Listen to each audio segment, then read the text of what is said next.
catching a reflection in the mirror of something standing in the corner of my room, watching me, observing me. Is it my imagination or insanity? A strange hum, a flash of light. I'm overcome, nothing but fright. Otherworldly beings taking me in the night. I'm an extraterrestrial hostage tonight. I wanna run, but I can't move. What do I do? What do I do? Where are they taking me? Where are they taking me? I'm an extraterrestrial hostage tonight. I wanna run, but I can't move. I don't feel real. I wake up in my bed. Was it just in my head?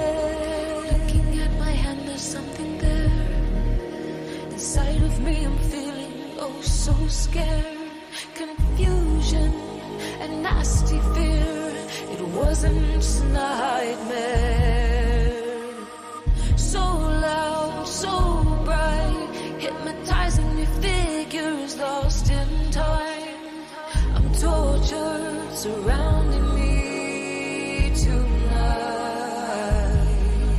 I'm an extraterrestrial hostage tonight. I wanna run, but I can't move. What do I do? What do I do? Where are they taking me? Where are they taking me? I'm an extraterrestrial hostage tonight. I wanna run, but I can't move. I don't feel real. I wake up in my bed. Was it just in my head? Where are they taking me? Others dwelling in me. Where are they taking me? Anxiety rising. Was it just in my head? Paralyzing panic. Was it just in my head? I'm an extraterrestrial hostage tonight. I wanna run, but I can't move. What do I do? What do I do? Where are they taking me? Where are they taking me? I'm an extraterrestrial hostage tonight. I wanna run, but I can't move. I don't feel real. I wake up in my bed. Was it just in my head?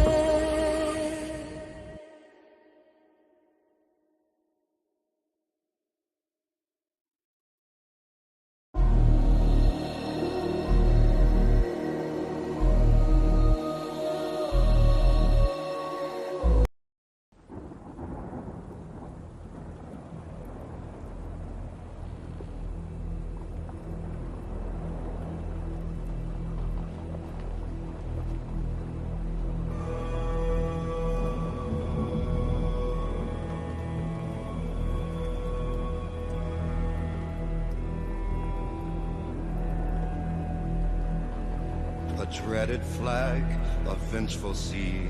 Be careful what you say. There's always someone listening. The Dutchman tossed on the sea. I swore and the devil heard me. Now we're doomed to sail the seven seas for eternity. So yo-ho, let the ocean winds blow.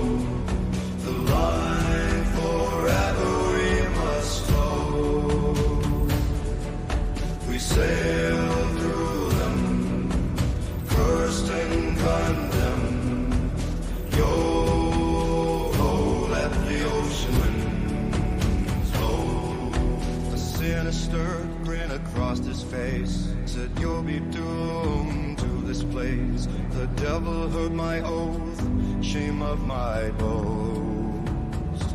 Oh, a ghostly ship from the depths, freedom from fear is the only gift of death. Yo-ho, let the ocean winds blow. The line forever we must flow.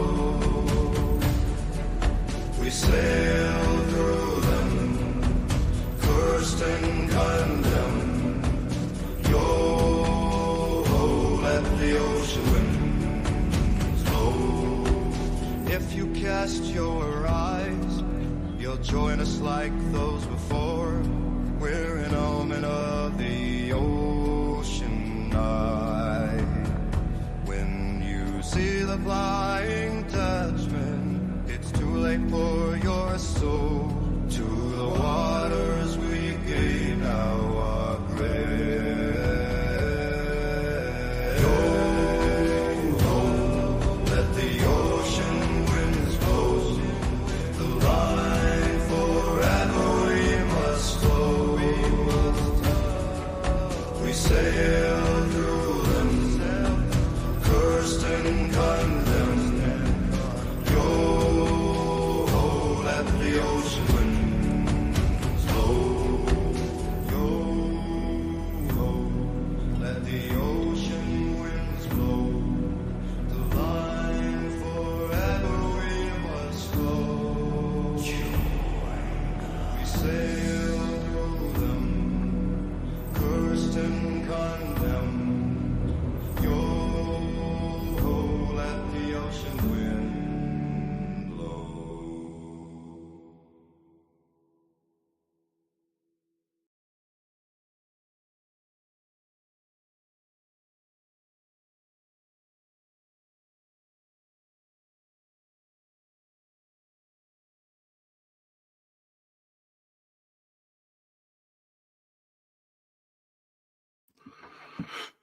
Okay, folks, welcome to Paranormal Roundtable, the Saturday edition. I am at the house today. I was going to go to the studio, and I just did not. Was too tired. I am beat. Came back from San Antonio, and just really tired. I had to go help a friend of mine move some stuff. Ken, everybody knows Ken. So I helped him and Ann move some stuff. It was weird. It was weird looking at Ken's apartment with nothing in it. It was so, but it was a fun trip. We had a good dinner afterwards, and everybody was really tired. And so I got home and managed to get about a 30-minute nap. And I was going to go to a family get together today, and then I had decided not to do it. And then I was kind of regretting it. And then I was like, you know what? I'm going to go ahead and do it. And then I just had forgotten about helping Ken and Ann. And I said, oh, you know what? I already have something that I was supposed to do. So I did what I was supposed to do. It was a good friend. And I went and I helped. But I can't take much credit. I only helped move a couple things. One was a humongous gargoyle statue that weighed about 1,000 pounds. So yeah, that was interesting. Ken's got this really big gargoyle statue. It looks like a bigger version of the one I used to have, but a little bit different, less menacing though. And we moved it. And so yeah. And we were going to talk about the conference, but we were also darn tired. We didn't even get a chance to, so I don't have a definitive answer on that yet either. But I will. We'll get it done. And I did talk to Ann about coming on the show at some point with her and Ron Murphy, because they've been doing some projects together. But Ann has been so busy trying to get everything organized in her day-to-day life and in her job that it's I don't know what to figure it out. We've been doing a lot of work. We're doing a lot of work, doing a lot of shows. Yep. And let me bring on Chris. What's going on? Oh, not much. You seem to get to San Antonio and then realize you've got a show to do. Well, yeah, this is the second San Antonio I've had to do that. The last time though, it was we went to a collectors convention, and then we had decided to meet Ken and Ann for dinner, and we were gonna see if Sibylla Irwin could go, but then she couldn't. It's funny too, because on the way down there, I had a phone call with a guy, and I don't know if many people know who this guy is, but he's good friends with Kenny Irish and Ron Moorhead. So you know, a friend of theirs, a friend of mine, and so he is a filmmaker. And he's trying to put together a project, and his name is Edward Monge. And when I got to San Antonio, I told Ken, I said, yeah, I just had a conversation with this guy. And Ken was trying to place him. And then we were at dinner and he goes, oh, I remember. And he told me, oh, yeah, okay, I know who you're talking about. And he's going to be somebody that I'm going to talk to. He's got a really interesting story, too. And he has a story about his life that of a film that he made. And it was pretty interesting. I didn't get to watch much of it, but it won awards and stuff. So he's a filmmaker trying to put together a docuseries, and he's interested in having my story on there. And I told him, I said, I have a lot of other people's stories too. If you want, if you want to talk to them about their stories, same thing I told the guys from Expedition X. I'm like, I got as many stories as you need, as many people as you need. I've talked to tons of people. And so it was funny because he lives in San Antonio, and if I wasn't so tired, I might have entertained talking to him today in person, but I was just so tired. And then shout out to all my other friends in San Antonio, Sabilla, of course, being one of them, and Eddie Hill, who was at my conference, another guy. Shout out to you, and Rod Nichols, another investigator from San Antonio. So with so many investigators in San Antonio, how come there hasn't been like a more paranormal conferences in San Antonio? That's a good question. I met you at a UFO convention in San Antonio. You'd think it's a big town, it's popular, there's a convention center right there, lots of hotels, and yet the only time I can think of a UFO get together was that one at the Mall of shopping the center. Yeah. And then they canceled it. Yeah. That's weird. That's happened once. Jason McLean and Dr. Bertram, I presume, because I have never met you formally, Doctor, but nice to meet you. Thanks so much for having me on, John. You can just call me Dean. That's up because it's my default for the Untold Radio Network, which I'm on, so they have me up as Doctor. But yeah, my friends call me Dean, and so can you, I hope. Yeah. Well, I wore a Doctor Strange shirt.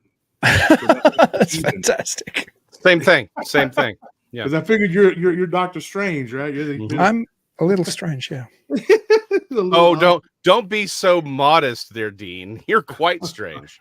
Very weird, yeah. That's true. Jason knows better than anyone. And I really enjoyed you guys. Y'all two are amazing to watch.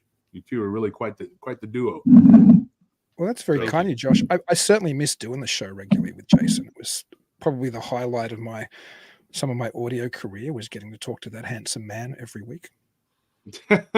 Hey, that's why I was there, right? I mean, you got to bring a little sex appeal to a show like that.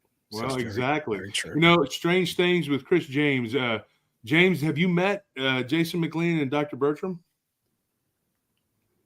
No, I have not until just this moment on. Oh, what was that on your show? Well, actually, we did one show together. The first in this whole UFO thing. Yeah. Jason was on there. Yeah, and the thing is that was talked about between me and Tex and Jason and Rod Nichols and Lyle Blackburn. We were all there with Bonds and Booze from the conference that we were just talking about. We were lamenting that there's not many in San Antonio, but that was actually in Church, which is right outside of San Antonio. Yep. And that was the Lone Star. Was it Paracon? It was the Paracon. Yeah, Lone Star and Paracon. Yeah. Mm-hmm. Yeah, and that's by the Kling brothers. Yes. From Ghost Lab. Those guys, great guys. And so I missed it. I get there at the very end, and everybody's like, "We're going to Mama Margie's." And like, okay, so we all just went and ate, and Ryan Edwards was there. Yep. And we had an amazing conversation, and everybody was enthralled by Jason and how intelligent he was, and just enjoyed the conversation there. And of course, the fact that I was stripping on the table is why they were looking. It wasn't. I try to leave that part out because that's a bad memory for me. I was like, "Take me to my happy place." I didn't like it at all. It was very bad for me. Maybe that's why I don't according to the $20 you like slid me. I'm just saying. I was trying to give you $20 to get off the table. Oh, is that what that was? I completely misread the room then. You totally misread the room. And then Lyle was trying to poke you with his fork. There was a reason. We were trying to get you off the table so we could eat. Yeah. Yeah, there's a reason I don't go to get-togethers like that. If I'd known that was going with your cats. If I'd known that was going to happen, I would have begged to have had an invite to that one. Jason Danson, goodness gracious. What I'm saying. So Dean, I got to ask, what is the hat? What team is that? Is that the Chiefs or what is that? No, that's funnily enough, it actually is a sports team hat as well, but it's actually a Hui brand is the thing on the front, which is just a I know I have one. But you guys Cowboys. Yeah, it's So just a Texas. Not one. No, just a Texas Cowboy. I think on one side though, is there an A? I can't see. There is a Roll Tide. There's an Alabama. Oh, so it's on Bama. one side of this. Yeah. Okay. Are you from there? Are you Bama guy or? No, I mean I like Bama. I mean I think it's for many reasons. Historically, it's an interesting team, but I'm not a massive football fan. I'm from Sydney, Australia, of course, originally. Yeah. But so I'm not totally have any crazy allegiance to any US team, but I do like I like the Tide. So Roll Tide. So I'll give you a brief rundown of Australia: crocodiles, great white sharks, funnel web spiders, the huntsman spider, Dean, and some brave people. Let's put that's Australia in a nutshell, right there. Funnel web spiders are a spider that will attack you. Like most spiders, if you go to step on them, will scurry away. This one will just rear up like a tank or something. It's terrifying. I was in a shower once, like obviously naked as you are in a shower. I turned around, there was a funnel web like maybe 4 inches from my feet, reared up, ready to go, ready to go. Oh my God. Not doing it. So you got no beat, dude. Now I'm not going to go to Australia. I've been there. Don't go. 16. When I was 16, I had an incident with a black widow in the shower at my dad and my stepmom's house. They live way out in the country, and I'm like, I felt something touch my back, and I was like, what is that? And I turned around and I hit like a web or something because that shower had not been touched for months. And there's a black widow just coming down, and I'm like, and I freaked out, dude. And I mean, I freaked. I can only imagine a funnel web being in the dude. Oh my gosh. There's videos of those things just attacking people. When I was there in Sydney, we were there for a baseball thing or whatever years ago when I was a teenager. And then they had this guy out in the he was out in the field, not the field, the park, and he was messing with one on a stick. He kept picking it up and it would run toward him and then he would turn it. And we had no idea that it was this deadly, horrible, poisonous spider. And so we were all sitting there going like, yeah, that's pretty cool. Can we mess with it?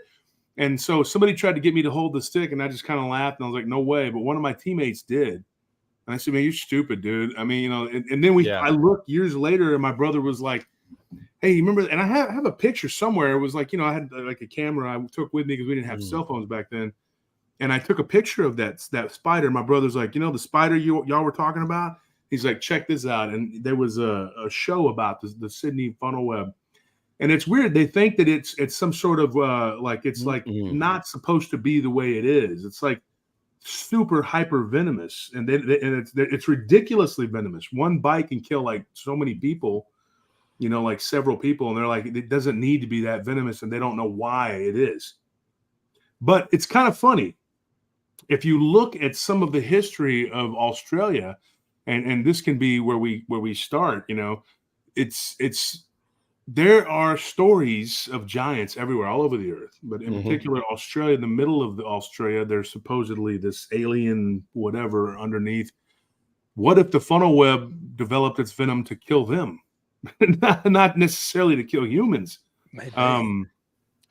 Just something to think about. Maybe there was an alien presence there, or whatever. May have started as an alien presence, but then it became, the locals. And maybe that's what it was. It was there to stop and kill whatever, because there's a lot of nastiness there, And so I've often wondered that, like, that was really weird when I read that. Like, I read about it, and it was like there's no reason for it to be that deadly.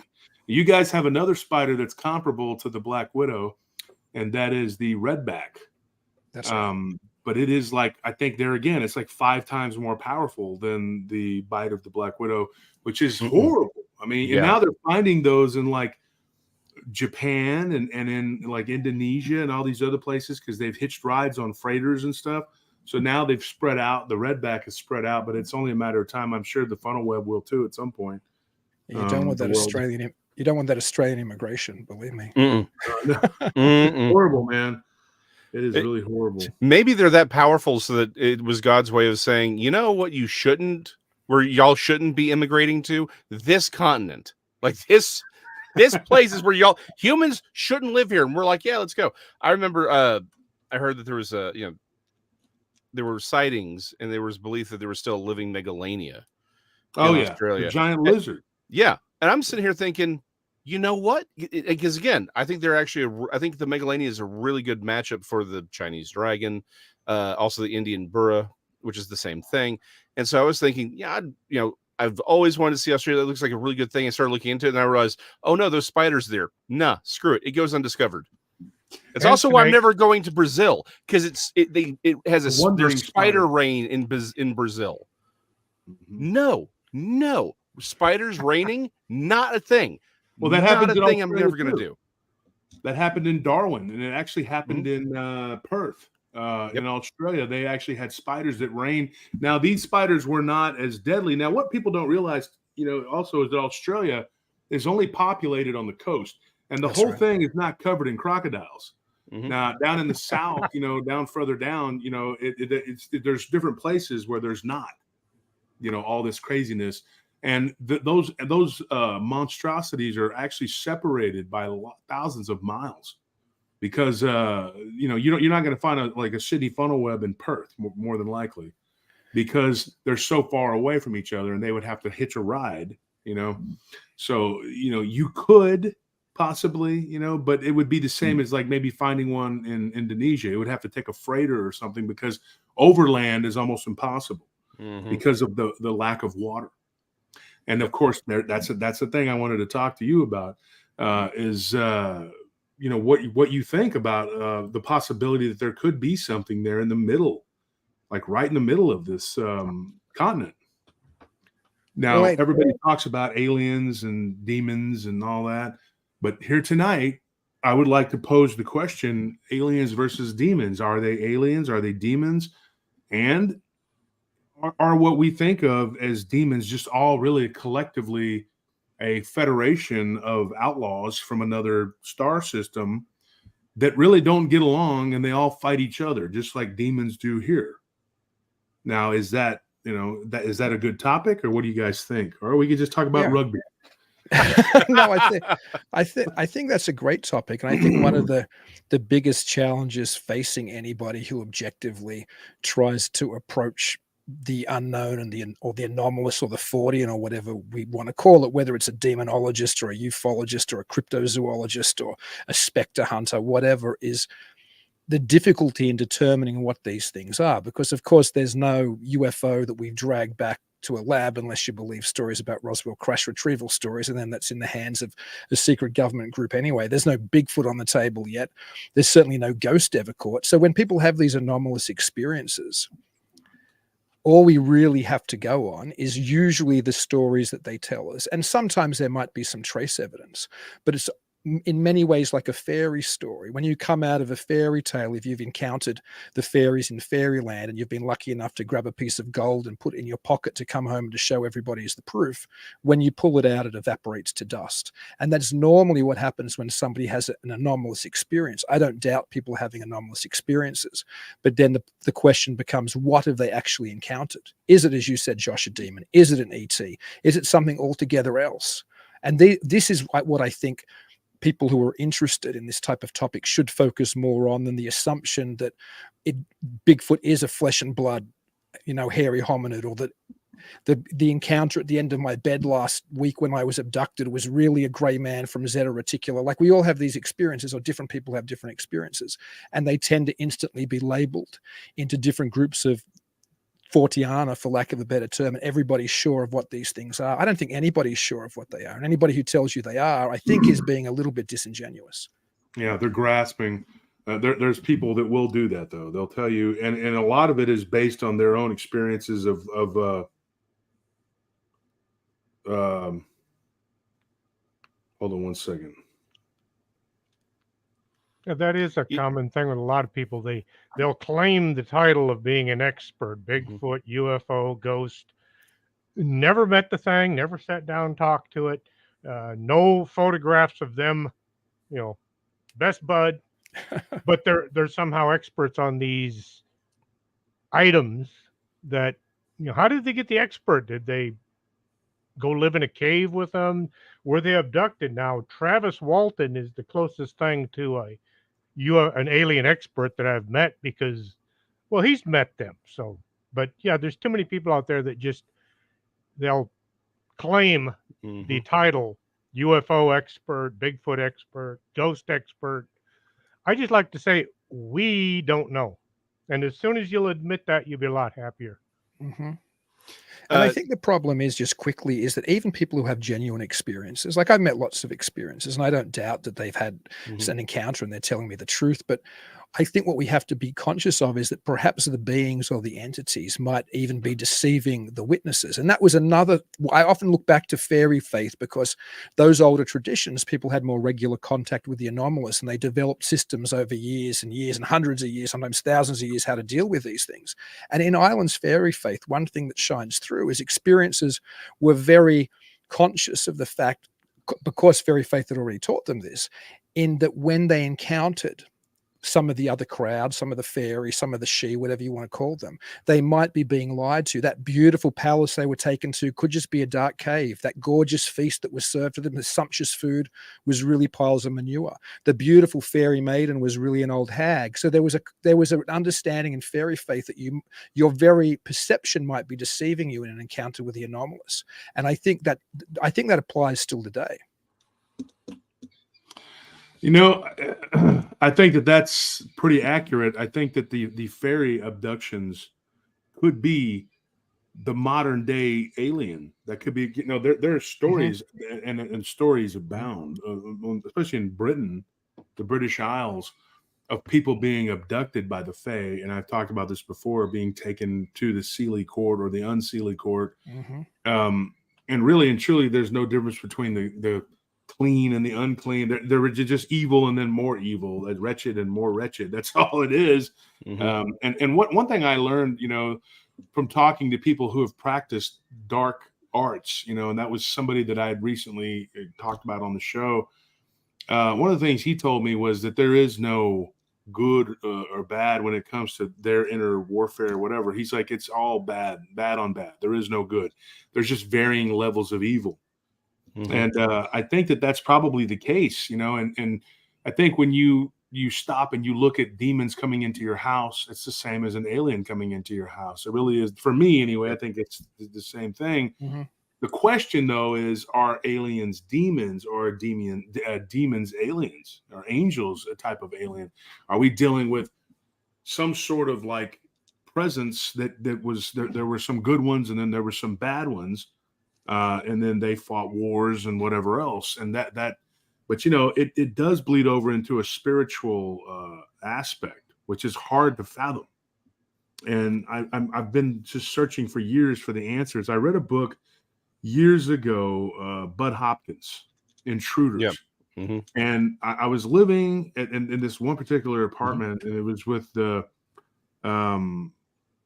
girlfriend I had for years ago. It was funny. She was actually the manager of the Taco Bell I worked at, and she was like 10 years older than me, dude. And my friends were like, "Wow, dude, you got this girlfriend and you drive her car and stuff, you know, whatever." And so I had to act real mature and try to act macho, you know. And so I read that book, and then I had a terrifying dream, and it scared the crap out of me. And I didn't dare tell her, you know, what it was. And then I started feeling like there was something around me in the room at night, and never saw anything there. I didn't see anything there, but I did see something when I was a little bit younger in my bedroom when I lived with my mother and my stepdad.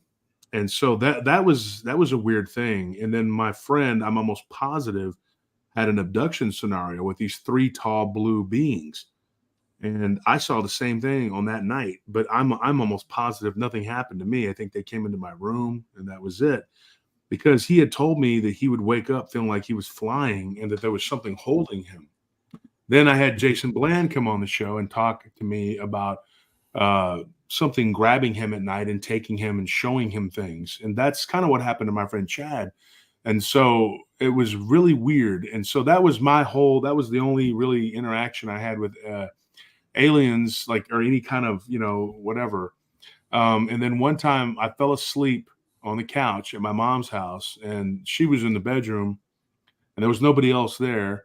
And at that time, I didn't have a bedroom. I was just there visiting, and we had eaten dinner. My uncle Frank was staying there temporarily because he was going through a divorce. And he was a really, really good guy. I like my uncle a lot. And we had just had this conversation about aliens. And he was a prison guard for years and years and years. And he was a former Marine, and he was in Vietnam. And he was telling me that he had seen a bunch of UFOs over certain areas of Vietnam. And so he was telling me all about it. So then I fall asleep watching TV, like some sports game or something. It was baseball or something. And just a normal, like just taking a cat nap on the recliner. And I had sleep paralysis from hell. It was unbelievable. And I felt like there was something next to me. And I was like kind of having this dream or something, but it was a gray. And but I didn't, again, I didn't see it. And I always chalk it up to the possibility that it could have just been my Uncle Frank telling me about aliens and UFOs and stuff. And then me, and he told me about this one guy who was an abductee in the jail that he worked at. And this guy supposedly was leaving his body and still being taken by these beings. And so they thought, okay, this guy's crazy. But then one night, one of the guards saw this guy being pulled through the wall by these weird, wispy looking, big headed beings. And so my uncle was always like, I don't know, man. He goes, I've seen some weird stuff in Vietnam. He saw what he believed to be the rock apes. And when he was on what they called a rat raft, which was this. Yeah. So they were on there, and all they had was like a chain gun on it, and he said that they were riding through on a patrol. And they called it Rat Patrol, basically, and it was so they saw these monkey-like beings on the shore, and they didn't throw rocks or anything. But one of the South Vietnamese regulars told them that those are rock apes, so that they'll attack you. And he just said they look like tall, skinny, like what you would see is like Bigfoot. They just look like thin Bigfoot, and they lived underground in caves. So he was telling me all this weird stuff, and I wish he passed away, a couple of years ago. I wish he was still alive. And then he was very ill for a couple of years before that. So I had a very small window to try to talk to him, and I didn't get a chance to record with him, but he had some really interesting stories. And so, yeah, I think maybe that's what it was. I just chalked it up to like, you know what? I was just dreaming. I don't claim an experience unless I really see and know that that's what that is, but I can't explain it.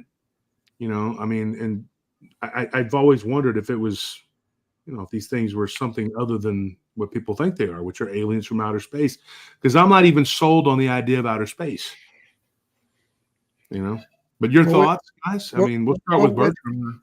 Oh, go ahead, Chris. Oh, no, yeah, Chris can go first if he wants to. That's fine.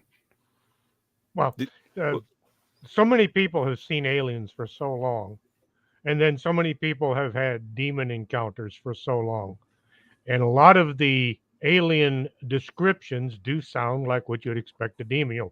Big eyes and kind of an insect-looking thing. Some of the eyes glow in the dark. There are so many different kinds of aliens. There's so many different kinds of demons out there. The two could easily get mixed together. Like I've said, a lot of different things, I have no idea. I can theorize. I can tell people, well, I believe there are aliens out there coming to Earth, possibly from the moon, and there are demons that are hanging around somewhere in another dimension that want to do bad things to us.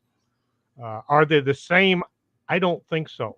I do believe that there is a difference between aliens from outer space and demons from another dimension, but then that whole mimic factor comes into play once again, where if a demon knows that you're out there looking for aliens, some of these people with the big cardboard sign, take me. Yeah. I want to go for a UFO flight. Yeah. And then here comes this demon. It's like, oh, hey, you want to go for a UFO flight? Well, here. First, you could have to sign this little piece of paper. Blood would be the preferable way. And the next thing you know, the guy sold his soul for a ride in a flying saucer.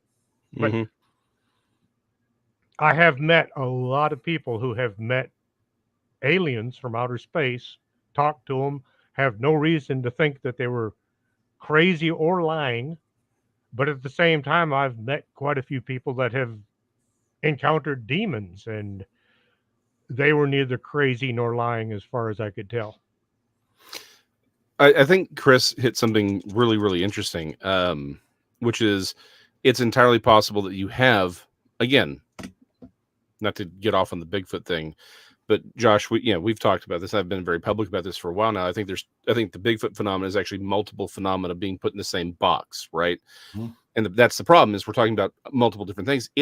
Chris is entirely on point here. It's very, very possible that when we're talking about all this, well, I do think that, again, I'm personally of the belief that the UFO phenomenon is just another iteration of what we've seen for centuries. And I just think you can chalk it all up to the demonic. But Chris has got a really good point here, which is that we may not be able to trust necessarily anything that anyone is seeing, because this is a conversation Dean and I have had a lot, which is, and I've had with other people. You have these people who are researching for Bigfoot or living pterosaurs or whatever, right? And they're going out into the night to look for these things in the wilderness, right? And they're going to the same place.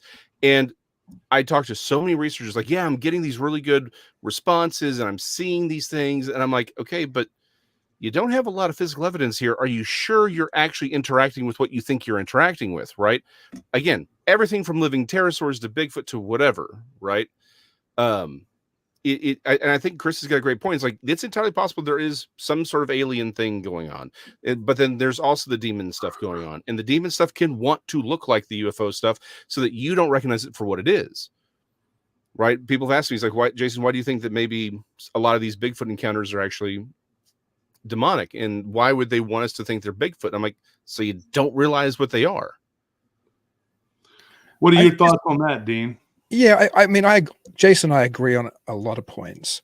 I tend to try to look for perhaps something with as less moving parts as possible, but that doesn't mean I'm right. To rewind to what you were saying, Josh, about your potential dream or potential encounter experience, I think it's interesting that today we kind of gloss over experiences. Either somebody like you who's quite rational and goes, well, I don't know what this was, so I'm not going to judge it, or we gloss over somebody else's experience as imaginal, because reality might be far more complicated than we realize. Our forefathers didn't necessarily, in pre-technological times, dismiss a dream as not real any more than they would have dismissed somebody's experiences with a strange little blue man when they were walking home from grandma's house through the woods. So we live in a time now which has become so dependent upon some type of rational explanation for everything that we're forced to fit these things, or most people are forced to fit these things into either a hoax box, or perhaps if they believe a little bit more or trust what they're told by experiences a little bit more,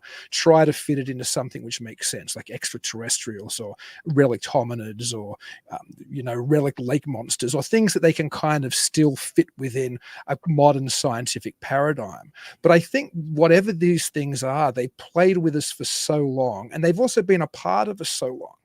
I mean, to talk about them without talking about the human experience just ignores how they've interplayed with us throughout all of history. Think of the impact of religious beliefs, for example, upon history. The impact of these things on us is phenomenal, and that's something John Keel used to talk about all the time. He used to talk, he called it once the great phonograph in the sky. He imagined this like this record forever playing, just skipping around again and again and again, and slightly reconforming itself to the cultural norms of the day. And I think in many ways, we're prisoners to interaction with these things, and we just continue to try to slot them into today a modern positivistic scientific interpretation, in the past an interpretation of the fairies that lived underground. But whatever it is, these things might be interplaying with our dreams, like yours, Josh, as much as they are with somebody who has an experience in a field. It might be what Henry Corbin, the Islamic scholar, called the imaginal realm. He looked at old Islamic mystical traditions where they talked about this realm, which wasn't this world. It wasn't a totally false world. It was somewhere in between the two.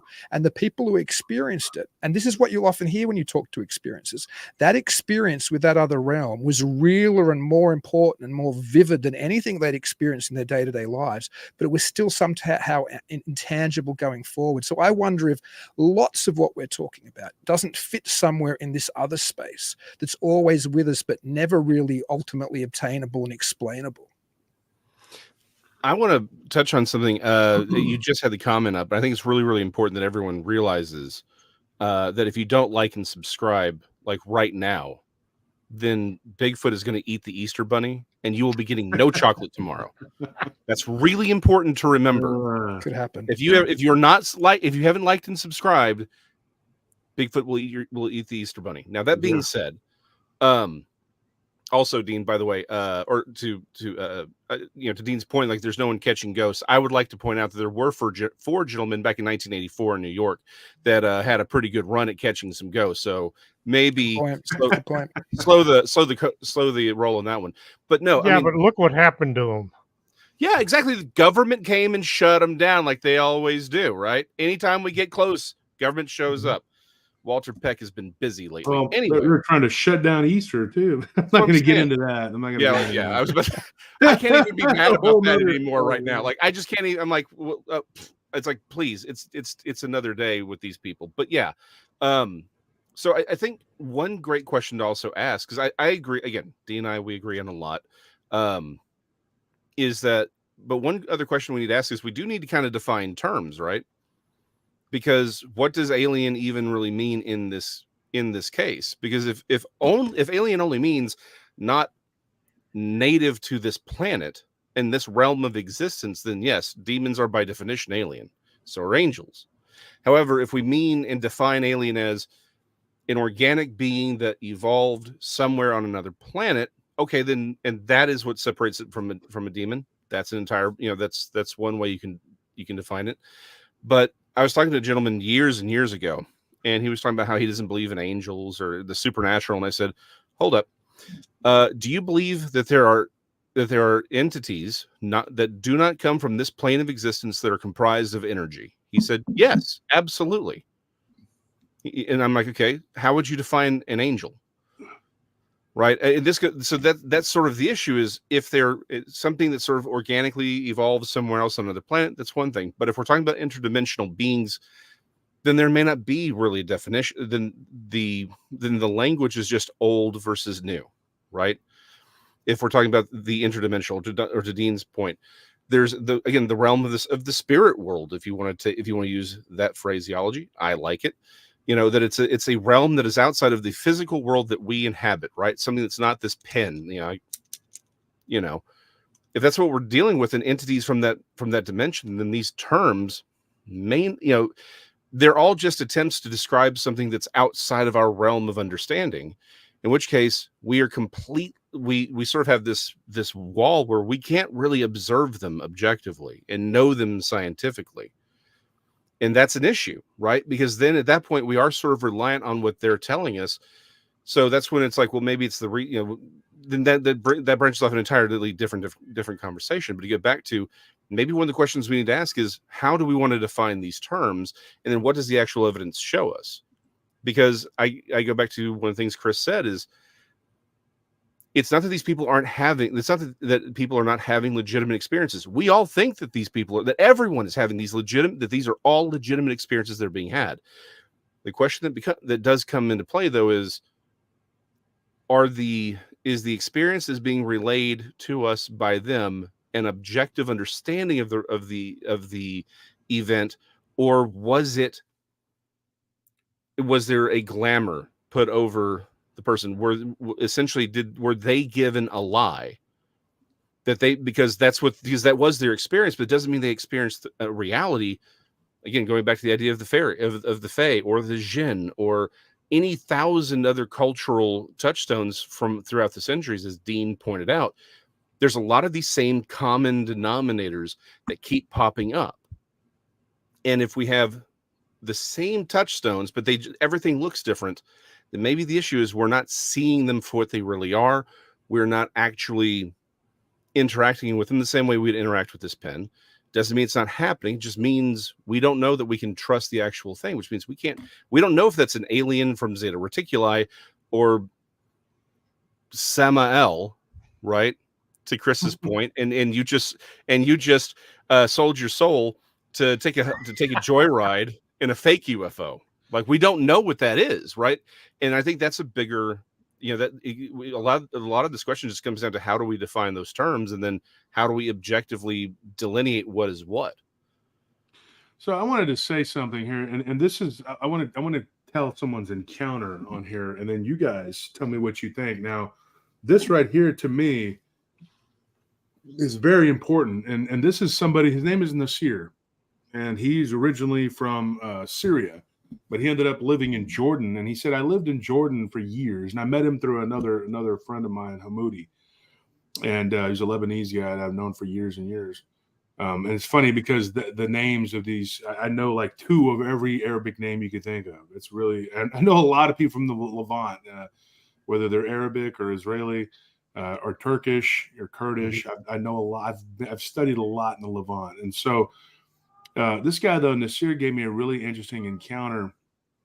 He said that he worked as a guard years ago for the ruins of Petra. And he reached out to me, a friend of mine that watches my show religiously, his wife in particular, and they're Lebanese, and they're those 2 in particular, the Lebanese couple. They're very secular. They're not Muslim, and they're not. Their parents are, one of them's parents are Shiite, and the other one's parents are Maronite Christian.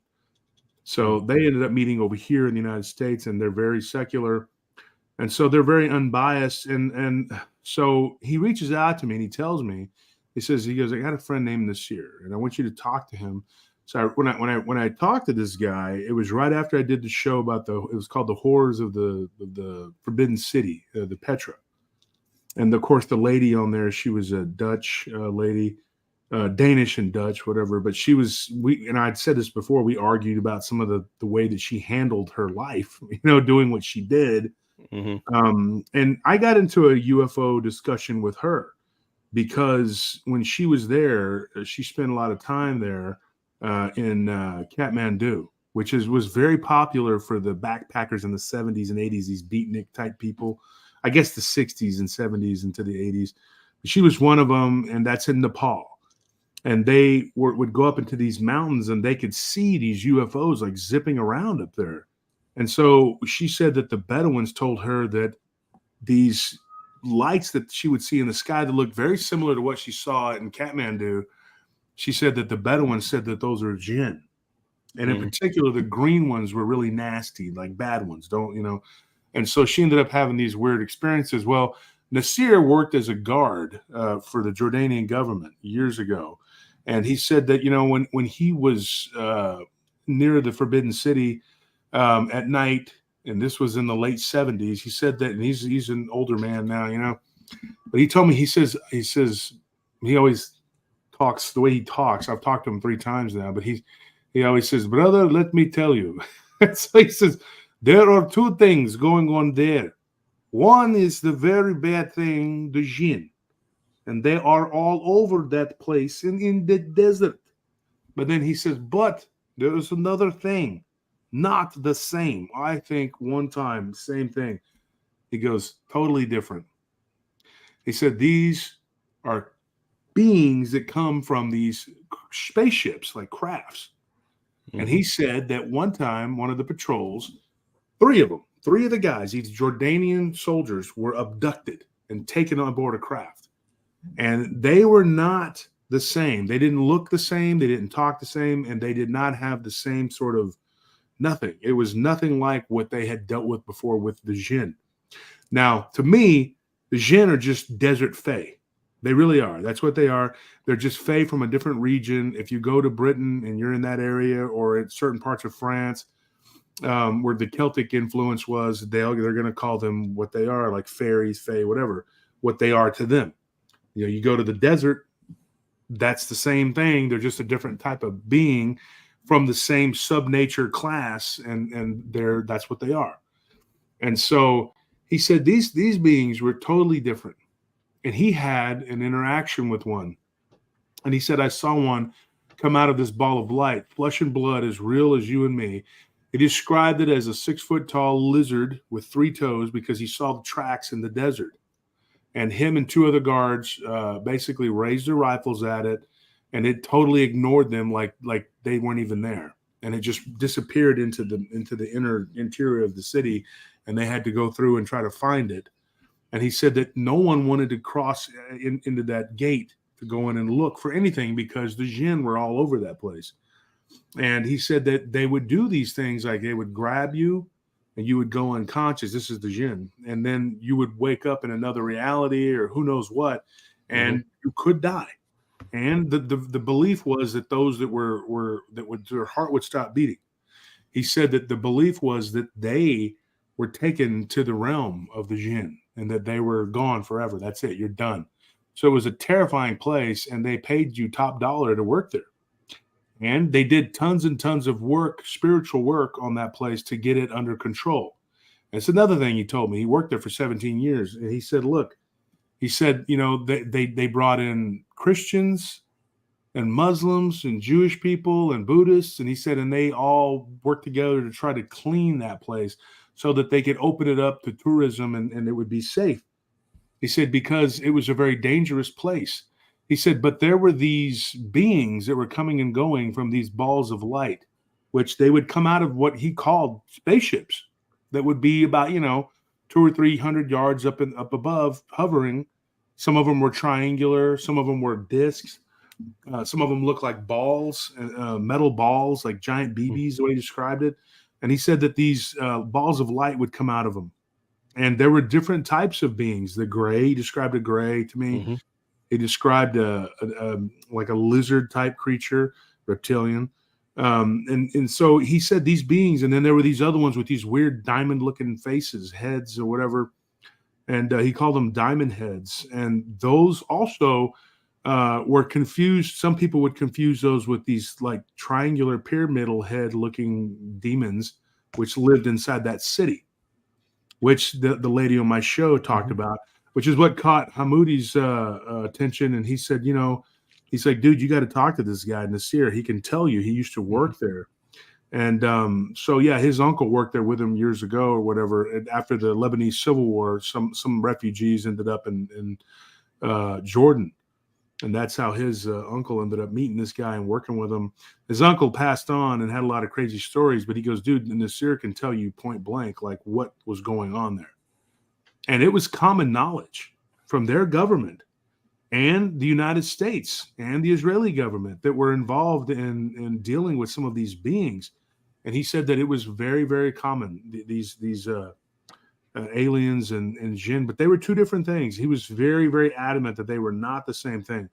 But he also was very specific that they were evil. All of them were evil. He said he never met one of these beings that was good.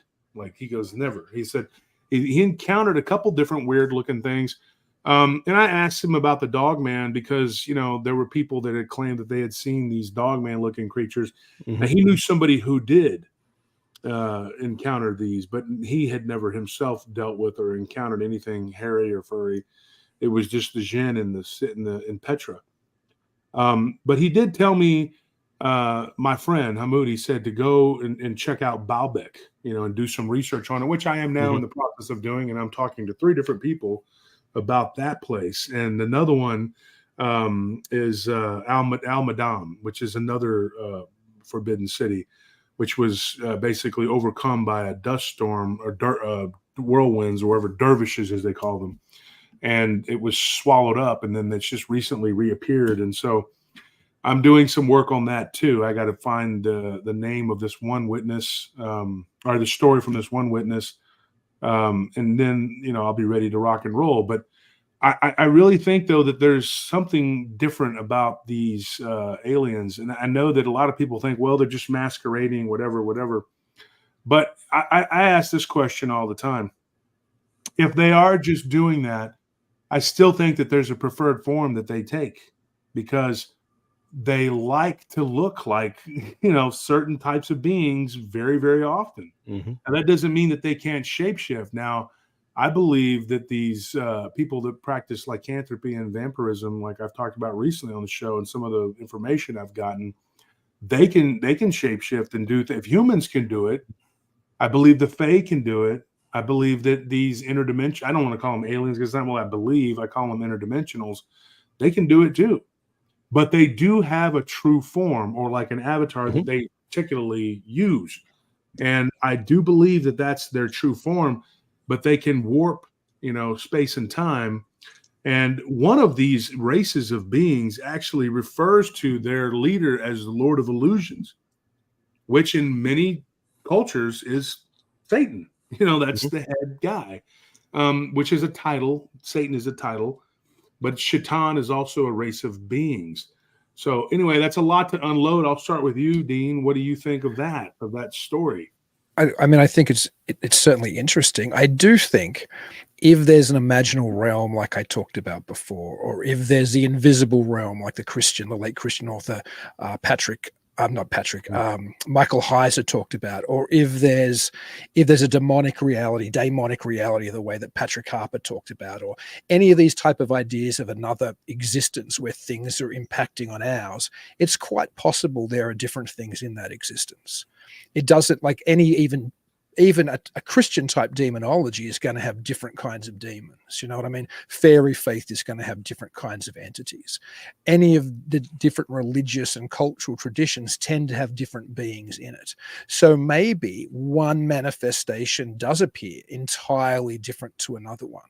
And maybe they are different, but maybe they're still penetrating this reality from another reality near us or alongside us or encompassing us. And I think maybe one of the things that a lot of this makes me at least think about, and it's hard for me to say other people should question it as well, it certainly makes me question it though, is what does this say about the nature of our reality? If all of these people are having encounters with all of these different kind of beings and different kind of entities, then it suggests the realm we exist in is very, very different to the realm which we had taught about traditionally in high school science class, or very different to the type of reality which we're expected to believe when we tune into the nightly news. So whatever these things are, even if they are very different manifestations, Josh, like you were talking about, I don't know if that means that we necessarily have to think of some as extraterrestrials and some as interdimensionals or anything else. Maybe there really are extraterrestrials visiting us. I have no idea. But I think traditional belief systems can explain these different manifestations just as well. And Jason, what do you think? Oh, well, Chris has been he's been wrangling cats all night. I want to hear him talk about this for a second. I'll go after Chris. I want to hear. Go ahead, Chris. Alrighty. Well, it seems to me like a lot of these different alien manifestations, when they look like a particular creature, it seems to depend kind of on where they're at, as well as who sees them. Mm-hmm. You've got these places in the Middle East, and Baalbek and Petra, and different locations that have thousands of years of history, where the locals will talk about, you see this particular creature, this is what it looks like, red eyes, green eyes, looks like a dog, Mhm. it looks like a jackal. And then you go to the other side of the planet, say to Australia, and you've got the locals there, and they talk about the Yowie and how it looks. And Mhm. could it be that the aliens coming along, and it's like, okay, we're in Australia, everybody put on your Yowie costume, or we're in the United States, everybody put on the gray outfit. So they are disguising themselves according to what people are expecting to see. That way, the people that see them, well, they're thinking, oh, well, okay, that's a gray alien. I know what they are. I've seen them. I've read books about them. I've heard the experts on TV talking about them. Oh, no, that's a demon who's disguised himself to look like a gray. Now it's time to sign the form or head to the nearest church and get on your knees. But to me, it seems like there's a lot of this regional encounters where they look a particular way. You don't seem to ever encounter a jinn here in the United States. I don't know about folks in Japan. They seem to have this weird thing about UFOs. Their government comes out and says there's no such thing, and we're not going to talk about it. China, you've got people there who have a different kind of being that they see on a regular basis. But I don't think you hear folks in China talking about hearing something that we have here in the United States. So it seems to me like it's kind of regional. Well, that could also be because each one of these demonic entities has their own principality. Mhm. Yep. They have their own regions. And China, I know that they do definitely see little people, because one of the stories I got not too long ago involved a woman that was abducted, but not by aliens. She was taken to the underworld. And her daughter, who was a college student at Purdue, she actually got in touch with me, and she's a doctor, and she was like telling me, like, my mother had this crazy story, and she spoke very good English, but her mother spoke very limited English, and her mother had come here, immigrated here, and after her horrific experience, and basically, put her through college and everything. And she said, look, my friend, we're both Chinese, nationality wise Chinese. And she's like, but my friend told me about your show. We worked together at a hospital. And she's like, originally we were talking about doing an episode on haunted hospitals, because she had a weird thing. She saw a soul leave a body. And so she said, my mother, though, has a really intense story. So we got her mother on the phone, and her mother was just talking away, and I don't speak Mandarin. So she had to translate, and it was a pretty riveting story about her being taken to the underworld by these, diminutive little creatures. But there she encountered other beings, like one thing that looked like a Bigfoot type creature. Yep. She saw them like trading with them and doing things, and everything was like lit up, like there was this blue light, and there were these mushroom looking things that looked like they were like they were made into furniture or something. It was bizarre. It was a lot of weird stuff. But if you just take that one encounter, you're thinking, man, this is a trip into Alice in Wonderland. But then, I told a story on the show night before last. Somebody gave me when I was working 24-hour fitness doing security, was one of our accounts, and we ended up not keeping those accounts. They wanted us to do all of their where they needed security, which was national. So we had gone out to Sacramento, and they told us, yeah, we want you to take over all of them. And I was like, no way, we're not set up for that. But we ended up becoming friends with like 3 of the different managers at the different ones we had here in Austin. And one of them had told my nephew a wild story about one of the personal trainers there. So my nephew ends up meeting this guy, and then he gets a story from him. And then he tells you got to talk to my uncle about this. This is really crazy. And this was back when I was just still collecting stories, and I wasn't even like doing the show or whatever. And so I talked to this guy, and then, recently I got back in touch with him, and I said, look, I just want you to reiterate what you had told me. Didn't miss a beat. Told me the same story. Him and his sister Lisa basically went into the underworld and saw green people. Green beings. They weren't really tall, but they weren't like dwarf looking, whatever. They didn't look like human little people. They had smaller bodies than we do. And it was a very odd tale. And so, but when you match that up to, what this other lady had told me, from China, it makes sense. And now there was another person that came forward it was Hong Kong, but still. And he speaks Cantonese, and so he says, look, my mother has a very similar experience. She doesn't speak very good English, but I can translate, and it was very similar to that abduction scenario. And she believes that she was taken somewhere, by what she really thought they were like aliens, like she was being abducted. But when she started describing the world that she went to, I told this guy, I said, look, I think that your mother, I guess it would be his grandmother.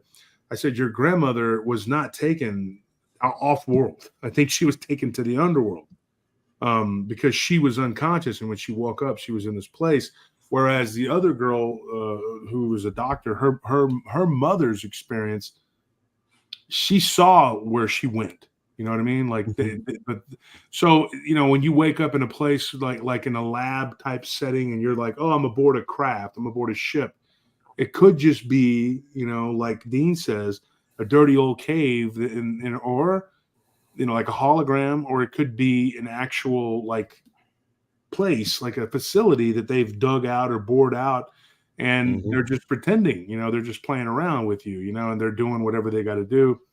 taking energy from you, whether it's spiritual or blood. A lot of these ones, they like blood. They're like giant mosquitoes, man. They're like basically like vampires. And so, you know, you have these weird scenarios that are going on, and people tell you these different cases. And every time I talk about a case on the show, it may take a while, but eventually somebody's going to have something. They're going to say, hey, I was listening to episode such and such and such and such, and you know, I know someone who had this happen. And 90% of it is that's how you get it. I mean, it's like, you know, I used to go and hustle up stories in the groups, you know, people that were in there talking about in the UFO groups, the ghost groups, the Bigfoot, the Dogman groups, all these different groups, you know, ancient civilizations, whatnot. But now it's pretty much just somebody's, and it's not always the person that, sometimes it is, but it's oftentimes someone that's listening to the show says, dude, I know somebody. And when you're talking to that somebody, they're not even a person that's really listened to your show. They don't even know anything about it. They're just relaying to you what happened. And to me, that is the ones that smack of the most real, because they got no reason to try to talk to you. They don't know you. And it was just somebody that said, hey, you should tell them that story about what happened to you. And they're just like, okay. And they'll tell you, you know, and a lot of times they don't give a damn whether you really believe them or not. You know, they're just like, but I'm happy to hear it. You know, I mean, I'm not happy to hear that they went through this horrific thing, but happy to get the story from them. And oftentimes they'll just be like, look, this is just what happened. You know, my so-and-so friend or cousin, aunt, whatever, said to tell you, this is what happened. And they have no reason to lie. And you know, and a lot of times too, you can tell when somebody's like, you know, making something up, because there's these pauses and then they have to think about what, you know, these people are just telling it, just flowing straight, you know. The Chinese lady, like her story, just, there was not much in the way of like pause. It was just, she was just talking away and just relaying, like she was recounting it from memory. And her daughter was trying to keep up and telling me as quick as she could. And then some of it I would have to ask her and she'd have to go back over it. And so, yeah, the same thing with Singh. It's my friend, he did the same thing. Like he had to sit there and go, you know, to his grandmother and tell her, you know, what was going on. But she was just rattling off what happened. And she believed that she had been abducted by aliens. But when you look at the world that they went to, it was very similar. And I think that it was the underworld. That's where I think they went. I don't think they went off world. I don't believe that. So real quick, and I think this is one of those things where particularly modern Western Christian verbiage has been dumbed down to the point that it's very unhelpful sometimes with these conversations. If you had spoken to someone, even if, again, to Dean's point, even a Western Christian to a few hundred years ago, they would have had a much more robust vocabulary when having these conversations. And I think the problem is when we use the words angels and demons, we imagine everything's the same, right? Like they're all the same. And the problem is when you deal with the supernatural and the spiritual, you are dealing with an entire ecosystem of entities, right? If you enter the ocean, you've got whales and you've got dolphins and you've got squids and you've got all kinds of different fish and jellyfish and bacteria. You have an entire ecosystem. The supernatural world is very much that way in Christian religion and in traditional thinking. And I think the problem is we use these terms like angels and demons as if they're all one thing. They're not. That's just the side that you're on, right? Are you evil or are you good? Are you trying to destroy humanity or you want to help humanity? And they have different powers, different abilities. And a conversation Dean and I have had a lot is if the higher, because again, if you have the disembodied spirits of the Nephilim, they can never become tangible, right? Now they may be able to enter these. There's a theory that the grays, the physical grays, are actually encounter suits for, you know, like a meat suit for these things to sort of inhabit and use to manipulate. But these higher beings, if they enter our universe, it may be that they do take full flesh and blood forms. They're not like holograms or something, but they're actually real things, which means they would require craft. There's plenty of accounts of angels using vehicles in scripture, right? And it makes sense. I think the problem is we have this idea in our head. It's, oh, well, angels have wings and they can fly. And it's like, there's nothing like that in scripture, right? All angel in the biblical, the whole idea of the thing with the giant eyes and the six, That's not an angel. That's not even how it looks or described in Ezekiel. But every time an actual angel is described, they're like a human. In fact, Jacob dreams of them going up and down a ladder. That's, or a staircase. That's the description. But it's saying that they're having to go. There's something that allows them to go from point A to point B, right? From Earth to the supernatural realm. It may be that when they're here, they need craft and they need material things. And by the way, if you sided against God, do you think he's going to let you keep the company car? Exactly. As I drop my super cool pen that I've been playing with all day. I mean, that's just really what it is. I fidget with my hands. It's like, why would we assume God's going to let these things keep their vehicles? Why wouldn't they need to maybe make their own and maybe find locations off the planet Earth to go hang out? I haven't made up my mind one way or the other, but if you want to look at something that's really, really weird, forget the moon, forget Mars, look at Iapetus. It's a moon of Saturn. Mm-hmm. Again, Saturn is really, really interesting, but look at Iapetus. That thing does not look natural. A lot of people said it doesn't look like it's a naturally made celestial body. It looks artificial in a lot of ways. I'm not saying that it is, but I'm saying if we could wave our hands, wave the little magic pen, and someone were to say, okay, so here's what's going on. Iapetus was artificially created. That's where when these things are physical, that's where they're building craft and they're doing things so that they don't run interference, right? Or they don't face interference from humans because again, legalities, right? So they don't want to get sent to hell. Hell isn't open yet. They don't want to be trapped in there with the Watchers that fell in Genesis 6. They're like, hey, we're going to hang up out here. This is where we're going to build our stuff. We're going to hang out. If we waved, and they said that's what's going on, I'd believe in a second because it looks sketchy as all get out. That whole moon does. But the simple fact of the matter is this whole conversation may be further complicated by the fact that it's not just that we're having to define terms, is that in not only can this phenomena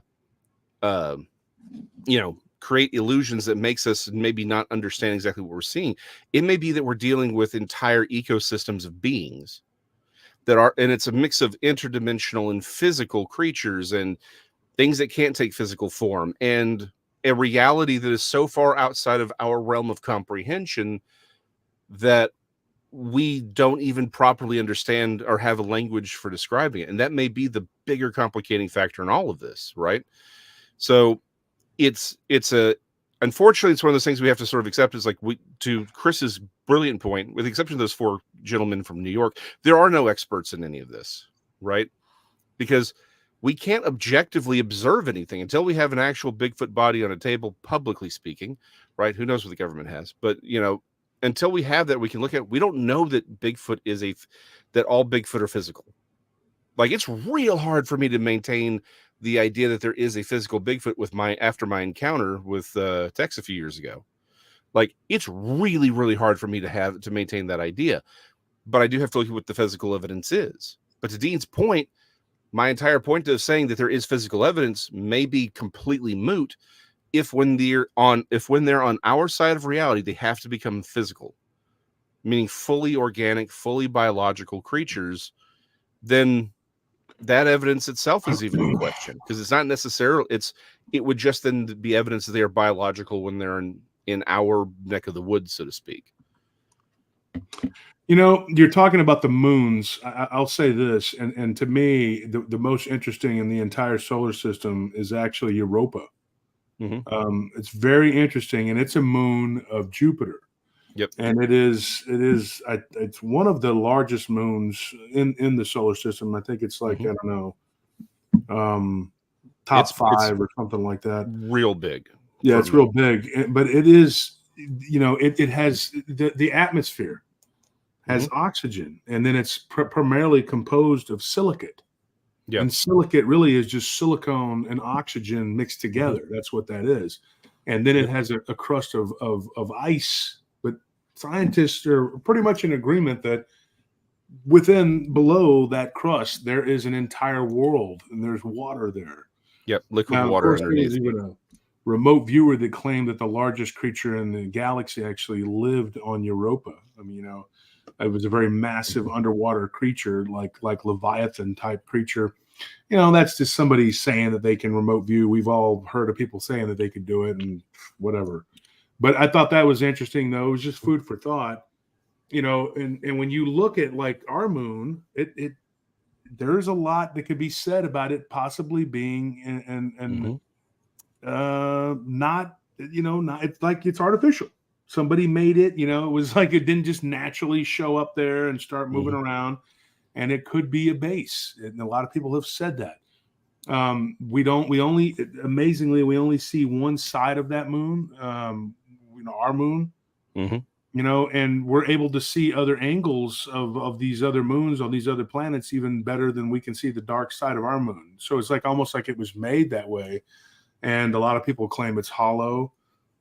Well, when Apollo 14, when they got the landing craft back to the command module, they fired the rockets so that the landing module would go back and hit the moon so they could do a seismic experiment. And when they did, there were all these scientists at NASA sitting there waiting for the results.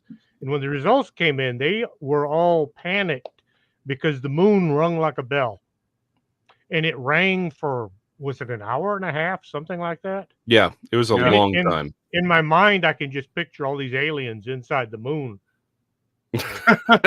But so the bells, never a straight answer. They came up and they said, well, yeah, that's because the density of the core of the moon did that. You know, like when you drop a bowling ball. But that was their excuse. I was like, the folks at NASA really worry me sometimes. But yeah, I think the moon has got our moon, which doesn't even have a name. That's got to be the moon. Yeah. Like us, Luna. the Earth. Yeah, Luna. Technically, that's the name. Luna is Spanish for moon. The reason that we always see the same side of the moon facing us is there's these huge magnetic anomalies. NASA doesn't know what they are. There are these huge magnetic anomalies, and they all face towards the Earth. So that keeps the moon always facing inwards. So then you've got the dark side of the moon that's always facing away from us. The scientists at NASA did come out and say one time, shortly after Apollo 11 got back, that the moon was several million years older than the Earth. And then a little while later, they come up and they said, oh no, the moon was created when a giant asteroid slammed into the Earth and all the debris just magically formed into a moon. Like I said, the guys at NASA, sometimes they always were. I used to live a mile and a half from Johnson Space Center. Oh, wow. And some of those people they're not there upstairs. We had this one guy, he was a genuine rocket scientist. I was a firefighter at the time, and his house caught on fire. We showed up to put the fire out. His stove is on fire. The grease was this thick on top of the stove. That's what was on fire. We put the fire out. The stove wasn't burning. It was the grease. Well, we put the fire out. We leave. About a year later, the same thing happened. The stove. This guy is a rocket scientist. Anyway, so the folks that work at NASA, they're some strange birds, but there's so much about our moon that is just so anomalous. Like I said, it's older than the Earth. So if the moon is older than the Earth, how did it get parked in an orbit around our planet? Yeah, I think that's where the aliens hang out. And do you think that they move in and out of their reality and ours, or their base, or their home, their planet, whatever, do they use portal? I don't know if they magically are able to go from point A to point B, but I hear from so many abductees where they say that they were levitated right out through the wall. Yeah. And sometimes it's a spiritual abduction. They look back and they see their body laying in the bed. Yeah. I mean, we've talked about this before, and like So, Dean, I mean, you're what are your thoughts on this? You know, like let's go with this. This specifically. Let's start with the moon. Give your opinion on that, and then let's go into the spiritual versus physical abduction. I'm not sure if I have an opinion on the moon, simply because when it comes to scientific interpretations, I'm in many ways a genuine 40, and I trust science about as far as I can throw it, which isn't very far. So I'm very reluctant to go down the scientific route. Plus, I guess my PhD, I'm in the humanities, so I'm not a hard scientist anyway. But as far as spiritual abductions, that's something I'm much more comfortable speaking on. It doesn't mean I know any more about that than I know about the moon, but I certainly am aware of it in a historical, and as far as the history of spiritual abductions. And something I'm very interested in, as Jason's heard me talk way too much about for the last year, is a documentary I'm working on at the moment about Richard Parmer and Richard Shaver rather, and Ray Parmer. And Richard Shaver in many ways is the proto abductee. So much of this is proto ufology. Ray Parmer was the publisher was the editor of Amazing Stories, and from the 30s through the 40s, he ran a story or a series of stories which he referred to as the Shaver Mysteries, some of which he ghost wrote, by Richard Shaver. And Richard Shaver had claimed to have these experiences and hear the voices of these underground beings. The Dero were the bad guys, the Terror were the good guys. And he allegedly had lived with them for something like 8 years. He'd been taken from a prison at one stage, just like you talked about somebody you knew before, Josh, who'd been abducted from a prison, but it was a friendly abduction. It was an underground woman who ended up becoming his lover, called Nydia. Anyway, the whole time he was having these experiences, it was later revealed that he'd been incapacitated in mental institutions. Now, most people would just dismiss that then as, well, Shaver was clearly mad and this was all a delusion. But Ray Parmer, who saw the world far more from a 40 and then from a scientific perspective, had no problems reconciling Shaver's internment in mental institutions to the experiences that he relayed about supposedly having when he was in the caverns. Because to Shaver, what happened, or rather to Parmer, what had happened to Shaver, was a spiritual experience which fit in with a New Age Bible, a 19th century Bible. Well, I mean, not a Bible as in our Christian Bible, but a religious book referred to a Bible which is known as a WASPI.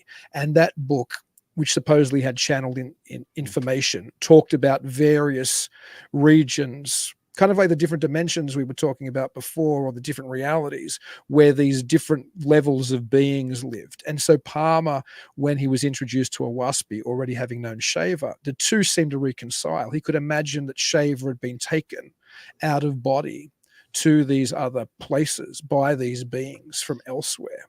And I do think that a lot of modern UFO missing time type abductions seem to me to be less physical than perhaps just a mental experience. Like John Keel often talked about UFO contactees. If you actually saw them when they were going under an experience, what would you see? Maybe you just see them standing stock still and staring at the heavens for 3 hours. Do you know what I mean? Like, I think a lot of people who've been interested in this for a long time have thought that some of these experiences, while that doesn't mean they're not real, it just means they're taking place at a different level of reality than the one that we go to every day when we jump in our truck and drive to our cubicle and work for 8 hours and come home and crash on the couch and watch Netflix. There could be another reality, and these people who are having these experiences could be interacting with this other reality, and perhaps, as you were saying, Josh, maybe being taken to these other realities spiritually or psychologically or imaginally, while they are still literally, their body's still just laying in their bed at home. Yeah. That's very interesting. It's interesting that you're talking about the Shaver mysteries too. I've talked about that on the show. Have you ever read the book Edadwarpa? I'm aware of it. Yeah, it's another underground story. I haven't read it though, but it's on my to-read list. Yeah, that and the Smoky God. I've would read highly that. recommend those two. Yeah, and it deals with the underworld and what. And I always talk about the underworld. I tell people, you know, the late YouTuber researcher Brenton Solon, a friend of mine, who passed away. I used to watch his show and interact with him sometimes before I got involved in this myself. And one of the things that he talked about, and he was very adamant that he had an encounter with a Darrow type creature. The way he described it was to a T. Like they have these really long noses. Now your nose never stops growing. Neither do your earlobes. I mean, some people are old. They get, longer ears on, a nose. And if you were to live to be 200 or 300 years, your nose and your ears, you'd have to get a nose job or ears, whatever. But these Darrow have these extremely long noses and ears that hang down. And I believe that that's because of their age. And and another thing too, I do believe that they could possibly exist, but I don't think that that's all that's down there. I think that there is a lot of different types of things going on down there, below the earth, below the surface. And it's just impossible to fathom what all, and how many of these different interdimensionals have come to our reality and then decided to set up shop down below. I mean, that is a very real possibility. It's something that I thought about a lot, that's what we could be dealing with, is just layer and layer upon layer of civilization that has gone underground. I know that there was an abductee that I talked to that said that she was taken outside of the facility because, like what we talked about, she said that, and I told her this, I said, while she was talking, I told her, I said, do you think that maybe you were taken off world? She says, I know I was. And I said, okay. I said, so where did you go? And I'll call her Jan. And she said, I was on Mars. And I said, okay. And at the time it was a couple years ago. And I thought, that I knew I had a grasp on whatever. Now I know it's crazy. But she told me, she's like, I know I was on Mars because it was red. The rocks, everything, it was all like the color that you would see, like you would think of as Mars, was like this rust color, and it was cold. And it was very cold. And they had put her in like this suit because she was convinced that she was in an underground facility on Earth. And they showed her, you were not on an underground facility on Earth, you were on Mars. And she said that she was even able to pick up rocks. Now, I did tell her there are places on Earth that look like Mars. That they could take you to, whatever. And she's like, no. And when she left, they were aboard a craft and they went through this like sort of tunnel.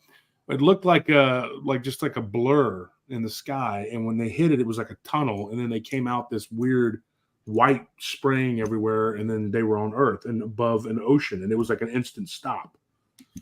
And so she said that they definitely traveled through some sort of tunnel, portal, Stargate, whatever you want to call it. And she said that it was absolutely not where she was, it was Earth. And she said that they were on Mars and they were in an underground base. And those beings said that they told her they are not from Mars either, but they live underground on Mars. And at one time there was a civilization on Mars that was, that was adapted to the extreme cold. And this is even weirder. And I've heard this before, and I'm sure you probably have too, Dean and Jason, Chris, and even the audience. Listen to what I'm going to tell you. This is where it got really interesting. It was already pretty interesting what she was saying, especially when somebody's telling you this, and it's, it's like it's just flowing very, she's just telling the story. And so Jan went on to tell me, and one of my colleagues, that she's like, I know that this is going to sound crazy. She's like, but I was asking questions, lots of questions. She had been abducted 2 times, at least that she could remember 2 times before, but she knows it happened probably a lot more. These beings, they looked Nordic. That was the Nordic type, the blondes, whatever. And they told her that the creatures, the beings that once lived on Mars are now on Earth.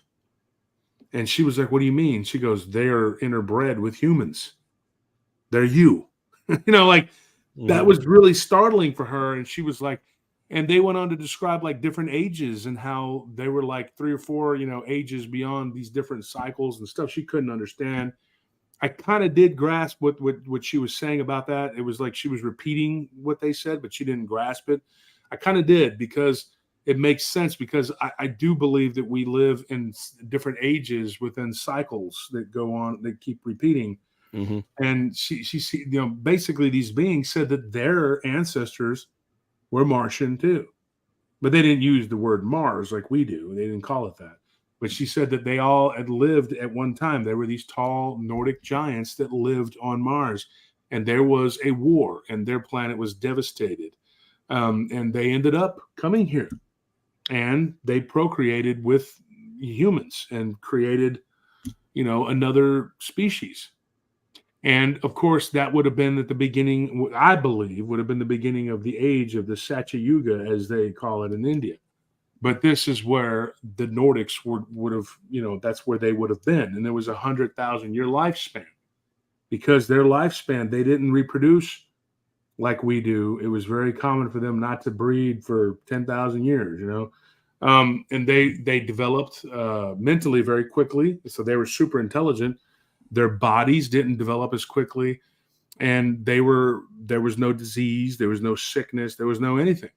It was like paradise, basically, until these other beings came.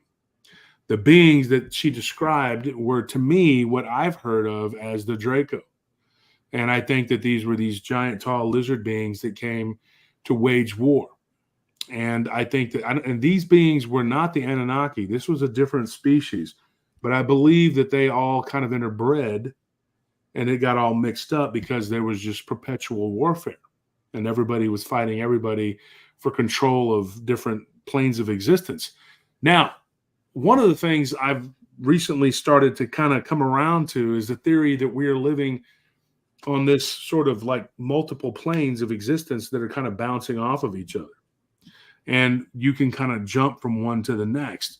It's not like off-world, like a sphere, like a ball, from one ball to the next ball. It's more like a plate. From one plate of, and it's a plane of existence to another. And that could be what's happening. And these beings can walk through these stargates just like we walk through a doorway.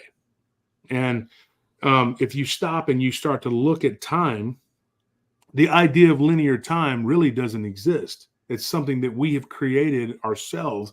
And it really is just to try to explain where we are, where we came from, and where we're headed.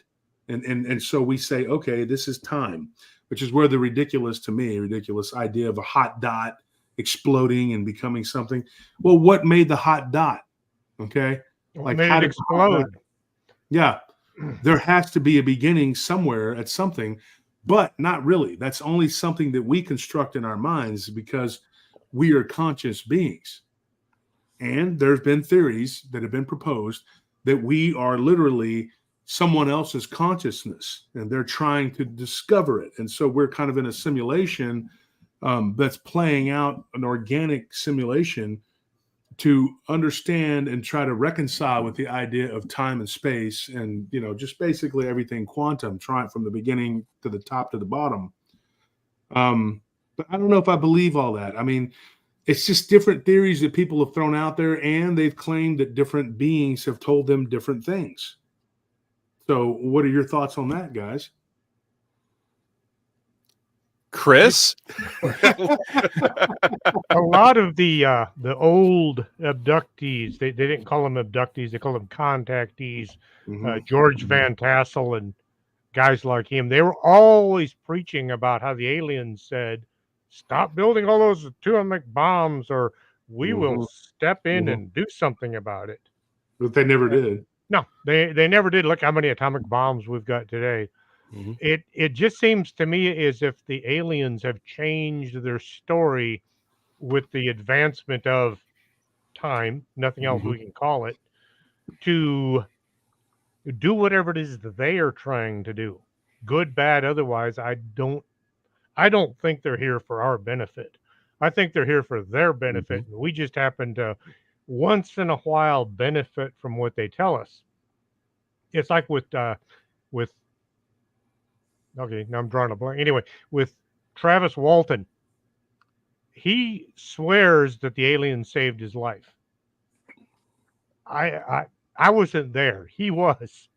He's got enough evidence to prove his case. I've talked to the guy several times, and he's telling the same story today that he did back in 1975. He hasn't changed it at all. Why would an advanced race of aliens do that? there's millions of people here on the earth. Oh, we accidentally squished one, right it up to the cattle mutilations and other things. That combined with how many people disappear each year. Where are all these people going? Especially the kids. All these stories about how the Dracos, the lizard men, how they kind of have a thing for humans. They like to eat us. And could all these people that are disappearing be winding up on their dinner plates? While at the same time, you've got Travis Walton, who encounters these creatures that, for unknown reasons of their own, they decided to put him back.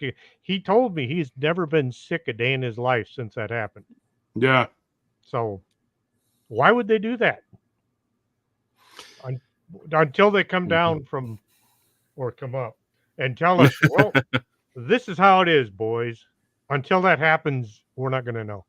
Well, I think to Josh's point about when you were talking about simulation theory and different planes of reality, and this is something I think about a lot, and I'm very sympathetic to the idea of course, there's very old Gnostic traditions, and there's very old occult traditions which suggest that going back to Neoplatonism and going back to Gnostic Christianity, that this reality isn't the real ultimate reality, that everything we experience here is kind of, the forms here are just a distorted reflection of a higher spiritual plane.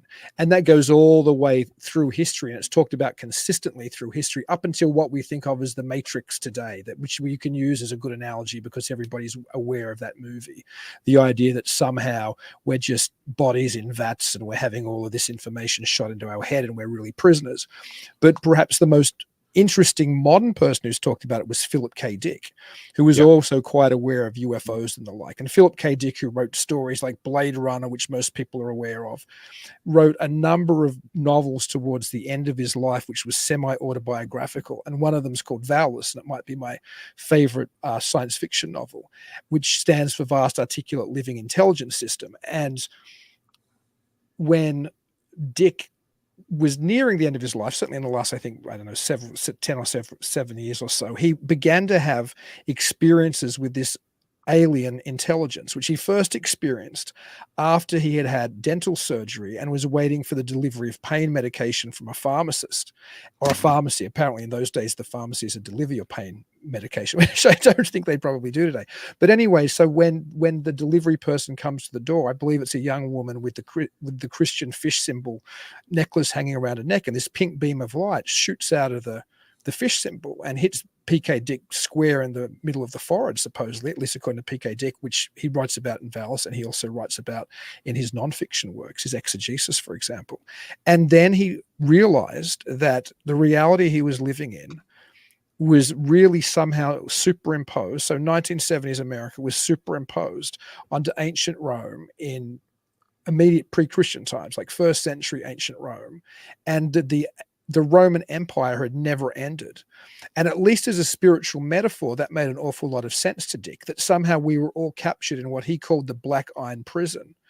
And that if you could see it and we can't, it would literally be like these physically black-walled structure around you, keeping you in this state of almost amnesia from a greater spiritual truth. And he thought that Valus, again, was an acronym for Vast Articulate Living Intelligence System, was hitting him with these messages to try to wake him up and to try to show him that there was a deeper spiritual reality and that this wasn't the ultimate reality, which is exactly what the Gnostic Christians were saying, which is exactly what the Neoplatonists are saying. So when we look at all the type of phenomenon we've been talking about tonight, about UFOs and about demons and about fairies and about Bigfoot, if we are living in this kind of just this tank reality, this non-real reality where we're trapped in, maybe these manifestations are just things being shot into our reality and exiting our reality afterwards. That's why we never have a body or anything. They leave physical proof when they're here, but then they go. It's like, I guess, like a video game. If you think of a cheat code or something, put in there by the programmer, it's not the actual normal reality of the game, but when you figure it out, you can get these extra bonus points and see other wonderful things. Or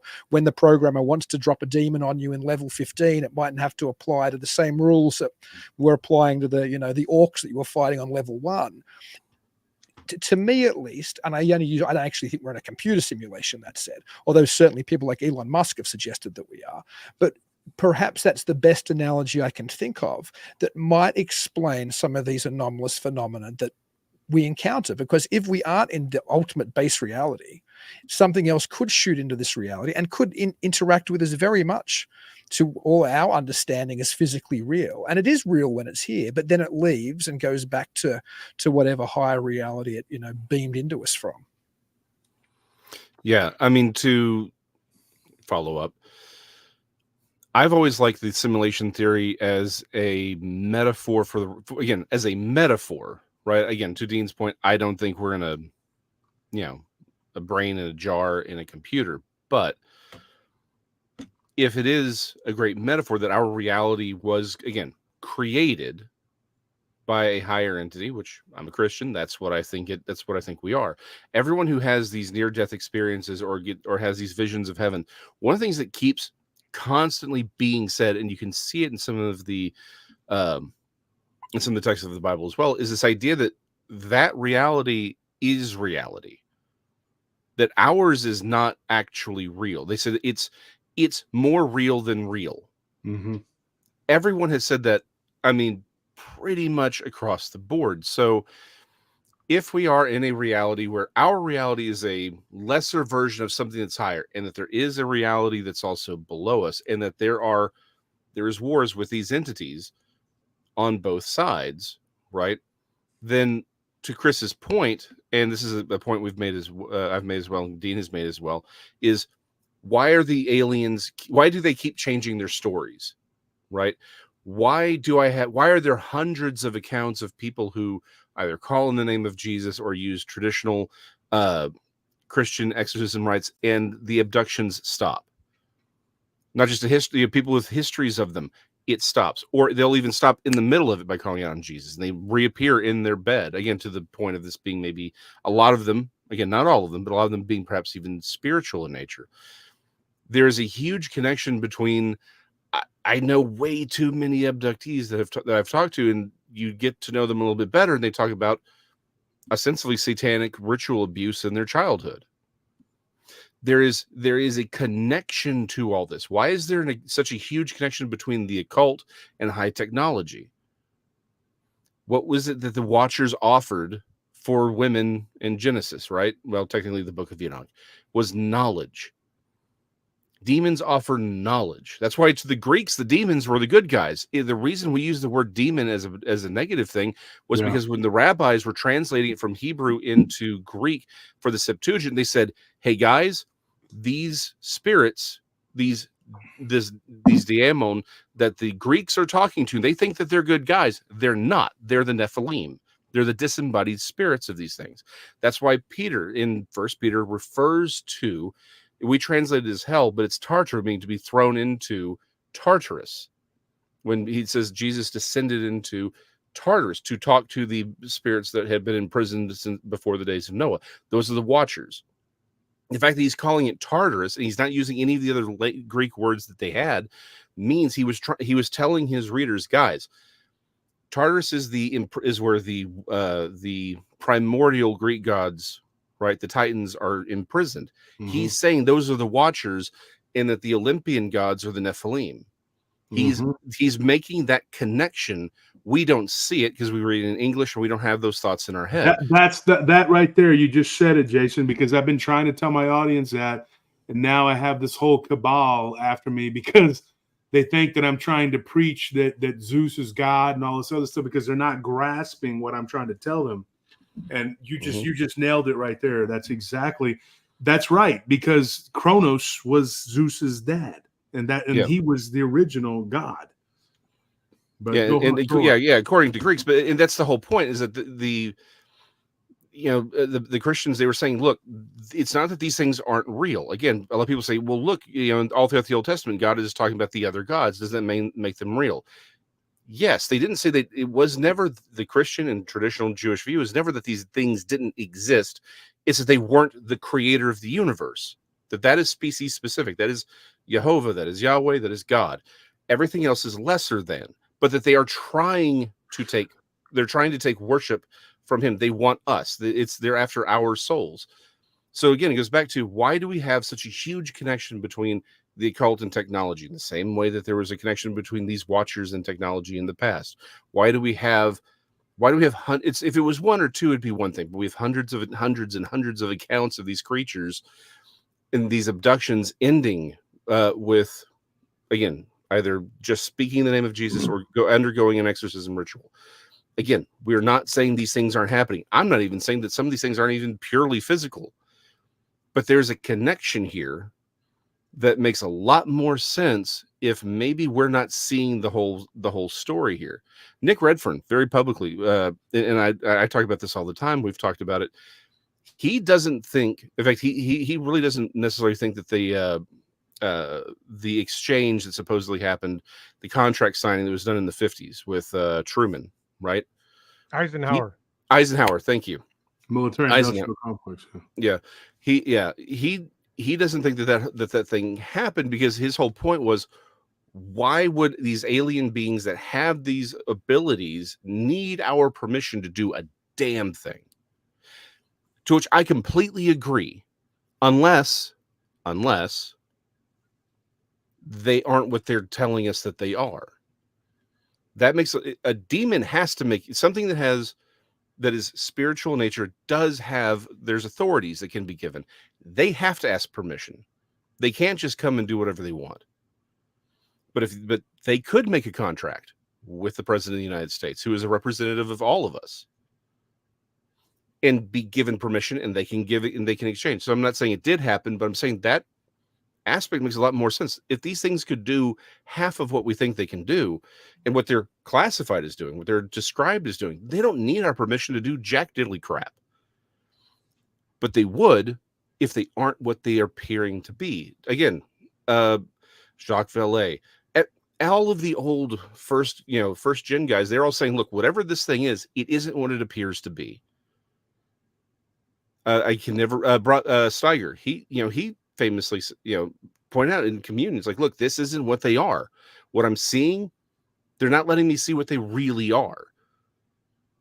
This whole thing is one big illusion. And I think that's why I want to take that step back and say, I think for me, everything's a pie chart, pumpkin preferably. But with pie charts, you get Venn diagrams too, right? Because they're all circles. We all like circles. My thing is the same thing as Dean's. You look throughout history, you look at the points of commonality, and essentially that Venn diagram looks like one just giant circle, and the only real differences are the names and the appearances of the things in question. To Chris's point, that may be far more culturally derived than anything else. So it sure as the world to me looks like we're looking at the same thing. It looks different, it sounds different, calls itself by different names, and it's definitely telling different stories to different people. But it's probably all the same thing. Now, again, not the same individual thing per se, but it's all part of that same ecosystem. And it sure as the world looks like there's a group that doesn't like us, and there's a group that does. I keep getting asked questions about, like CE5 and CE6, and I'm like, let me ask the question real fast. This is not an attack on anyone. Please don't take it as such, just a question. But what is the difference between going out into a desert, sitting in a circle, chanting, firing lasers into the air, than 1,000 years ago going out into a field, lighting a fire, and chanting and dancing around? There's no difference, clearly. Yeah. It's the same thing. So why is it you do it in 2026 with laser beams, it's aliens. You do it 1,000 years ago, it's a demon. You wake up in the middle of the night, and outside of your tent is a big giant creature that's really dark. You can't really see it, but it's got red glowing eyes. But you do it in your house, it's a demon. We seem to be very, very concerned with how things look and what we call it by where we are, and not necessarily what these things are doing. Mm-hmm. I'm seeing a lot of points of contact on these things. I just think, to Chris's point, maybe we are calling them different things, and maybe they are putting on regional costumes, right? Yeah, I think it's more important, as you were saying then, to look at the behaviors, both of us and of them in our interactions with them, than it is to look at necessarily their visage or how they're presenting themselves to us. And you can even see that, both historically, but you can see that even, I suppose, cross phenomenologically today. And people like Joshua Cutchin and Timothy Renner, for example, in Where the Footprints End, Mhm. make the comparison between people having experiences with poltergeists throwing stones and rocks at their house or dropping them on the roof, and people in the woods who a rock gets thrown at them out of nowhere. And so in the woods, they assume it's Bigfoot if it happens at your home or it's a haunting. But there are all of these very similar ways that the unknown and the anomalous interact with us, both historically, whether it was a fairy, 500 years ago or an ET today, or whether it was a Bigfoot today or a phantom today. So when you start to look at the behaviors and you start to look at the way that we interact with these things, then I think, I don't know if we're ever going to solve this, but then at least we can start to see patterns. And somewhere within all of this noise, this is again, you mentioned Jacques Vallée before, he was an information scientist. So something he was very conscious of was that if you look at enough reports and you notice things that match, you might find the signal out of the noise. And I think too often, because we're so interested in the noise, the pretty things it displays to us or the outrageous stories that it tells us, we get distracted by the signal. And I think the signal is in the way that it interacts with us immediately, like rocks thrown at us, or the smells that we have when it's around, or being offered food or drink by strange creatures, or people having encounters with all kinds of different creatures when they're doing something like berry picking, for example. Everybody from David Paulides has talked about people going missing to berry picking. If you read any of the what's his name, the Rosales books on humanoid encounters, which he goes over hundreds of years, the amount of berry picking encounters with weird things in those books is phenomenal. All kinds of different things. So the way we behave and the way they behave, the other, whatever it is, that might tell us more than saying, oh, well, we saw something with pointy horns coming out of its head, or we saw something that looked like, a giant lizard, or whatever the different interpretations are. Maybe if we go down to the behaviors, maybe that's where the secret lies. Yeah, somebody had mentioned Josh Cutchins. He was on our show not too long ago, and he's got a very interesting book that's got similar name to mine, The Bigfoot Phenomena. I've had two very, very, I guess, I don't know what you would call them, prominent people, or you mentioned Nick Redfern. Nick Redfern and Barton Unley both said, this is what they both said, and they've said this publicly, that my Bigfoot book about the Bigfoot phenomena, this is their opinion, okay? But they said it was the best Bigfoot book ever. Nick had called me up to tell me, and he did the foreword for it. And after he read it, he said, dude, that's spot on. I mean, the cases, the people that were interviewed, and when I wrote that with the Dogman phenomena, which is a companion to it, they were both, there were stories that were kind of overlapping a little bit. And I did have Barton and Ken and Nick and, Sibylla Irwin, different people that were giving their input, and we kind of went over the stuff together, and they helped me interview a lot of people. Sibylla did the art, but it was, when you go and you look at these cases, like it's, a lot of these people were abductees. They were abductees, and when me and Barton did the 12 different cases we went over, and we interviewed these people on the show, all but three of them, and one of them was kind of on the fence that you couldn't really tell, but the other, at least 9 of them, that were abductees. And when we got to Jesus Payan, and he started talking, and that's the guy from Breaking Bad. Yeah. When he started talking about we were just like, Barton texted me and was like, dude, here we go again. I mean, we weren't expecting that. We were just interviewing. We didn't pick these people based on their, encounters with aliens. We were trying to get Bigfoot. And finally we hit Daryl Denton, and Daryl didn't have, any sort of alien, whatever. But it was the first 5 people. 4 of them were abductees. It was a crazy number. And then we went through like another 3, and then we hit another one who wasn't. And at that point, I told Bart, I said, what is that, 8? And now 2 have not been abductees. It just it didn't make sense. And how, and Carter Bouchard, he was on Blondes and Booze with us on Thursday. Yeah. And Carter and me have talked, off air. We've talked on air. And one of the things that hits home, is that, I mean, when they field these reports of the Bigfoot thing, let's just talk about that for a second. What are they doing? Are they just totally ignoring the fact that these people have had these experiences, or that some of these people had some sort of like, because we did a show called Celestial Bigfoot way back about 3 years ago. But it was, it was very interesting because in Barton's book Inhumanoids, which I think is one of the best books about these critters, ever written, there was a part in there when he talks about these Bigfoot, aliens. They're like aliens. That's what they are. They're flying around in spaceships and they're doing whatever people do when they abduct. And so there was a woman named Donita who came on. Well, she didn't come on the show. She told us her story. It was me and Tony. We covered it. And there was my old co-host too. He got us. Well, she reached out, and him and Tony originally, and then I interviewed her. And I thought at the time, I was still kind of wet behind the ears with all this, the alien abduction stuff. She starts telling us this fantastical tale, and it was basically abduction, alien style from Bigfoot. And it was crazy. And it was like she worked at a Mexican restaurant. She walks out the back. It was like in Las Cruces or something. She walks out the back and she goes unconscious. And she wakes up aboard a craft, and these were Sasquatch-looking creatures. I mean, everything. They had the smell, everything that you would think of as a Bigfoot. Mm-hmm. And then we lost touch with her, and I believe that her boyfriend at the time was real, like, staunch fundamentalist Christian, and didn't want her talking about this, because to him it was a demonic thing. And, that's unfortunate too, because then you don't get people's encounters at them coming forward because they think that, something evil has happened, and which it did, I guess, but then we're not supposed to talk about it. And they're from a Hispanic background. Yeah. I know this because I am, and I know that there's a lot of, well, don't talk about it, whatever.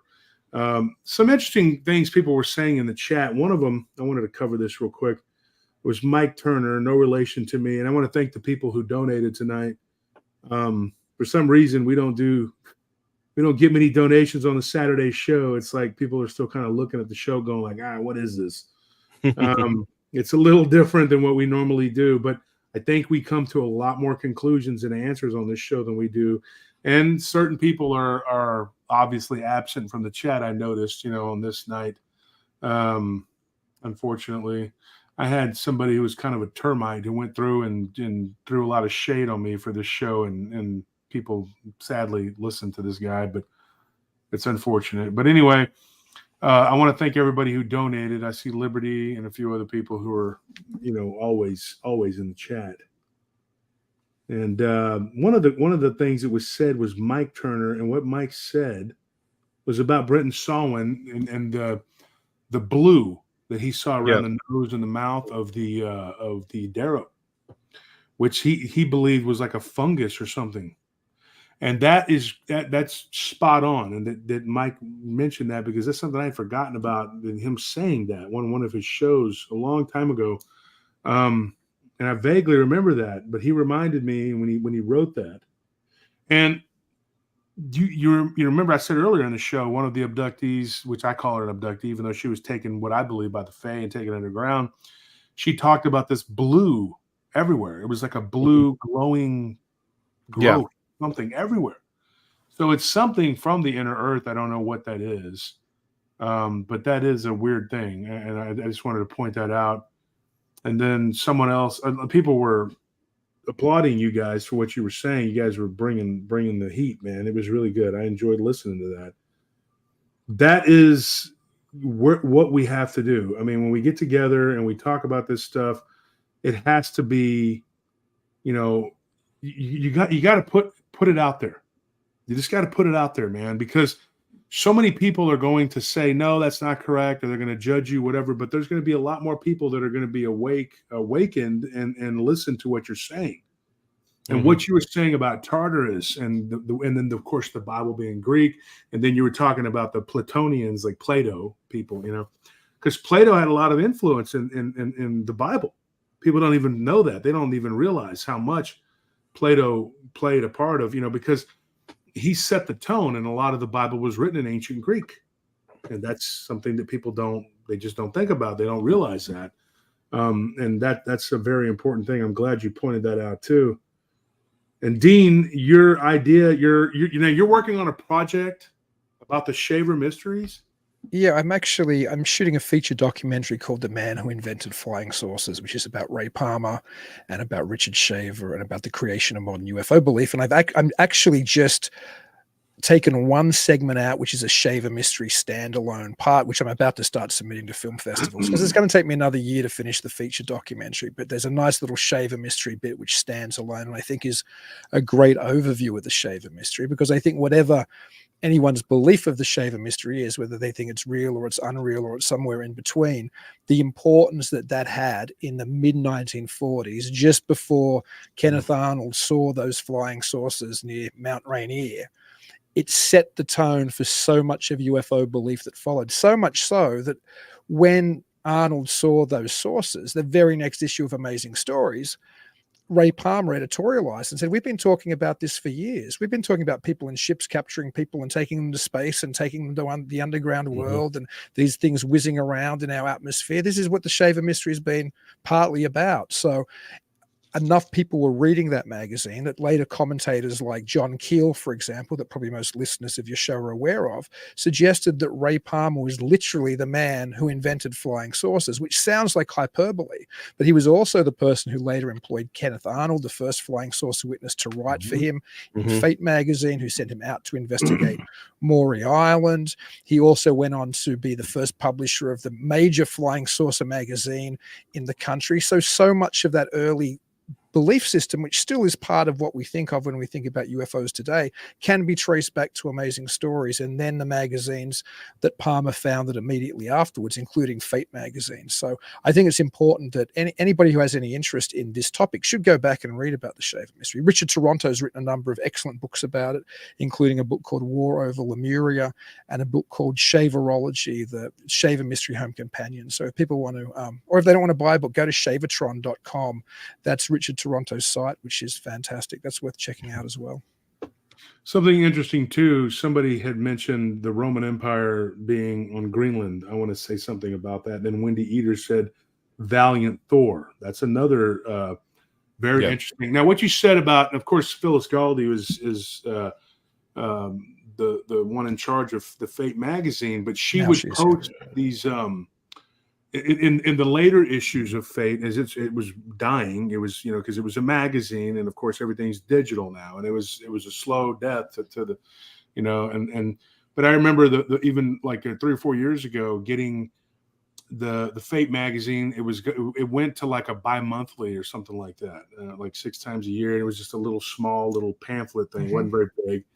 But they would always have a story from past 60s and 70s, 80s, whatever, of Fate magazine, because it was around forever.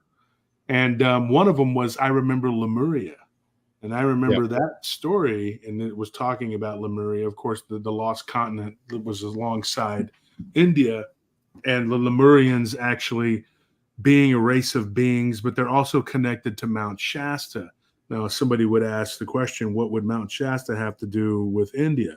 Well, what does the Indian culture of the Tamil people have to do with the Aztecs, other than they had the same DNA, which is weird, So when you start looking at the ziggurats and you start looking at these temples, and you're going like, okay, I can kind of see that. They found this temple in Cambodia. Of course, the Khmer Rouge was in charge at that time, and they destroyed it.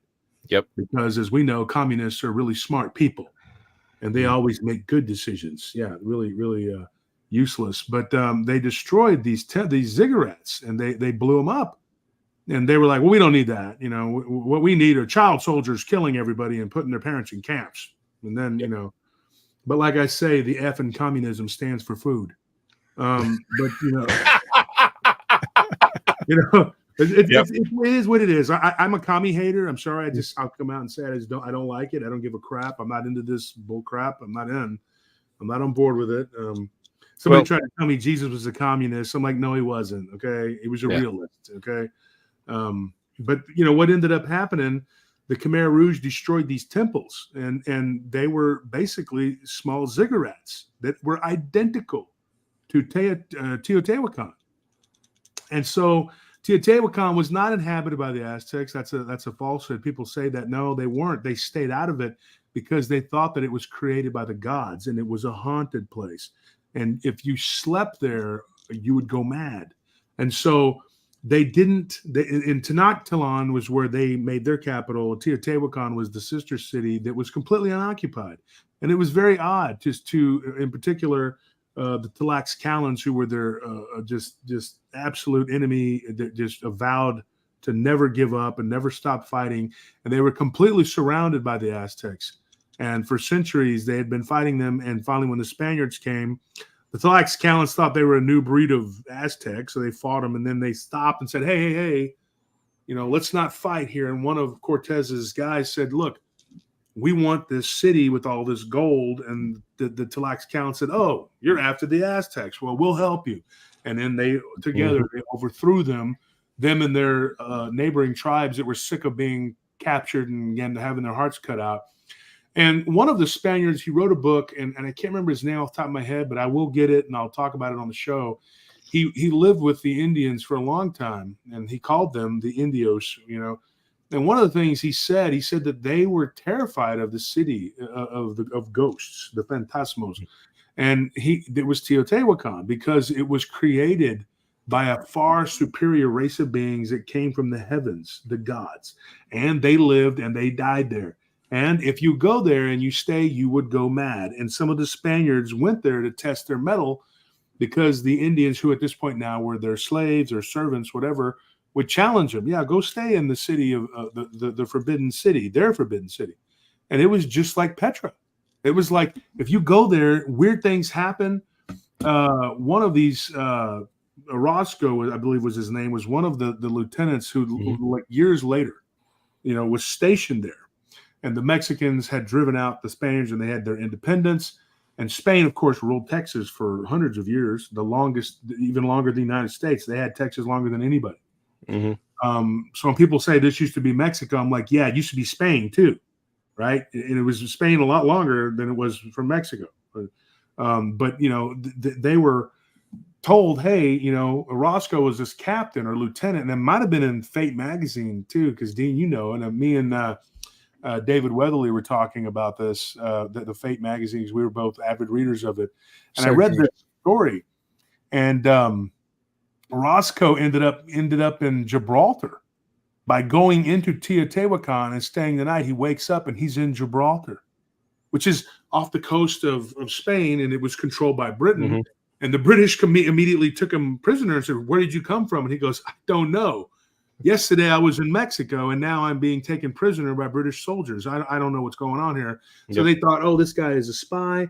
But it became a matter of record that these British captured this guy. And when they talked to Spanish authorities, they realized that this really happened. That in 1659 or whatever it was, he was actually there. Now, this isn't the first time we've heard of something like this. There was a war. People don't know this. That Portugal fought to keep its independence from Spain. That's why that little sliver is still there. Now, they were heavily supported by England, and they have the oldest treaty in the entire world. England and Portugal have been allies for centuries. And, of course, they fought this war, and Spain didn't lose, but they didn't win. So then Portugal said, we're still Portuguese, right? But there was a story of one of these soldiers, these Portuguese soldiers, was in a garrison. Same thing. He goes through this portal, and they thought he was derelict of duty, and he gets taken hostage by the Spaniards. And guess what? It was in Gibraltar once again.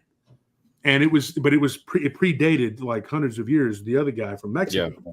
So you're going like, what in the hell is going on here? There has to be some kind of portal that's making these people end up somewhere in the Atlantic in this rocky island.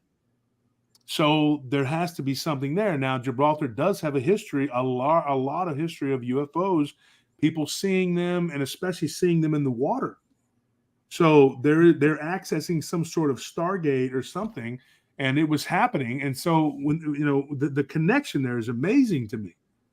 How when you take like a city that was abandoned, who knows how many millennia ago. And the Aztecs, when they showed up, it was already abandoned. They were scared of it. They didn't, and so it was already built. They didn't build Teotihuacan or Tenochtitlan. They didn't build either one. Yeah. They were not real innovative, honestly.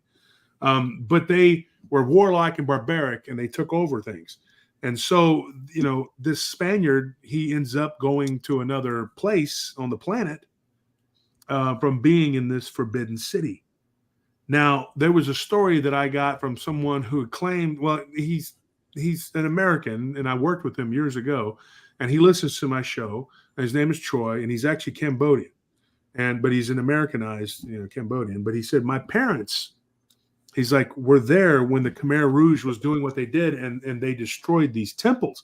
And one of the things that he talked about, he said, that his dad believed, to the day he died, that those temples had a significance because when they destroyed them, they heard these weird screeching noises as they blew them up, that they thought were demonic. Some sort of demon or something was coming out of them.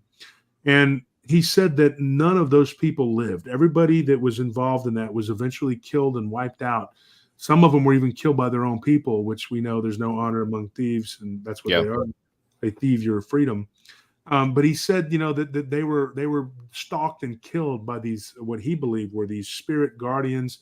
And once, when he was a boy, when he was a young Cambodian child, he snuck out of his home, and he went to one of these temples where they were told never to go, that people had been killed in those temples. And they were told this, that they were sacrificed to the gods. And of course, he goes and he goes there at night, like he's not supposed to, at midnight with a group of other wayward youth. They were little children, and, they had a terrifying experience. They were chased out of there by this gargoyle looking creature. And Troy tells me that, his dad always talked about that. And I was going to talk about that on tomorrow, which I'll get into that tomorrow on tomorrow night's show. And then there was another story that I told part of, and if anybody can remember what it was, remind me, and I can go look it up and finish telling it. But that was 2 days ago. But those are going to be for tomorrow. So if you want to tune in tomorrow, I'm going to talk about these temples that were destroyed in Cambodia under the Khmer Rouge. It's something that a lot of people don't know about because the history was destroyed. Very similar to what the good guys over at Al Qaeda were doing with the what's it called? The Taliban, let's take these monuments and these other temples, because we don't believe like that. Let's just blow them all to hell so that you don't have your history. You don't have, what the hell was going on. You don't know. Yep.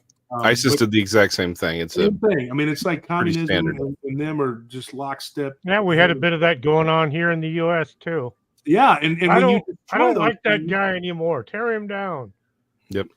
Stupidest thing ever. I mean, so stupid. If you control the past, you can control the present, and if you control the present, you control the future. Exactly. Yeah, that's exactly it. So we're at the 2 hour and 13-minute mark. If you guys have to run, I understand. Does anybody need to leave? It's up to you. As much as I've loved chatting, I mentioned the short film I'm doing. I actually have a festival deadline. I have to have the sound mix done for by tomorrow. So I might have to bounce if that's okay, Josh. That's fine, Dean. You're not stuck here.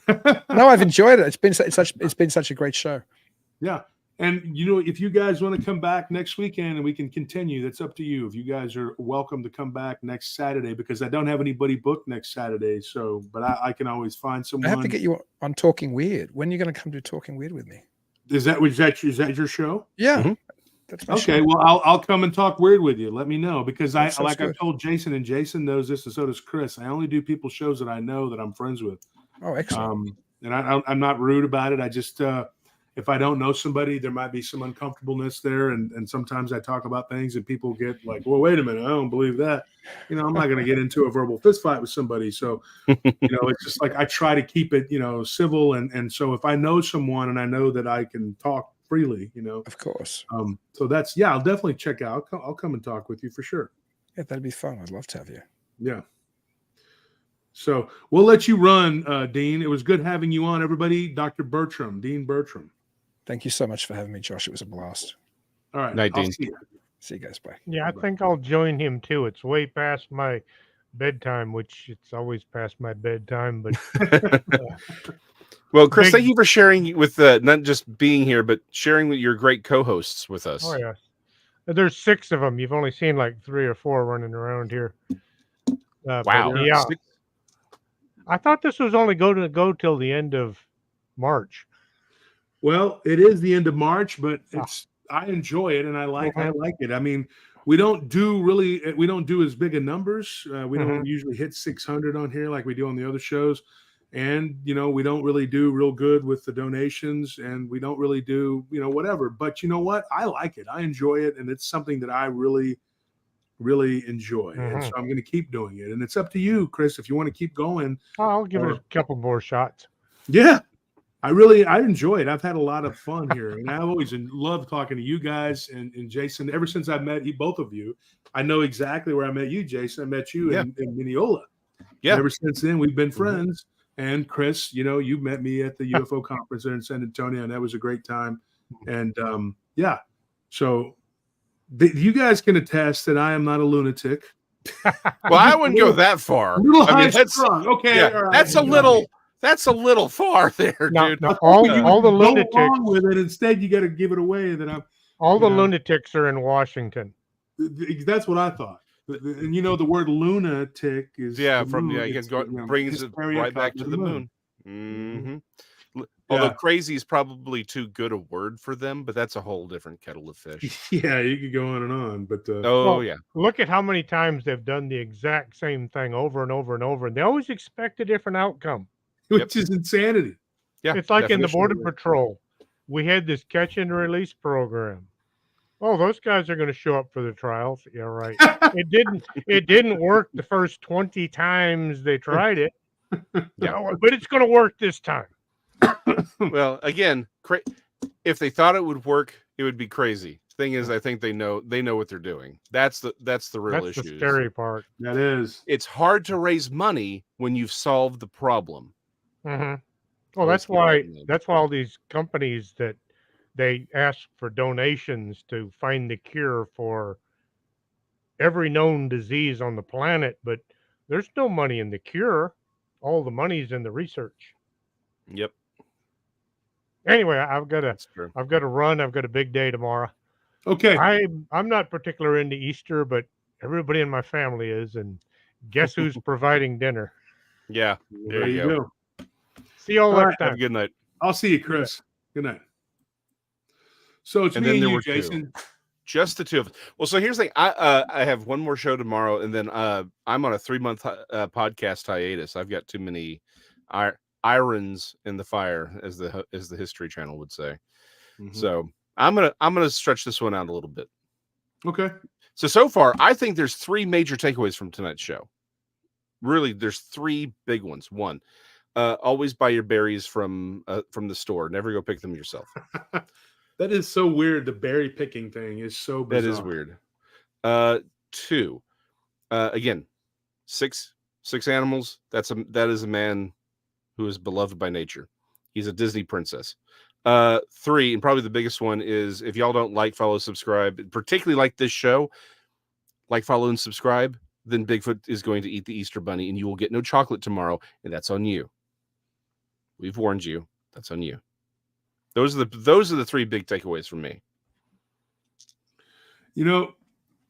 I have a question for you. Now, somebody there's a couple things I want to unwrap here. Mm-hmm. One of them, Ania just says, I went back to find this comment. Tartaria was an actual territory in Asia. I want to touch on that for a second. And then I want to talk about the Roman Empire in Greenland. Mm-hmm. Now, here's what I'm going to say about Tartaria. A lot of people are saying that there was once a mud flood that destroyed this Tartaria. Mm-hmm. It could easily be explained, and I'm not saying it did or didn't happen. A lot of people are starting to. It's a theory that's gaining traction. I don't see any proof in it, but some people believe it. But people believe a lot of things. And I'll say this: the maps were called Tartaria because everything east of Moscow was basically Tartar territory. Now, if you look at those same maps, down below that, it just says Cossack, which is the Cossack region. which is my dad's mother's people. So when you look at that, that's where they were from. And the Cossacks were actually the ones that defeated the Tartars and destroyed them. The Cossacks, and here's the truth, the Cossacks were Christian barbarians. They're basically barbaric Vikings that stayed in that region because their closest genetic relatives are Scandinavian. And they're very large people, strong people, and tough people. And they actually interbred with what was left of the Slavic people. And then they destroyed the Tartars. The Tartars were actually Islamic. And so it's really a misnomer when they say, well, there was a Tartarian empire and it was European. That couldn't possibly be because the Tartars were Islamic. They had to convert it to Islam. And they would have been the genetic descendants of the steppe people. People that had been riding horseback and shooting arrows since the time of Alexander. Alexander had a fifth with them. And, the Thracians, which were Bulgarians, he used them heavily in his defeat of the Tartars. And then, of course, going after that, Attila the Hun. The Huns, they were not German and they weren't Hungarian. Yeah, they would have been the direct ancestors of the Tartars. So that's the truth. That's what you have there. So there's that. And then the other thing I wanted to say about Roman Empire in Greenland. Now, that is a little different. What I'll say about that is that supposedly Thule, and there is an actual cult. The White Order of Thule, and they believe that the land of Thule, they found it. Leif Erikson was part of that. And he went to Greenland and he saw soldiers that looked like they were wearing breastplates and things like that. Hoplites, if you will, or Roman legionaries. And so there became like some sort of myth that grew up that there was a Roman Empire that was still there flourishing. And somewhere in the middle of the frozen wasteland and maybe underground, they still have a civilization there. But there is a very interesting story to that. There was a race of dwarves. And according to the Vikings, many different Vikings that came and went, showed up in Greenland, supposedly, allegedly, and they interacted with these dwarves. And the dwarves talked about a people that they fought like a millennia before, that were giants, that were 3 times the size of the Vikings, who were the biggest people in Europe. They were over 6 foot tall. Nobody else was that big. And they said, oh, they're 3 times your size. And these were dwarf, little diminutive people who fought a war against the giants. And some of the giants still lived there, but they had gone underground. And originally, these giants came from, you guessed it, up above. So the dwarves, being a sub-natured people, whatever, they were like semi-translucent at times and whatever. So there's a whole story there. We could go on and on and on about that. But that's Thule. So real quick, I'm going to talk about that. Then we'll go back to the Tartar, because I do have some thing on the on the Tartaria thing, because that's a whole kettle of fish. But yeah, like there's evidence the Romans made it here to the U.S., right? In Arizona. History, I mean, again, it really looks like everyone made it to the U.S. or to what we would call the United States. In fact, genetics makes the fall of the Mayan Empire really, really interesting. Going back to the Tartars on that one. But yeah, I mean, there's plenty of evidence that people made it here. Water has never really been a separator as much as land and mountains have. No. Mountains are a greater... If there's an ocean, people will cross it. With minimal technology, you can get across an ocean. Thor Heyerdahl proved that multiple times. Thor Heyerdahl with Kentucky.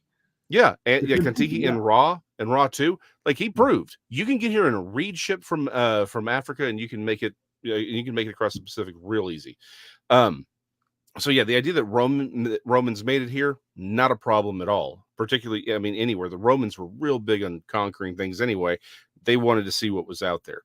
There's plenty of reasons everyone knew this stuff was over here. I've had a theory for a long time that the copper that was used to fuel the Bronze Age actually came, or at least a large part of it actually came from North America.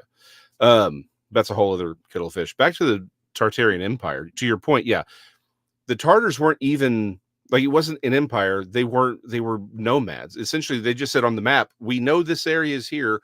We know that the Tartars are the Greek or the people that we've interacted with. That's it. That's all they were doing with that.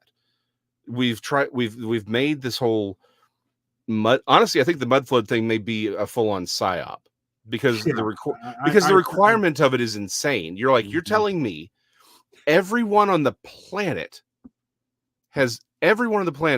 agreed to this lie and changed all of human history together. Mm-hmm. And they agreed on the same lie for like the last, it really is only like 200 years. 200 years. Like, yeah. I'm like, really? Like, I find that the hardest thing to believe. It's like, it would be one, I have some pretty interesting beliefs from time to time. They can get spicy every once in a while, but you're asking me to believe that everyone on the planet just sort of agreed to just lie about all of human history 200 years ago? You mean in the middle of the Civil War, people were saying, okay, yeah. Hey, quick, everyone, let's unbury these cities and not tell anybody. Yeah. At all. That was another problem I had with that because I'm a history buff and I know there were like 3 different wars going on at that time, and I'm like, so you mean the Austrians and the Prussians were having a war, and then of course there was right after that there was the Franco-Prussian War. Yeah, the Franco-Prussian War. The Civil War was going on over here, but right before that, so all of that just was null and void, just so they could make up some BS. I mean, like we're unburying cities. It's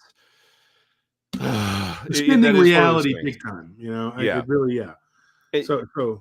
Well, and I think we're genuinely living in.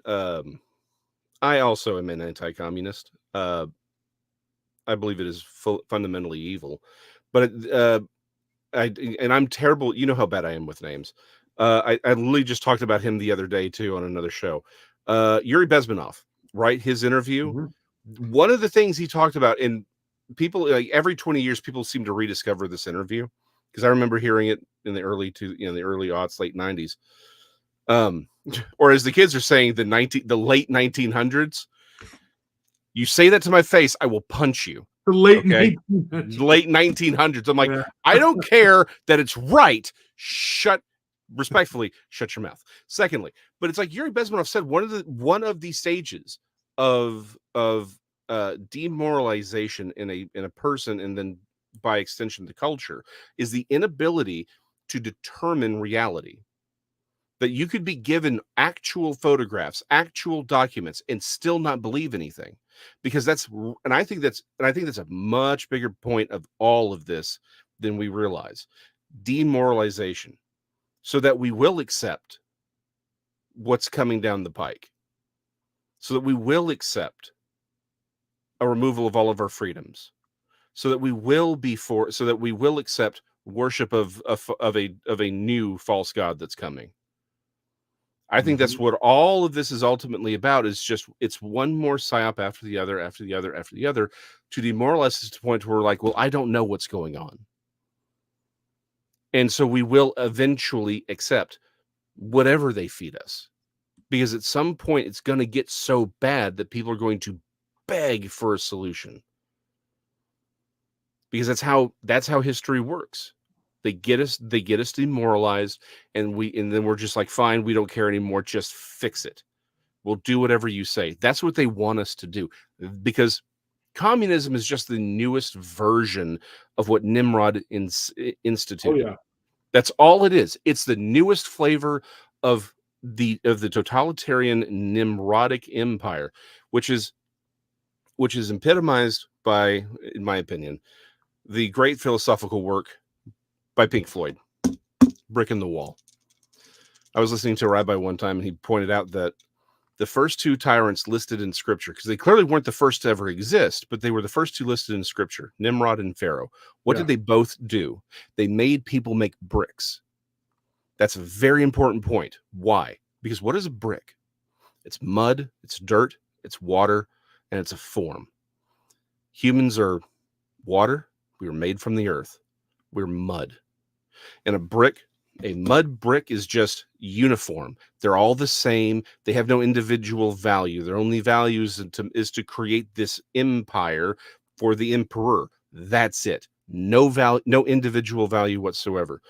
When God asks in the Old Testament for a temple to be made, he specifically says unhewn stone, which means every stone is unique. Everyone essentially made by God. And when you fit them together, it's called dry masonry. When you slide them together, each one becomes integral to the structure. And it's telling us this, and this is probably a good, place to sort of end on, considering Easter is tomorrow, Resurrection Sunday is tomorrow, is that when man builds an empire, but again, Nimrod, Pharaoh, communism, it's all the same thing. They don't care about you. You are expendable. You are a brick in the wall. God's kingdom values humans. God's kingdom says you are special, you are unique, and you are critical to the building of this kingdom. Every human is. Those are the two. That's the two ideologies that's fighting and that's at war right now. Either you're a brick, or you're a person of eternal value. Tomorrow's the day we remember the time that God died to save you, because you are of eternal value. You're not a brick in the wall. That's why it matters. That's why any of this matters. People ask me, why do you care what Bigfoot is? I'm like, I don't care at all, ultimately. I want to know what the shape of the earth is, right? I mean, that's a metaphor. It's a sphere. But, that's a metaphor, because I believe that all of this points back to the reality that God is real, that we are in a spiritual war, and that the God that created the universe and is fighting for us loves us so much that he sent his son to die, resurrected on the third day, to bring you back to him, because you don't have to go to hell. You don't have to go through hell in life. Look, life's going to come to everybody, right? Crap is going to come at you no matter what. But you can have joy in it. You can have peace in the fire, because that is what he brings you. It's not just for eternity, it's for now. But trust me, you want that eternity. That's right. I wanted to say something, jumping back to what we were talking about earlier. That was good, what you just said. I agreed with pretty much what you just said. What you were saying about the Romans coming to this world, to the new world. Yep. There were Roman coins that were found in multiple states, and there were Chinese anchors going back to the 4th century BC. Yeah, that were found off the coast of Texas, Gulf of Mexico. Yep, about 100 miles and out. California. Yeah, and California. Yes. And so but here's my thing: the Romans were not sailors. They did not like to sail, and they typically didn't go outside of the Mediterranean much. Yeah, the Pillars of Hercules was kind of like the limit. Yes. And they did go to they fought in Egypt when they fought when the Ptolemies said, hey, we need help, and they fought the Egyptian fleet. And then there was, of course, the battles that they had with Carthage, and then they had a few battles with the Greeks and their triremes, but those were a moot point, because they destroyed their docks and they destroyed the cities in Greece, and that the Romans conquered Greece, completely conquered. It was one of their first conquests. Yes, but the Greeks became assimilated into the Roman Empire very quickly, and the Greeks were sailors. Now they were sailors, and I thought about this with the Thule. Oh, cool! Turn the light on. So I thought about this with the Thule thing with Greenland, when Erickson and his men saw these hoplite type soldiers that could have been Romans, that could have been Romanized Greeks. Yeah, and those could have been who was there on that island when they first showed up. Is this? You got to use volcanic because she'll panic. Oh, it's okay, sweet girl. It's okay. Oh, what do we have there? Oh, we have a bunny, an Easter bunny. We have an Easter bunny. Well, she's panicking, but it's okay. It's okay. Oh, it's okay. You just got to be real gentle with her. Now, this is one of our bunnies. Oh, she's a sweet girl. It's okay. It's a sweet girl. This here is Roxy. Isn't it right? And she loves to roam around and play. Her best friend is a black cat. We want to get him? Martis. If Martis is over here, she'll probably calm down, because that's her best friend. Martis is everybody's buddy. Ain't it right, Martis? They love to play together. So our black cat and our black bunny rabbit, and we have a little brown bunny named Cinnamon. Right? And Martis is going to go. Martis loves to go and jump on my hats over there and get cat hair all over him. It's okay. Yes, You they calm do. down now. Yes. What kind of rabbits are they again? I forgot what the name of them are. There's some kind of special breed that came from Texas A&M. Yeah, they were bred by Texas A&M, Hmm. and sadly they were bred because they're so they made them very large and docile Yeah. for food, and that's sad. They're But meat I would rabbits. never eat my Gotcha. bunnies. I love my bunnies. I would never eat them. Let me put her down so she can go and poop and pee everywhere. Yes. There she goes. I will not tell you about some of the tamales I've had then. Oh, really? Are they rabbits? Oh yeah. Oh yeah. Okay, so it's Europeans think it's weird that we don't eat rabbit because, like, to them, rabbit is like our chicken. Like you, I've like had you, rabbit before, but yeah, I just yeah. having rabbits and a pig, I just can't bring I myself. get it.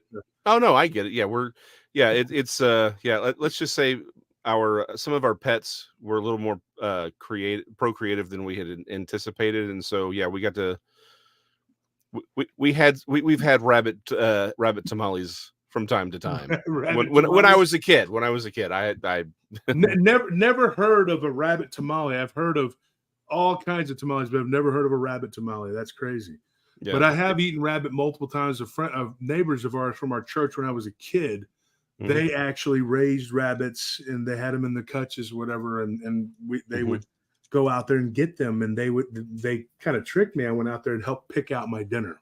that was a little rough. Yeah. My friends Matt and Mark, and their parents were big Christians. We were Baptists, and Matthew and Mark were named. She's okay. She's right here. She's with me. She's by my feet. She's calmed down now. She knows it's me. But they were named after the Bible, of course, and then but they were twins, and they were like, hey, we're gonna go eat dinner, come over, have dinner, and so we go out there and we pick out some rabbits. I thought we were gonna take them inside and play with them or whatever. No, they disappeared into a shed, and then later I got fried rabbit. That was harsh. I didn't eat much. I really didn't. Yeah. I was like 7 years old or something like that. But, this pet was so delicious. Yeah. But no, it was one of those things where, like you're hit with reality that animals, that's what you're eating. You're eating animals. Oh yeah. So I eat very little red meat. I still eat chicken. I had chicken today. And unfortunately for me, Ken, he eats mostly chicken because he has a condition where he can't eat much red meat. And so, yeah, we ate at an Italian restaurant there in San Antonio. It was very good. It was called Casa Pasta. So if you're ever in San Antonio on the north side, it's not a bad place to go and eat. But yeah, I don't like to eat my pets. I'll never eat rabbit. Yeah. And my pig has totally turned me off from ever eating pork. I didn't eat much pork anyway. I didn't eat red meat hardly, but he is a really a good little dude, man. I couldn't imagine eating a pig ever again. I mean, he's got such a personality. He's a cool dude, man. He'll come up to me sometimes when I'm in here doing work, and he'll oink at me, and then he'll lay on my leg so I will pet him, and then he'll roll over on his tail like a dog so I can pet him on his tummy. Because that's one of his favorite things to do, Yeah. Oh, pigs are very, very intelligent creatures. Cows are dumb as rocks, but they are pigs though, they are very, very smart. I've seen pigs do some kind of amazing things. Even wild pigs aren't really intelligent. That's one of the reasons a lot of people said, okay, why is pork often forbidden? Well, again, in the wild, what they eat, they're very prone to getting scavengers. Yeah, they're scavengers. But a lot of people have also thought, well, they're also really intelligent. It may just be God's like, yeah, maybe don't eat the smarter animals. Let's save the dumb ones. Like, I gave you some dumb ones, eat those, right? Yeah.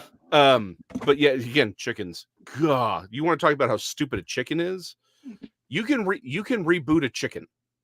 Please understand that you can reboot a chicken. If a chicken's being weird, you can take it, put it in the runner for like a few hours or maybe 24 hours, and you've rebooted it. Like that's how dumb they are. That's why they aren't very smart at all. And I had a friend, Melissa, that she's really one of my best friends, but she had a chicken, and she was always talking about how smart it was. I didn't see it. Yeah. I just humored her. I was like, okay, whatever. I don't want to be rude and say that chicken is not smart, but Some people have had them as pets. My wife had some, and she had ducks too. And there was a duck Mhm. and a chicken that were her and her sister's pets, and they were best friends. A duck and a chicken, believe it or Yep. not. I mean, it's a weird thing. But Hey, we had there's a duck that was a Marine during World War Really? II. Yeah. Oh yeah. Not No. know that. It's I'll send you the link. I had read about it in one of those Ripley's Believe It or Not's like 30 years ago, but I'll send you a show that a guy did on it. I forget his name, but the duck was won at essentially at a bar for like a gambling thing. Mhm. And long story short, these Marines, it was in Australia, but these Marines who invaded, who were going through World War II, through the invasion of the South Pacific, they brought this duck with them. And there's a story where the duck actually fought a Japanese rooster and won, and was actually it was actually awarded a certification. The duck survives the whole war, makes it back to the U.S. and became sort of like one of the sort of like the like a mascot. The duck, though, now has been, after its untimely passing, which the military, it actually lived for a good long time, but then died of liver failure, and they said it had nothing to do with all the alcohol that the Marines fed it. Oh wow! But apparently it was stuffed and is like on display. It was it's like this hero duck. I'll send you a link to the show I saw on it. It was hilarious. But yeah, it's I read about it is in one of those things years ago and completely forgot about it. But it's hilarious. So yeah, ducks. We have a history of ducks being heroes in this country. Gosh darn it! The duck is the high school mascot of my high school. Oh really? Yeah, I went to a few different schools, but that was the one I went to the most. So that was the one I kind of like, But yeah, that's my high school mascot, the Taylor Duck. Hey, fun. Like I said, the duck took on the chicken and won, or rooster and won. So again, another reason why it's good to eat chickens. They served the Japanese Empire. They served the Imperial Japan. Yeah, you want to talk about some evil mother effers? We don't talk about that at all in this country. It's like y'all don't understand how bad the Imperial Japan was.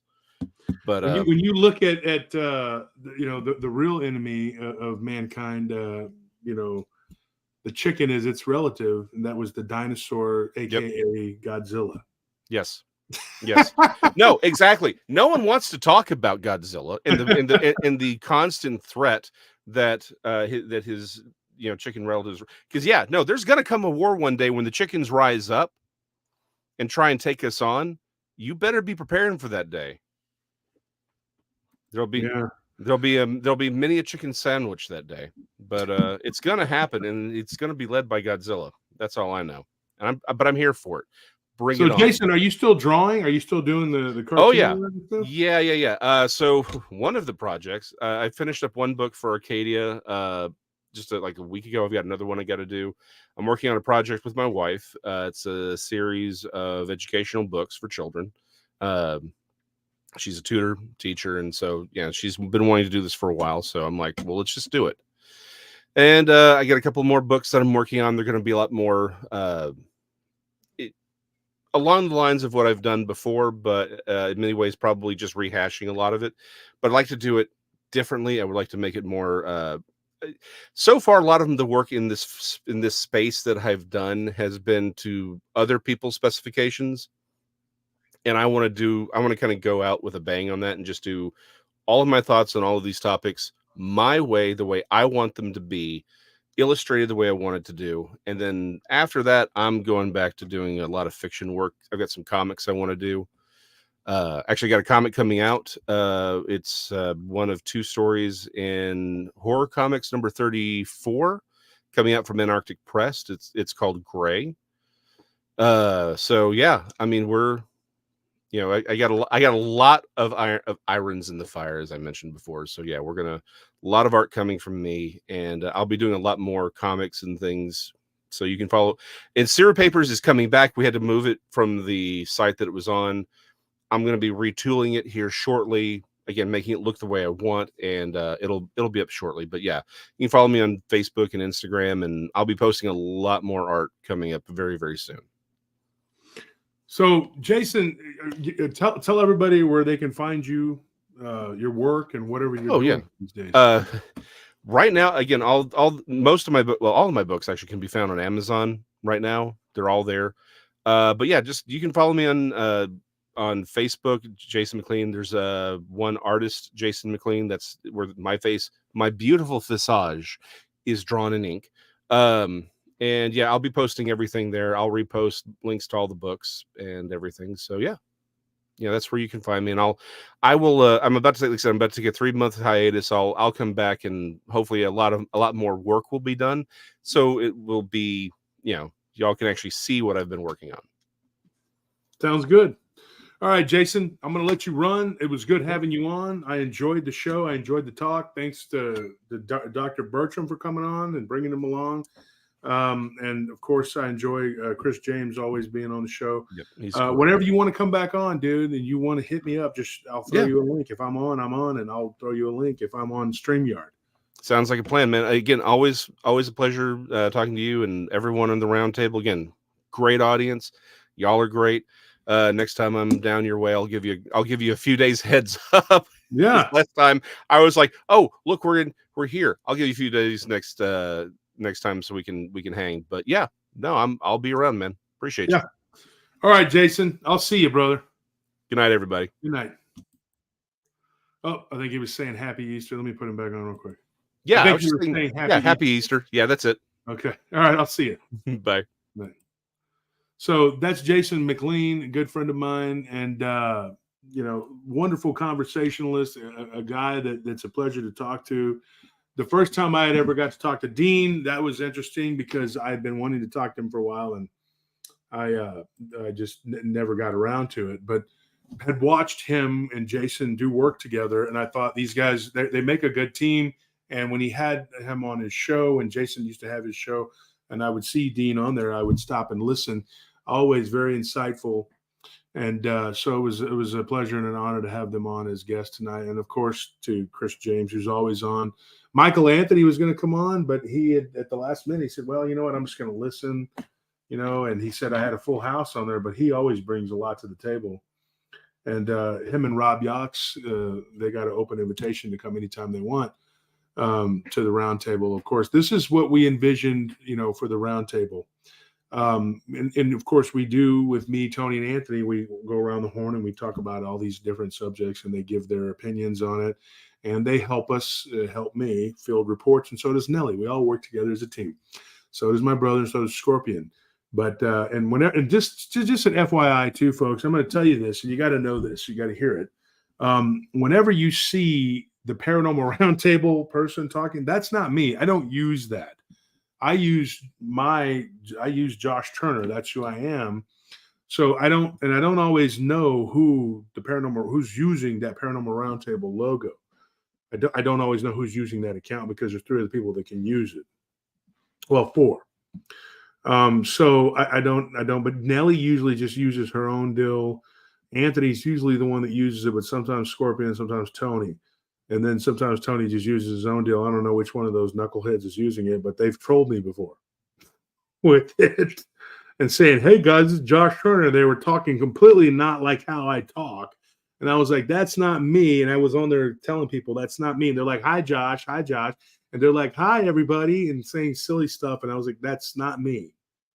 I was just like telling everybody, look, I don't use that account. I don't do that. I have my own. And I don't ever use a fake account on YouTube or Facebook. So if somebody comes out and has some weird thing saying they're me, I have a profile of me where I'm kind of like doing this, like I'm kind of grimacing or whatever. That is for the Paranormal Roundtable page or whatever.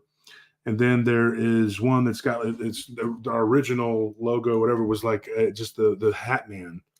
That Anthony just pulled off, whatever, and we just put it up there. And then we used the logo that was made, and eventually that became, our symbol. And there's 2 of them. There's 2 logos, one with the zombie in the middle, one with the hand. The traditional colors of one is like that, and then there's a red and black, and those are trademarked. And everything we do is trademarked and copyrighted, except for people's stories. Because how do you trademark and copyright somebody's story that somebody gives you? You can't, unless you made it up, which some people have done. They're like, "Oh, that story's copyrighted." I'm like, "How is that? How do you do that? Unless you AI generated it," which people are doing that, unfortunately. Here, you will not get AI generated fake bullcrap stories. You will not get fake subs, fake views, fake likes, or fake comments. I saw somebody the other day trying to, of course, she's got a bazillion subs. You're like, right, yeah. But I saw on there the people making comments, and I was like, you're looking at it going, this is ridiculous. These aren't real people. They can't be. I mean, the things that they were saying. No, that is not a tiger. This is a boar's tusk, a wild boar. Here in Texas, they have become nuisance animals. Now, somebody tried to argue, said, "Oh, they're not either. They're not that bull crap. They don't belong here." Okay, and I'm not talking about my pet pig or whatever. I'm talking about these wild boar. They're not native here.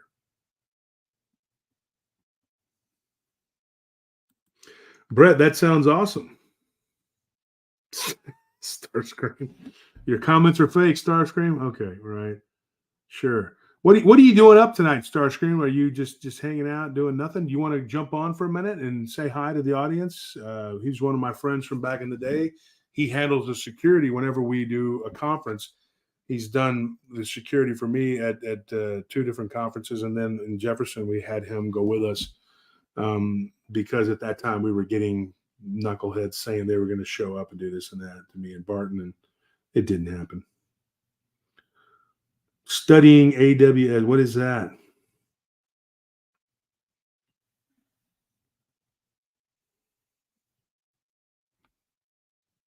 So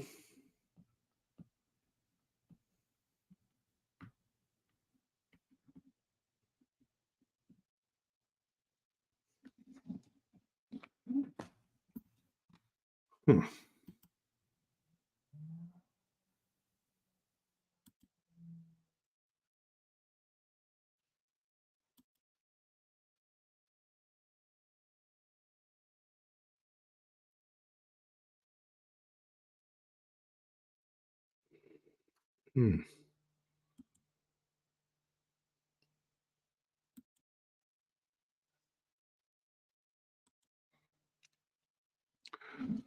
So we got 380 people in the chat.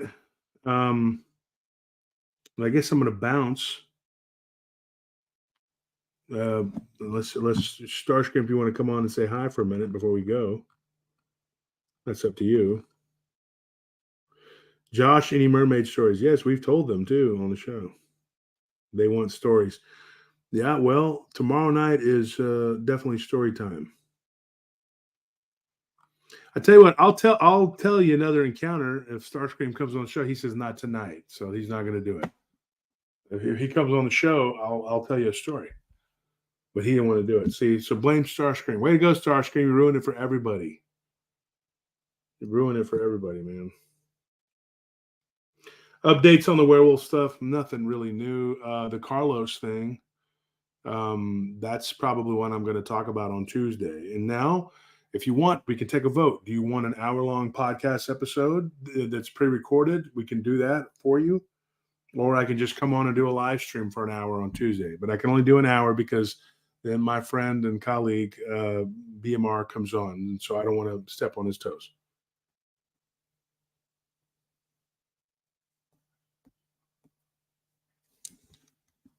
Deborah Mueller says, please stat scream. So stat scream, please. Come on, stat scream. He said, that's mean. It is mean. What you're doing to these people is cruel. You're mean. You're a mean guy. We've always known that, though. You're always a mean guy. What we need to do is get you and Squid on and talk about some of the weird stuff that's happened to y'all. tell people about, when you went on to Harryman Road and all that weird stuff that happened and the weird. It's weird too, Starscream. I know you know this, but you and your brother did the same thing that Eric Palacios did.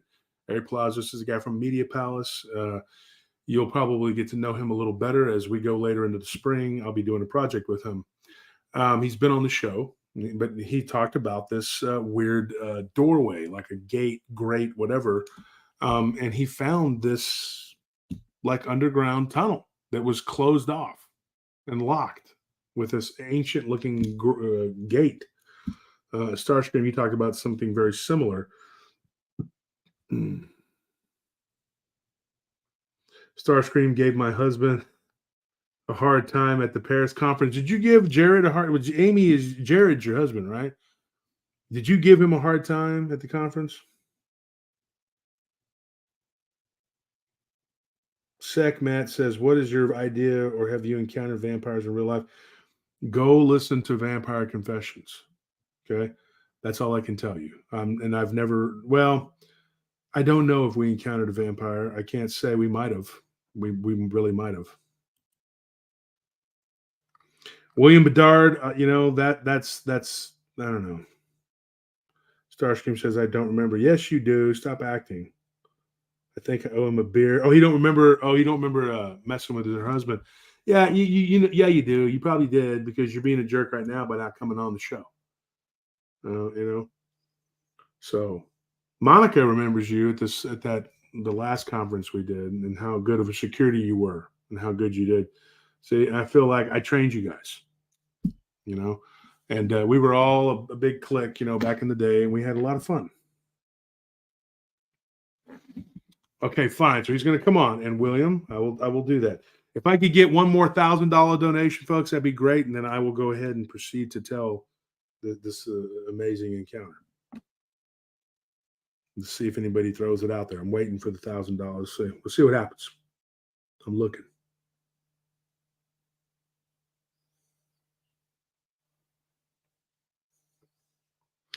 I'm like Megatron picking on Star. I'm Optimus Prime, dude. I'm the good guy. I'm not one of those Decepticons.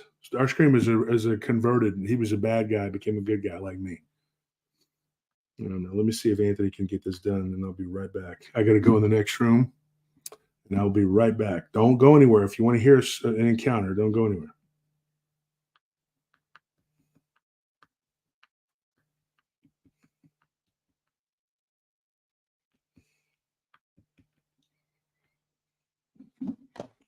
Give me 1 second, folks. Be right back. Don't go anywhere.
Okay, I'm back.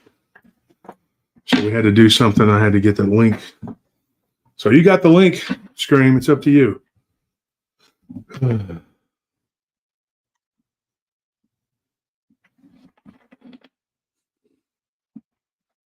me do one more thing real quick. Now you got to remember, I'm going to have to go back and try to remember which show we had the last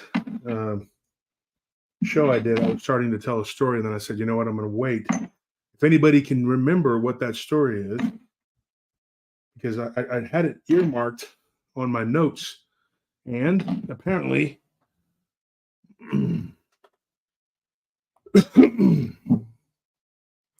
apparently that paper was torn up and thrown away. So I'm thinking that my wife did that, but I'm not 100%. So my notes were, oh my gosh. My drink just spewed everywhere. That is so wonderful. I love it. God dang it. Oh boy. Son of a gun.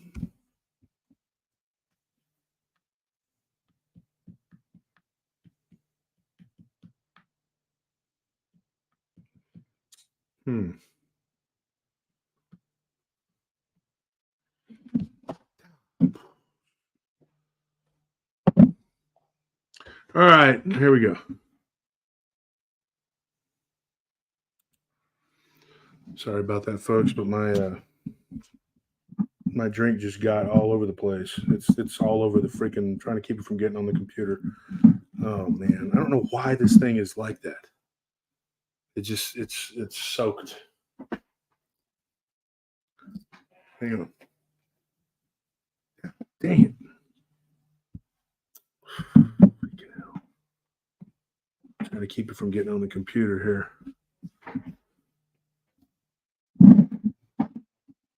Oh man. Might as well get on the computer. The computer is useless. They get outdated so quickly, man. It's like, I don't know. Thank you. Appreciate that.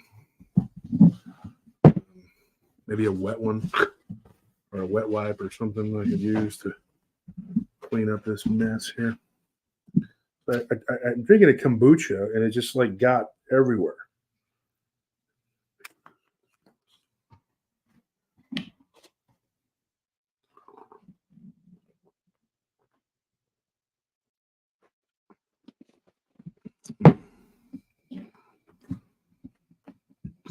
So I got two profiles on here. Let's see what we got. Huh. I am not showing you my face right now. It's midnight. Oh, you're not going to show yourself, huh? It's midnight. Hell no. What's up? You need to show yourself. Let everybody see you, and then I'll tell the story. I don't even want to see myself though. That's fine. We're good. I don't want to see I don't want to see myself. A lot of these people have been to the conference, man. You know, we had 500 people at the conference. I mean, you know, there's a good chance that most of this audience was probably there. They already know what you look like. I mean, why not? Probably because it's late. It's late, man. What's going on? It's late. It's not late. It's Saturday. It's never late on Saturday. Yeah, well, I mean, that was 20 years ago. Now it's late. That's late. So let me ask you this, Starscream. Yeah. What is this AWS you're doing? What is that? It's, you know, all the crap everybody orders from Amazon. So pretty much all that runs off of they have this in-house backbone that they created, and it was pretty efficient. And basically what they did is they started renting out all their additional capacity and building on top of that. So it's a pretty slick model. So that's kind of the basis of all your cloud computing stuff that you're seeing now with Google and Microsoft and everything else like that. So all the cloud really is, it's just distributed systems that are synced together and linked together. You know, it's too late to go into this kind of crap, man. Yeah. Don't make me. I never thought you would end up being into computer programming or having anything to do with that kind of stuff. I always thought you were just going to be, you know, something different. Because you know, I mean, the way we were back in the day. He says, "I'm sorry, Josh. All my fault. You were ready for bed. Another $50 for the camera and computer. And I appreciate that, William. That you didn't have to do that. I'm going to retell an encounter, but I wanted to get your story on here. And I've told you a couple of your stories on the show. One of them you told me was pretty interesting. You said that you and your brother had gone exploring. Now, this is something that our late dear friend Willie Williams had talked about too. He encountered something very similar, and so did Eric Colazio. So multiple people encountering it. Oh, I just lost him. Great. Maybe the connection was bad. I don't know. But anyways, well, he just jumped off or fell off or something happened. Not very tech savvy Scream for somebody who supposedly knows about computers. I always just pictured Starscream as like going to jail for the rest of his life. I mean, I'm surprised. I'm surprised he's like, but I think that about a lot of people.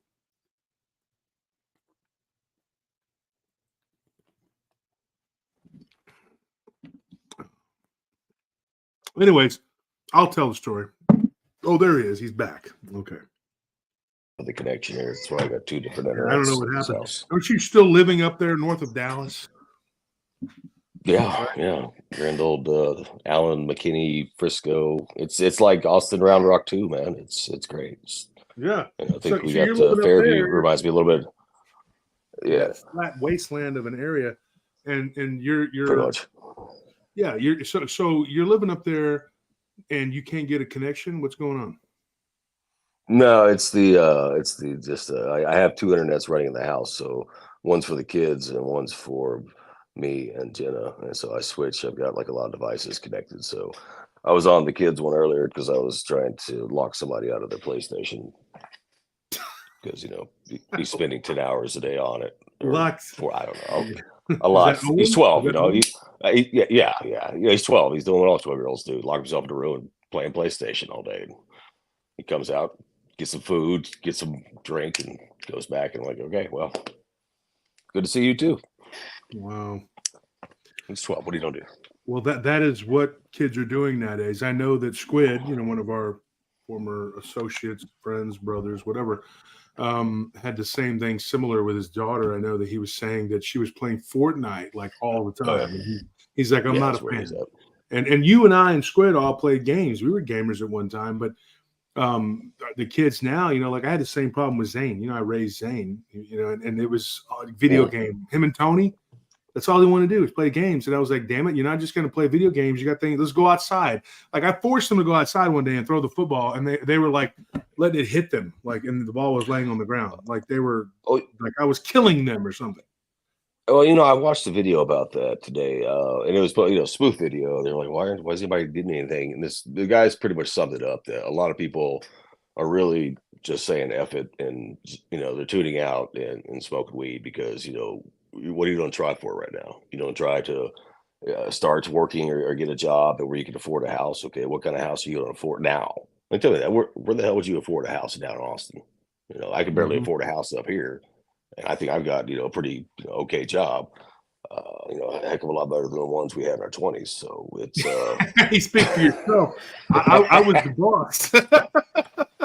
Yeah. You actually said that I left. Well, I was trying to actually leave Texas. I made it as far as Dallas. So maybe in like 20 more years, I'll actually, get to a different state. But I did pretty well for back in the day. I was a baller, but I remember I was talking to Dominic the other day. Dominic was one of our friends. And I wanted to talk to him because there were some weird stories coming out of those areas by the oil fields. That's where he's at now, is the oil fields. And one of the things that people were seeing out there were these weird hyenoid, whatever you want to call them, type creatures. And so, I was talking to him, and I didn't even get to ask him what I wanted to ask him, and we just started talking about the old days. And of course, you and him both have done very well.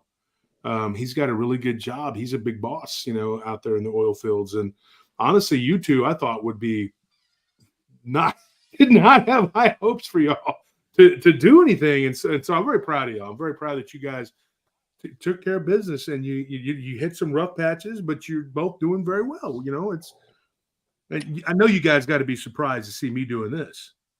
I'm surprised to see all of us still alive. Yeah, honestly, it surprises me every day. Like, and I just wake up, look in the mirror. I'm like, well, I didn't think I'd be doing this right now, but since I'm here, I mean, what was it? I You know, had it's what. Scorpio talking the other day to one of our on our job sites. You know, trying to talk to these people about the cannibal stuff or whatever. And let me ask him, because he might be willing to talk about that. What cannibal? You talking about the people on You haven't bath been salts? paying attention. You haven't been following the show. You've been too busy with your job and your wife and kids and stuff, instead of following PRT like you should be. That, you know what? If you want to watch this 3-year-old for a while, so I could get caught up, you let me know. I'll bring him down there. All That's yours. right. 3 years old now. Yeah. Oh my gosh, we had dinner when Jenna was pregnant. She wasn't. It was. Yeah. It's been 3 years already. So I tell myself, man, it's so he's in his 3-year-old stage where he's being kind of an a-hole, but you know, he's cute. And then I've got the other one who's 12, who's just turning into his a-hole stage, and well, he's no longer a baby, so it's not as cute. So it's I imagine it's interesting. Yeah, but you know, it's just, it is what it is. They're kids, man. They keep you busy. So let me ask you this: what did you and your brother find that time when you were running around down there on the other side of Harryman Road? You had talked about a grate or something like a So doorway. this wasn't Harryman. Hang on, I got a place to reference. So it was it Blue Bonnet Elementary? I think they're still there, unless they tore down the entire neighborhood. It was those apartments there. You had Blue Bonnet, and it was McNeil, and that road. It was still a field there. So right, God, you know what I'm talking about, like McNeil Road. So say you're going up 35, head of McNeil, like you're going out towards McNeil High School. But way before that, basically over there on the left-hand side, that was the neighborhood we grew up, and there was this patch. I don't know. It was probably a few blocks down from my house. Actually, yeah, it was about 1 block down. It was right in between where Blue Bonnet Elementary was and our house, which is on I think Chisholm Valley, Chisholm Trail, whatever. So in that, you know, you had normal houses and stuff, and you could tell this is still a pretty early town. I think back then it had to be, I don't know, maybe 12 to 15,000. We weren't very big then. But you still had spots like that where you had fields. We walked back there, you know, it just had the standard barbed wire fence, but you know, we grew up, you know, you grew up in the area. But that's just an obstacle. Like, you don't really, even if it says keep out back then, you're just like, whatever. So we end up walking back in that field, and it was very surreal. Like, there was a small little pond, but it was like a sewage pond. There were these ant mounds, and I don't mean like an ant mound like some you see in your yard. I'm talking about like a 2 foot tall, 3 foot wide, like solid rock ant mound with some of those giant army ants coming out of it all over the place. And there was the shed back there as well. We went back, and you know, we're just exploring. We found all sorts of stuff. We found a body. It looked like a small little dog, like I would say a Chihuahua, but that size, something like that. And his rib cage had been blown out.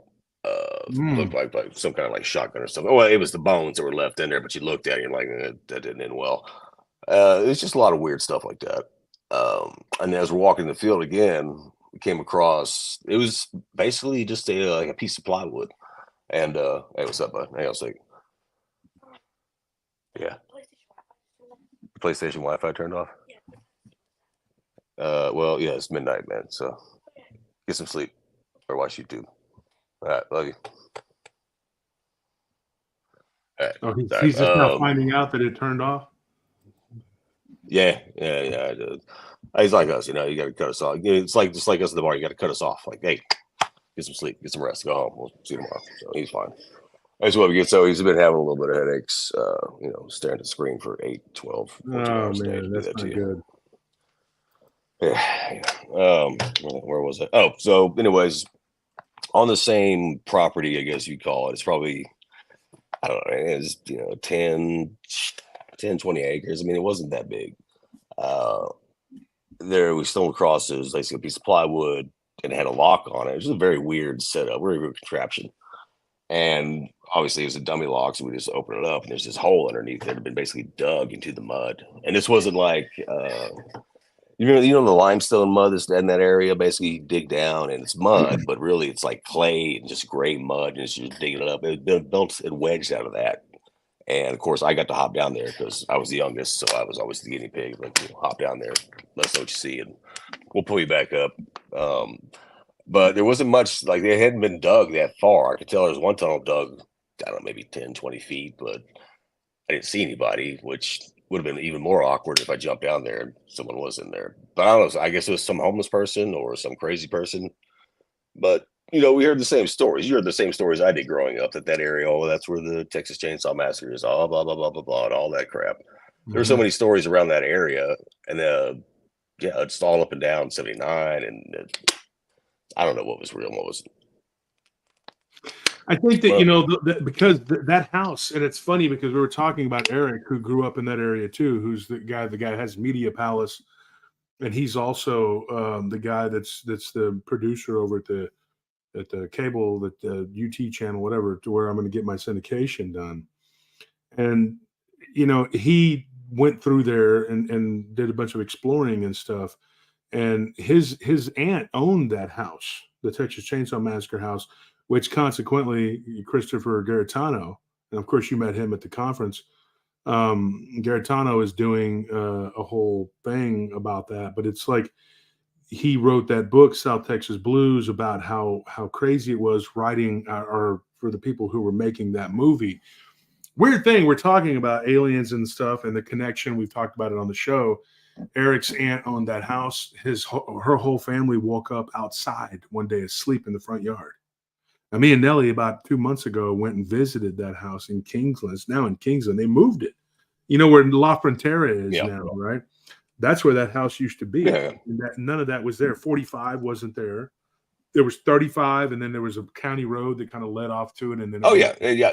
I remember we had to take the school bus. Used to pass by that house. It's the freakiest thing. You go all the way up to the top of the hill in a school bus, and it's scary in this little narrow road. You pass that house, and then basically, I don't know. It was one of these. It was a ridiculous path. I don't know. It was the only path we had, but things back when Wells Branch had just opened up in that area, so it was 80s, and yeah. I mean, it's all that's gone now. The whole area. It's all strip malls, and there's nothing there. And I guess that's probably, I don't know. Maybe that's why it doesn't bother me not to go back. I go back there and I'm like, what am I looking at here when I go back, take a look at this town? I'm like, everything's been paid over. So why? There's no resemblance of a hometown. It's all. It looks, there used to be a difference between Round Rock and Austin, and now there's not. Interestingly, though, me and Diablo one day, we saw something really weird, and I can't tell you what it was. But there's Scorpion. He's going to join us. I'm going to put him on. Y'all hear me? Yeah, I can hear. What's up, Scorp? What's going on, Wolf? What's up, Starscream? What up? Nobody wants to show their face but me, so that's fine. I'll show my face since I'm brave. I'm the handsome. Well, you kind of saw like off. Yeah, yes. Everybody wants to see your beauty.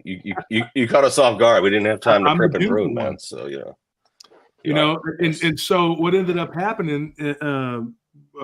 We were driving through there one day, and I don't count this as an encounter because I don't know what it was, and I can't say for sure what it was, but it looked really weird, and it was like something. It was like these two wolf-like things underneath 45. And Scorpion, you know where I'm talking about, because when we drove through there, I showed you one day. And we actually got out and kind of walked around in that pasture. You remember? Yeah. And we thought we heard like a rattlesnake or something. So we were just kind of being real careful. But I showed you right where these two wolf-like, I don't know, they were huge. They were big. But they were on all fours. And so I can't say it was like a dog man or a werewolf or anything amazing. But they went underneath the barbed wire fence, two of them together, gray. Simultaneously, my brother was like, "Whoa, what was that?" And we saw it, and it was right there. It would have been probably 2 miles from where that old house was for the Chainsaw Massacre. But they were like wolf-like creatures, man. And I thought, that is freaking crazy, dude. And then somebody gave me a story right around that same time when I traced it back. The couple that gave me that story, they were from. What is that town?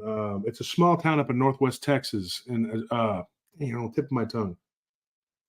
Monday, Texas, and they lived right outside of Monday. And they said, "Look, you know, and I know that was the next town over from where I was living when I was a kid in Haskell, and they said that they were driving through there off of 45, and then when it goes around going toward the La Frontera, they saw this wolf-like. I think I've told the story on the show, and it was running almost to where the highway. It's not like 20, 30 feet up anymore. It's going down to where it's only like maybe 12 feet, and this thing was just still pretty high up, and it just jumped off like it was nothing.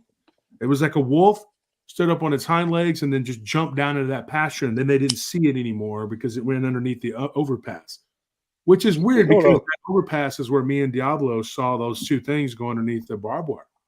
Yeah. So You know, and that's weird. that area is weird. You know that big that huge water tower that's been there for I don't know ever from what I can remember, but you know that's in that same area, and you know you take a look at that. That's like it's just a gigantic water tower, and there's a half mile, quarter mile perimeter around the entire thing. Like it's a little strange that I always thought that was strange growing up there. I'm like, why, you know, small little dinky town, this giant, you know, water tower, and you know, a perimeter going around it. I'm like, what? I don't think it's a water tower.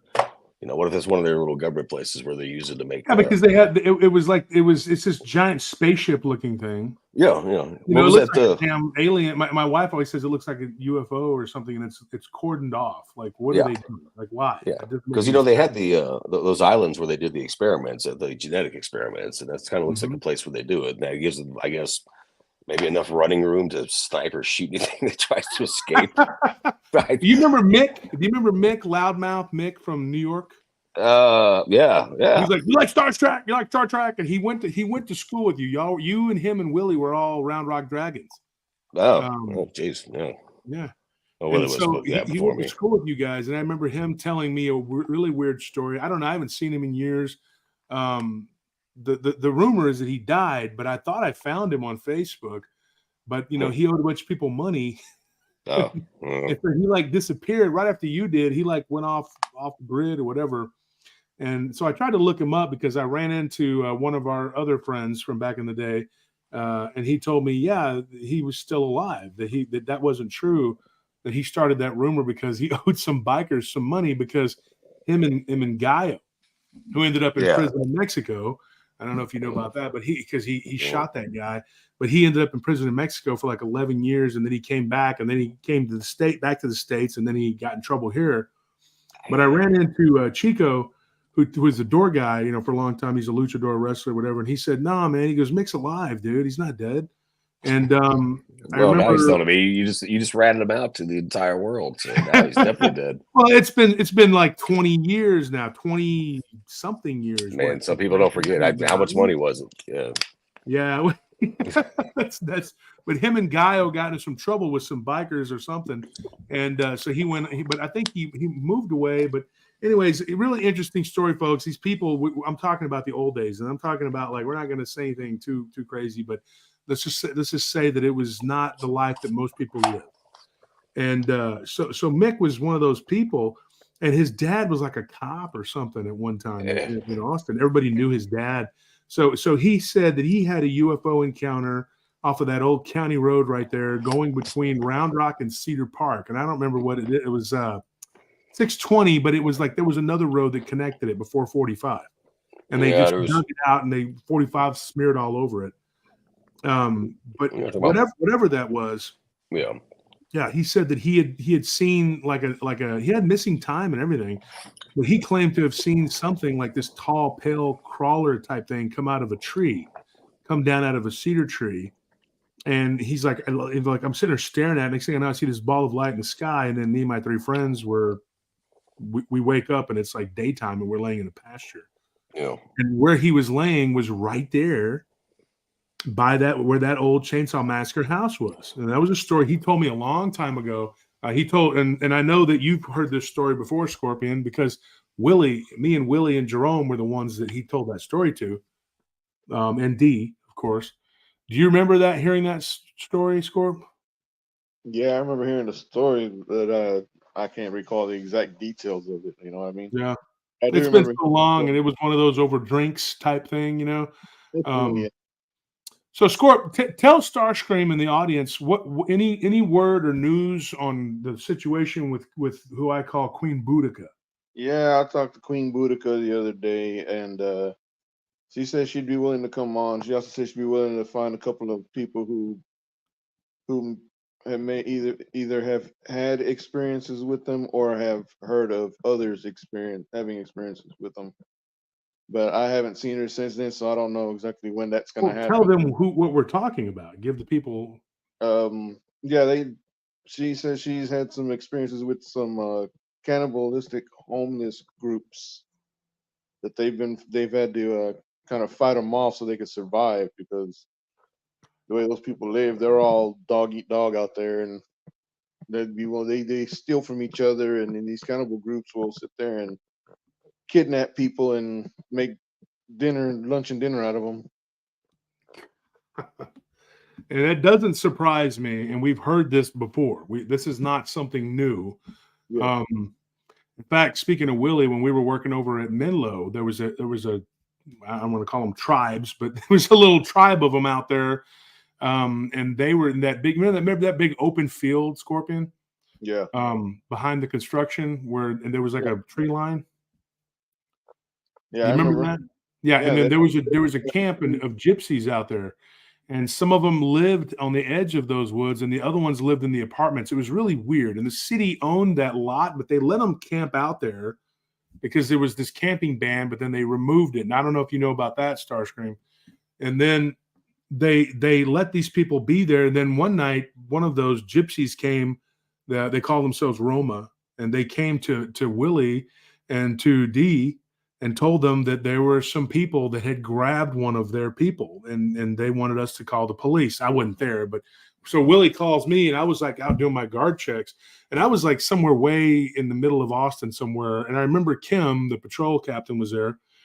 And next thing you know, oh, there he is. Starscream going to show himself there. Okay.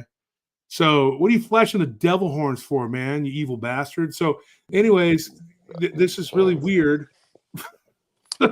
So what's really weird is he said that one of these guys that was with him got taken. Like he took them. So they filed the police report supposedly, and then they never gave the guy back. And then these homeless people, and Scorpion, I know you remember this, and Clark was there too. He was one of the other guards. They told us that they ate him. Yeah, I kid you not. This is this was in the middle of COVID. Now you remember, in the middle of COVID, nobody wanted to go outside, much less go and deal with people. So you go and talk to somebody, you're wearing a mask, and nobody's. So the police come and they're like, "Yo, stand back," whatever. Oh, okay, he ate your friend, yeah, whatever. And you're in a defunded city. Time, dude, I couldn't stand working like that, dude. It was horrible. Masks. Yeah, so we had this all going on at the same time, and then I talked to one of the police officers, and I don't remember his name. He was a young guy, and he was a Hispanic guy, and he was telling me, he says, "Dude, these people are going buck wild during this whole thing." And he was like, "I don't doubt for a second that they grabbed his friend and probably did eat him." Like he told us that point blank. And Scorp, you were there that day when he said that. We were standing over there by the Falcon. What? I thought, yeah, he was young Hispanic cop, just said it flat out that he doesn't. Is not surprised. He actually believes that it happened. Mm-hmm. And we were standing there by the Falcon storage boxes, and we had that new guy there. I don't remember his name, but he worked with Glenn for a little while. They were team there because we had teams, two-man teams, and there was like a carport, and he kept parking under that and going to sleep in broad daylight. So Glenn, God rest his soul, he's deceased now, but he called and said, "Hey, man, this guy's not doing his job," and it was a weird thing because Glenn had told me some stuff about these cannibal homeless people that were over there off of 360 and 183. And they were in the back behind the Arboretum. And now Glenn gave us this story, and it was me and Thule, another one of our friends. And then the next thing you know, of course, Glenn took his own life. Glenn called. He was part-time with us. He had a job as a construction supervisor. He literally called his supervisor up and said, and talked to him for a little bit and said, "Well, I'm going to go, basically unalive myself," and hung up. And then the next day he did it. And so we were all in shock. He was working at the Whole Foods doing security there. And so Glenn called me up one day and he said, "Hey," he goes, "I just got another person who one of the guards there, because we had two different companies. We were working the door, and they were working to check people for masks and all the ridiculousness. And then they had a guard that was working the parking lot from another company. And he said, hey, there's another guy here named Frank who just told us that there was a person that says that there were people, and there were that tribe of whatever, they're like nomadic. And there was about 30 or 40 of them, and that they were over on the other side of the Arboretum. And Scorp, I don't know if you remember this or not, or if you worked with those guys, but it was Glenn and another guy. I can't remember the dude that worked with Willie. He was a black guy named Bobby or something like that. He was one of Marty's guys, but they were both there. And when I drove over there because the domain used to be right across the street from where I live, Scream. And so I drove over there and I talked to them, and it was me and Anthony, and they told us this story. He goes, and Glenn was like, look, dude, they just told us this guard. So I go and I interviewed the guard that was there, and it was another company. I don't want to say the name of the company, but he said, dude, this is really happening. This is really going on. So this is something we keep hearing like over and over again. It keeps popping up, like a story that just keeps recurring. And so now we have this woman who, I'm not going to say her real name, but she's a pain in the ass, and she's got a criminal trespass over there where Scorpio's at. I'm not going to say where he's at. He's somewhere downtown. And they have set up camp right there behind where he's at, and they are at constant war, and they are extremely. And when I say this, Starscream, I'm coming from the Roxy, okay? I'm talking, these people are extremely violent. Like I had one of them who was urinating, and I just drove up and I said, hey, and I was waiting for Scorpio to come from the other side because he has to stand there in that gap where they're at. Yeah. And so this guy goes, what's your problem? And he turned and just immediately made a beeline for me to try to engage me in to fight me. And I had to back him off, and I said, look, man, and he stopped, and I did what I had to do, and I took him and got him off the property, and Scorpion came and backed me up, and we got rid of him. But he was hyper aggressive. Now, when we confronted their leader about it, who's a woman, and she said to us that they're hyper aggressive. Why, Scorpion? What did she say to you, to me? So she told us that they're hyper aggressive because they don't know who's who, and they don't know that they had to fight these people for survival, basically. Yep. That these people they don't say anything. They'll just come up and start attacking you, to grab you, and take you. They don't even say anything. And she said that in the middle of the night, they will raid their camps, the other homeless people's camps, take their valuables, and they will kill someone. They will take somebody, and they'll disappear. And the rumor is that they eat them. This is what they're saying. It's just like hunting. You're not going to yell out to the deer like, "Hey, how's it going? Stand there real quick. Let me." I'm not surprised. I wouldn't be surprised if it starts getting worse, man. We're regressing. So I think we kind of peaked. We peaked as we peaked as a species, unfortunately, and now it's just like, you ever seen that? You seen the thing of the evolution chart, and the one guy's like, wait, go back. Something happened wrong. So we went wrong somewhere. So screw it up. Go backwards. Go back. So I don't. Yeah. I don't know. Now I'm worried. So yeah, they don't get eaten, Squirt, because now that's. I don't know how to explain that. How would you explain that to somebody? Like, what happened? How did he die? Well, they cooked him up in the steak, ribs. I had a talk with them, their leader, and I told her, I said, as long as you aren't the cannibals. So we made sort of a deal with them where they can pass through. Same thing we did at the wall. And, we have 7 guards there at the wall every day. And we just made a rule that, look, I know whatever's in those woods is scaring you. Just, you can pass through if you're escorted, but you cannot stay, and do not stop. You are not allowed to use the restroom. No, do not pass go, get out. So wait, so what are all the cops doing? Nothing? Well, we're in a defunded city. Okay. So the cops are not doing it. Yeah, I would do anything either. You're not going to fund me. You can KMA, man. I'm not going to show up for you either. So I don't know. I don't understand that. Like, that's people think, like, look, I'm not a huge fan of overly aggressive laws either. I mean, we obviously clearly we weren't exactly law-abiding citizens younger, but I mean, speak for yourself. Okay. Back in the day, but not now. Okay, but they I am on the serve right a side of role. the law. Yeah, there's a role there, whether people like it or not. And the fact is that once you remove that, in every situation we've seen, you remove that, and it's chaos. Like it turns into complete chaos. You saw it in after Katrina. You saw it, and you see it in Portland. What's going on there? You see it everywhere. It's no different than you see it today in any country where it's being run by a warlord or dictator. Like it's the same thing. It's just, I'm hungry, and since I can't afford groceries, let's kill that person because they look tasty. And you got to wonder, like, how did it start? Because we've been hearing these stories. Scorpion, I think the first I remember hearing of it goes all the way back to Cal. You remember Cal, Starscream? I don't know if you remember Cal. Maybe that might have been before you. I think that might have been before you. That was you remember Duke? Oh yeah. Yeah, Duke. Okay, Cal and Duke were right around the same time. Cal was from Florida, and then Duke, of course, he died in prison. But yeah, he told me that. Yeah, he died of horrible. I'm not even going to get into what happened. I'm not laughing because he's dead. It's just I was surprised we both made it as long as we did. So, but I knew one of us was going to, or both were going to die. Well, then Big Mike is supposedly I haven't seen him or I haven't heard from him in several years, but he's supposedly still in prison. But a lot of us went to prison. A lot of people got in trouble and did stupid things, and they got caught. But what's his name? Duke, him and Cal, we were working together, doing a job, like a security job for what's his face? Mike. God, they got in trouble. What is his name? Hattie's brother. Oh. Yeah, we were working like they had the DJ that worked with them, the dude with the glasses. Gustavo or no, not that. It was that little dude he's the one that had the Dogman encounter in Marfa.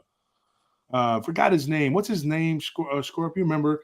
Little short dude. He was not Brazilian. Talking about the guy who got deported, right? Oh yeah, you're talking about Gustavo. No. The other one got deported. The other is this buddy guy. I'm spacing his name too. I got a picture of him. Sal? Downstairs, actually. Yeah, I think it was Sal. Yeah, Sal. Sal. Yeah, because Sal, unfortunately, it was crazy, that was bad. Man. That was a bad New Year's night. Yeah, he was a crazy ass dude. That dude was nuts, man. What's his face? We did a job for the DJ. I forgot his name, Cosmo or something. Cosmo. But anyway, he gave me the story about the Marfa werewolves or whatever. I told that on the other show. But what ended up happening, we were doing a job there or whatever, and Cal, who had just started working with us, he was still working for Akron. And folks, just so you know, I'll give you some backstory. This was the original owner of the club. He was co-owner with another guy named Mike, and we all worked for them at one time. But this DJ was having some sort of foam party or something, and so Mike goes down there. Not the Mike that's the owner of our club, but the guy that owns Platinum X. Yeah, he comes up and he's like, "I need some people to work tonight." And so it was until the morning, and he was going to pay $20 an hour. Now this is like in 1997 or 8. Oh yeah, that's big money. So we went and we did it. We worked down there, and we each made a little, $120 or $140, whatever. And so this is before I took the reins at the club.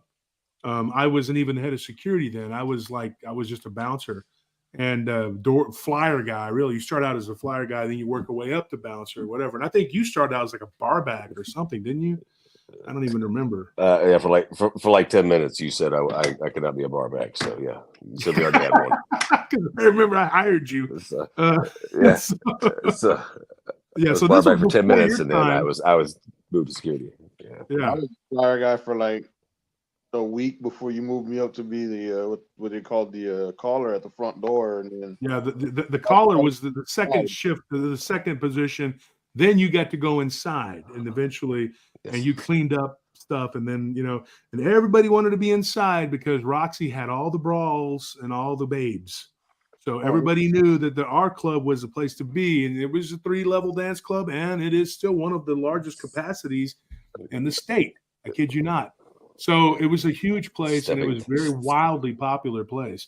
And Yeah, so to be the it's manager there was like a big deal, you know. And so I worked my way up, and I started out as a flyer guy, and I ended up running it, you know. But it was such a crazy place.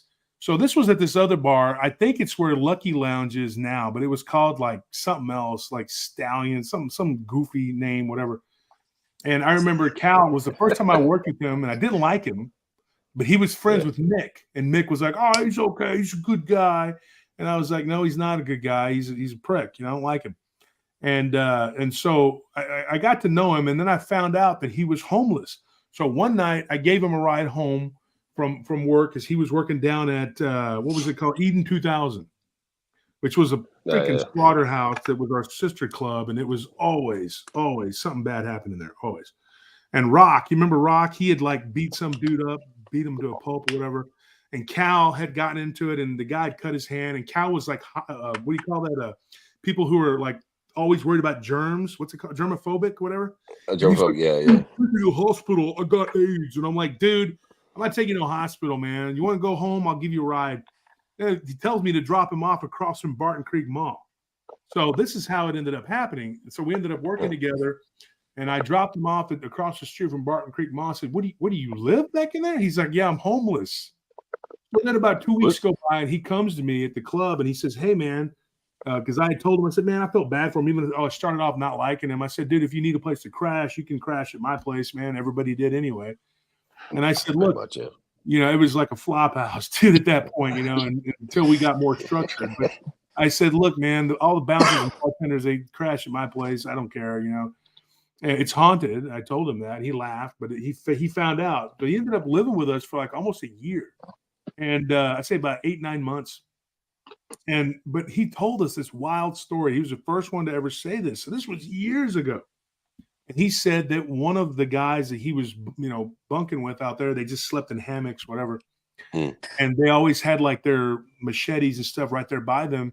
And I said, what were you worried about? He goes, well, getting robbed was a problem. He goes, but getting eaten was another problem. And I go, what are you talking about? So he told me, Willie Jerome, my brother, told us all that there were cannibals out there in those woods. And I said, are you kidding me? But he made them sound kind of like feral people. What this is going on with Queen Boudica, you know, that's what I call her. She, you know, is the leader of this group or whatever, the highly aggressive people. And she's claiming that they were pushed out of their area, which was on the other side of Barton Springs to where she's at now, which is right in the creek behind Scorpio, where he's at and where Zane used to be. But Zane got kicked out of there for being too aggressive because he beat the crap out of one of them.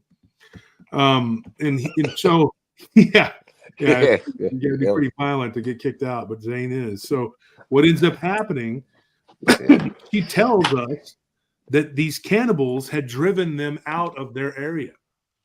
And she went on to say that these cannibals had been doing this for a long time. How long did she say she was homeless for? Like 20 years, right, Scorp? something like that. Yeah. Yeah, I think she said 2 decades. She said over 2 decades. Wait, you said Barton Springs or Barton Creek? Because I heard Barton Creek at first. No. We're Queen Boudica, and then we're on the other side of Barton Springs up there. You know, there's like right there going up the hill with that affluent areas off of Zilker. They were living in the woods right there. Where did you drop him off, though? Barton Creek. That's across from Barton Creek. So that would make more sense because if it's, well, I mean, unless it's been paved over too, I don't know. But last time I drove that area off 360, I mean, you still got basically valleys and crap where they can't build yet. So that would be a good spot. I mean, you've got access to all the mall trash, so you got food there. But the problem is, and you know, if it is true, once you human flesh is, I don't think what I've seen on weird shows and documentaries being up too late like this is that apparently you cannot live on human flesh, or if you do, it causes some kind of brain stuff. It's not like eating cow or something that's a domesticated animal. It's called Creutzfeldt-Jakob disease, right? CJD. You don't want to eat it, and you definitely don't want to eat the brains.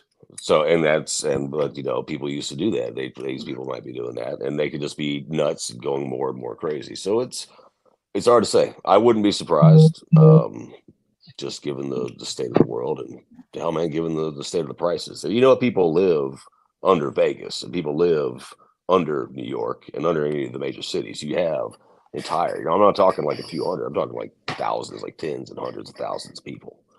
So we have a different split society that's been happening for a few years now. I was reading a book about that. Basically, it was, you know, I don't know. You've got the collapse of the whole middle class area. You've got the split between, and it's not really any kind of, I wouldn't say it's not like it's a segregation, but not a racial segregation. It's more just, I don't know if it's like a mental or a class-based segregation. Like I said, we're going backwards. Like, you know, pretty soon we'll be back in the, you know, the medieval times. We'll be throwing, you know, stones at each other because nobody knows how to make a bullet. Everybody's forgotten how to write, Use so we can't rocks on the remember other things. side anyway. All right. You know, They say. you know. So it's not surprised. I don't know, and it's hard to say. Was it a feral person? Was it a wolf that came after him? It's I don't know. I need more information, but it sounds a little freaky. But I'm sure that the homeless population, and after a while, I mean, I'm sure it sounds glamorous when you're leaving whatever life that you were leaving, but I mean, I've had to do it from time to time, and it's not fun. Yeah, me too. I think we've all been. Scorpion hasn't been homeless. Scorpion just goes and beats somebody up and takes their home, but you know, we have been homeless. I have. Well, and that's like it's even like, well, I can survive. Yeah, you can survive it for, you know, a few weeks, few months, maybe a few years. But, you know, you think about your life of, I mean, 10, 20, if that's all you ever knew, especially to think about if you grew up as a kid like that, you never knew. Why would you even be civilized at all? Like, what the hell? At that point, aren't You you know, pretty much animal? it was such a difference too. Like even going back from Scorpion, tell D to stop texting, dude. I know if he can probably hear us, but so he's telling me to say this and that. But look, here's what's crazy. Yeah, I guess he wants to complain about something or something. I don't know what the hell is he talking about. Well, bring his butt down there. Yeah, he can get on if he wants. Let me see if he wants to get on. I'm really happy with myself. I haven't dropped an F-bomb yet, so we're good. Don't do it. I know. I keep reminding myself every That's time I the do old this. days. It's like when I told Squid to come on, he's like, "Can we cuss?" I'm like, "Dude, come on, man." Him and Jack both, I was like, "Dude, I could bring them on to tell some wild stories, but then they'll start saying stuff." Now, when I go to Rumble, you guys come and we can talk about the old days. All right. You know, nothing too wild, but we can talk about the old days, and you can say things. You know. Thank you, Scorpion, for telling him that. But if anybody's listening, I guess like Anthony or Tony or somebody, call the old gruff and see if he wants to jump on. He can if he wants to. He doesn't have to show his face. He's over there. He's in charge of that big site out there. But here's the thing: when you stop and you look at like the wall, Scorpion. You remember that story that happened to Russell and D, with the guy that he was like 6.5 foot tall guy, that Viking looking dude, and he jumped over the fence. That was crazy. So I go over there and I look at this Starscream to where this guy jumped, and I look down and it's like a 12 to 14. I think it was 12 to 13 foot drop down there. I think it was probably you know at least that far down, and he jumped. And it was kind of weird because it was about the same distance as that dog man that jumped off of the 45, and I thought, what the hell, man? Like, this guy didn't hurt himself, and they were just like, nope, he just jumped, and then he got up, grabbed his bag, and took off running into the woods. And you it know, was I was watching something since you're always on like I was thinking about that, like the because they talked about that with the evolutionary stuff with the dog man, Bigfoot, what have you. I was watching a different video of somebody else's about to play because he's like whatever millions of folks. But it was just talking about one of these basic topics. It goes back to like talking about the Nephilim and the gods and all that other stuff, and basically how the Cro-Magnon humans and cave people and all that other stuff. It didn't really come from the same person. There was actually multiple variations of the humanoids when we were actually all kind of evolving mentally, physically, what have you. And some evolved more mentally clever, some evolved stronger, and some actually were just freakishly strong, stuff like that. And the problem was the ones who were like the freakishly strong, they just could run over anybody. So they were doing what like you were talking about with this week, people who are like they take over a territory and push them out. They do the same thing, but think 10,000 years ago, blah blah blah blah. So you've got these big, huge a beast. So just think about, like your size, but now you got 100 U's coming at you, and you're like a normal village of people, and you've got like 100 pissed off U's coming at you. So that was the difference between what they would have What called do you mean you? He's talking about me? like the size, yeah, like size, but I mean, like take your size and then throw on, like multiply your strength by like 10, because this is what they were. They could throw people literally a human like 20, 30 feet. And Anywho, I'm actually freakishly strong. I mean, I really am. yeah, So- yeah, you are. You're freaking nature. I mean, I am. And people, people on the show, they think it's a joke. Y'all know. Like, I was talking to Squid about it, and he was like, "These people really don't know. They don't know you like we do." Yeah. And y'all were just kind of all laughing at this war that I was going on with these people, and y'all were like, "Who are these people? Like, what are they going to do to you?" Like nothing. They're just going to talk crap, and if they tried, they'd be in big trouble because y'all know. I mean. And I don't want to say it because people don't know. They think you're just bragging or you're making it up or something. But I'm 6'4", and I weigh like 375, and I can literally bench press like 700 pounds. And people think I'm joking, and I'm not. And I've showed videos. Most recently, I did the decline. I did it 60 times. I did 225 60 times. Now think about that. People have no clue what that entails. They really just do not know my strength. Scorpion, you've worked out with me a lot, and you know how strong I am. Yeah, whatever. But what we would need to understand is when you do the bench press with that, you're not bouncing it off your chest to get it back up. You're coming down close to your chest and going back up. So it's all your arms. Mhm. You're not with the kind of cheating or helping yourself get it back up. Yeah. And see, that's why I don't work out with you right there. That reason right there. You deflate the ego, man. Like, Yeah, I know. I took sit Barton there. in the gym with me one time, and Barton was in shock. He was like, "Dude, Oh, you yeah. are as strong as people say you are." But the people at the gym, like people that I work out, they know, because I see people watching me sometimes, like looking at the weight that I'm using, and they're in shock. You're But not, it wasn't you're not the by one guy just loading up the leg press. Yeah. Yeah, I mean, I can do like the most I've ever squatted was like 800 on a little over 800 actually on the squat rack. I did like 800 pounds, and I did almost two full extensions. Couldn't do it now because my knee is a bad mess, but I still do squat, and I do about 315, anywhere from 225 to 315, and I do. Typically I do about 200 reps, and that sounds insane to most people, but to me it's just a workout. What I do.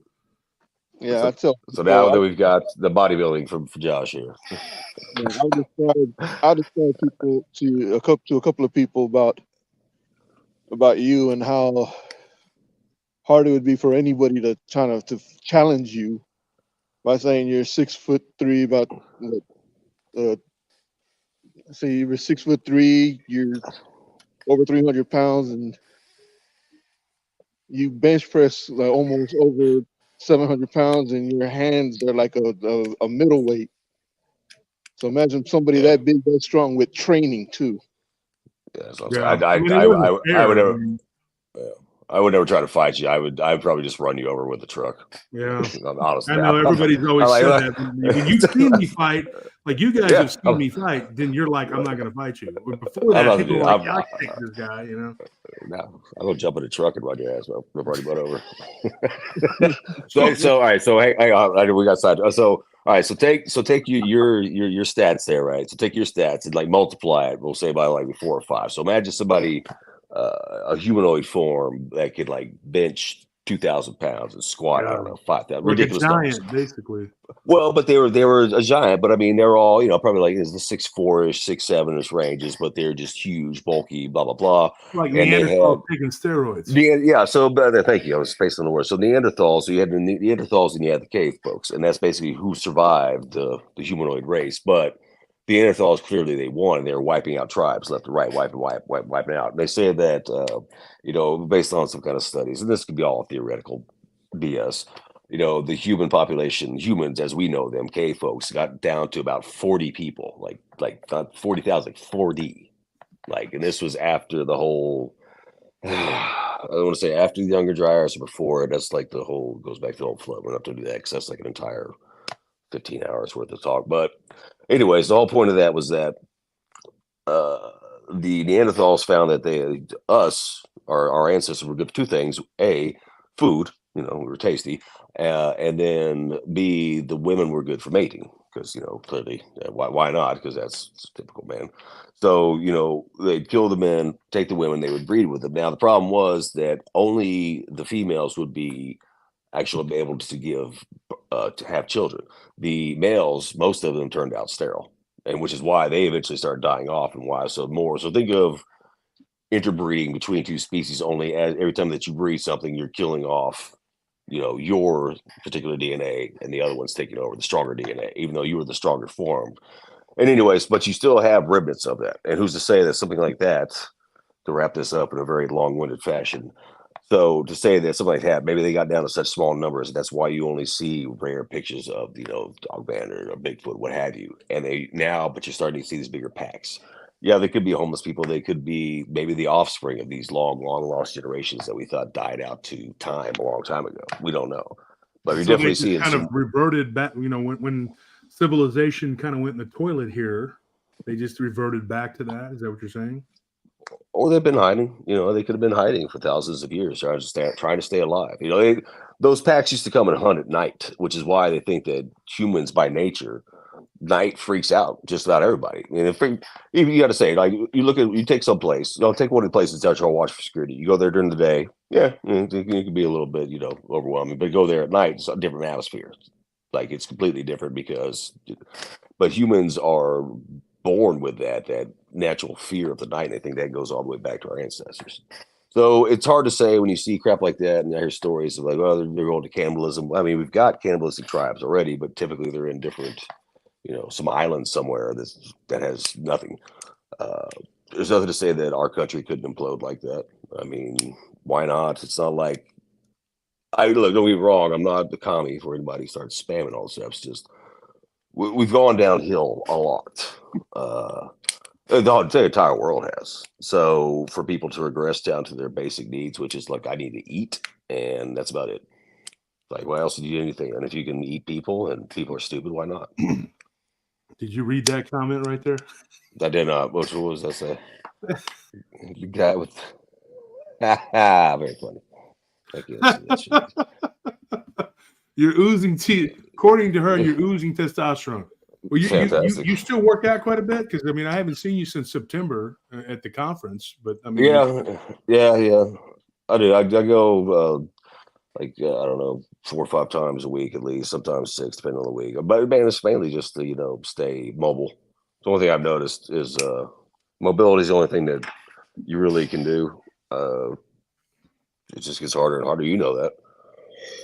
Yeah. So I'm trying not to bulk up. I see all these dudes, like the younger dudes, trying to bulk up. I'm like, hey, enjoy it while you can, because eventually your body's going to be like, hey, I can't handle all this extra weight. Yeah. But I was in and I don't know, maybe it's a mental thing. I was in the gym yesterday, and I got some of the old timers coming there. Nice guys that come in, but you can tell they're 60s, 70s. So you can tell some of them stayed in shape, some of them didn't. Hey, whatever, more power to you. I'm happy if anybody's been there just trying to, like, you know what, my body needs work. I need exercise. I'm in here, like, do it, man, because I'm sweating like a pig. Anyways, I am not attractive to look at when I'm working out. I'm over there huffing and wheezing, and sweating like a pig. That's what you're supposed to do. You're not supposed to be in there trying to look good. I mean, I don't. I look over. Some people are like, perfect. I'm like, what? I don't know what you're doing here. Anyways, so yeah, I was doing that. I was only doing like leg press, because these days I stick with machines. If I do squats very light, just because it's not, the risk and reward is not worth it. I just do it to whatever.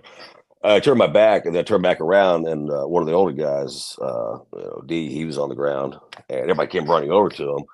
And he's like, I'm fine, I'm good. He's like, and he played it off real well. He's like, no, I was just stretching and laying down. The guy's like, well, you look like you fell down. He's like, no, I'm good. Anyway, walked, and I didn't say anything. I knew what happened. The dude fell down, and then he fell down. It's like, you don't want to admit that you fell down. You don't want to admit it, because you know what it is. It's admitting that, yes, I'm old and I just fell down, and now all these freaking kids are running up to me like I'm the old person. I think that's why. That's one thing that keeps me going to the gym right there. It's time. I planned on it when we were younger. We planned on everything. Like, we planned on getting shot and having to do this, whatever. Fight people. It was how we're going to handle the 50-year-old, 60-year-old bodies. None of us thought we would be this old. Hell no, no. None The of rest us of my did. I life, talked yeah, to Squid and Jack about that. Nobody thought we were going to make it this far. No. I think the rest of my life mean- was like 2 days, man. I didn't think it meant like forever.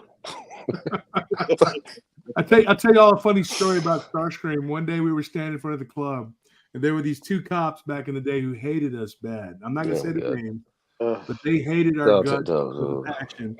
And Starscream gives them the finger. You know so what? There's no proof of that. There was no cameras back then. I I waved hi watched to you them. do it. We were standing right there at the front door, and you gave them the finger, and then they come running up, and me and Squid kind of stood in front of them and like kind of slowed them down. So they were really aggravated. So they couldn't find you.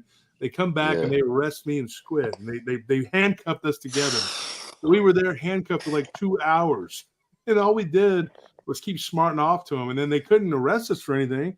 And I said, No. "This is illegal detainment. What are you doing? You got us handcuffed here." And eventually they Yeah. let us go. And then they're like, "We're going to get your friend." And I think they did eventually. Didn't they pop you? Or they caught you? Or Oh they, yeah, it was like 10 minutes later because I Yeah. quit running. Yeah, whatever. I was a moron. Stupid. And I got a face get full of me mace that handcuffed for night. 2 freaking hours for your ass. My bad. And they kept asking me where you were at. I said, I don't know where the hell he's at. He's not in my pocket. He obviously ran out the back. I mean, what are you doing? I was forced gumping it out the back door, man. That's what I Did was you doing. remember every time there was a fight, though, they would come like the Praetorian Guard on Gladiator and Yes. and pull me out of the club. Every time somebody fell down, they could fall down on the other side of 7th Street, and they'd come on the our end of 6th Street to grab me and pull me out of the club. Yeah, some guy fell down and hurt his balls. I'm like, who is this? I'm sure one of your guys and y'all shenanigans, and I'm like, dude, we didn't do.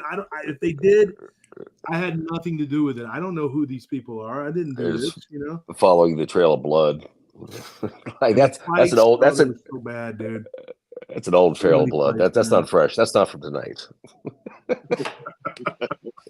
That place was rough, man. It was rough. That whole street was really. You had to be tough back then to work down there. Now it's just a bunch of people pulling guns and shooting everybody like a bunch of cowboys. But back when we were there, it was a fight. It was a fight every night, And then at the door, we got to where we were just patting people down, taking their weapons. So we'd hold them at the front, and then if they went inside, you didn't have a knife or a gun. You got it taken away at the door, so you had to throw hands. If you did not throw hands, don't come in the Roxy because you're gonna get your ass beat. Well, that's but that was a good thing. Like everybody's still alive in the morning. Yeah, you might have a headache and not look too pretty, but you're still alive to make more dumb mistakes tomorrow. And I got stabbed twice in that bitch. So. And it wasn't only the guns fighting. It didn't always down in the club too. Yeah.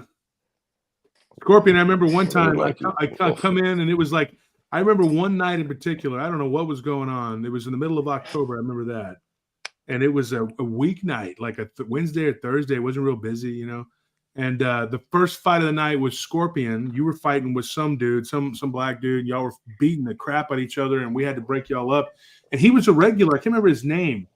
He was the guy that wore the overalls and stuff. I remember you were fighting him, and you were getting the better of him, but y'all were beating the crap out of each other. And then that set the tone. And the rest of the night, there was just fight after fight after fight. That was the night that Beto ended up.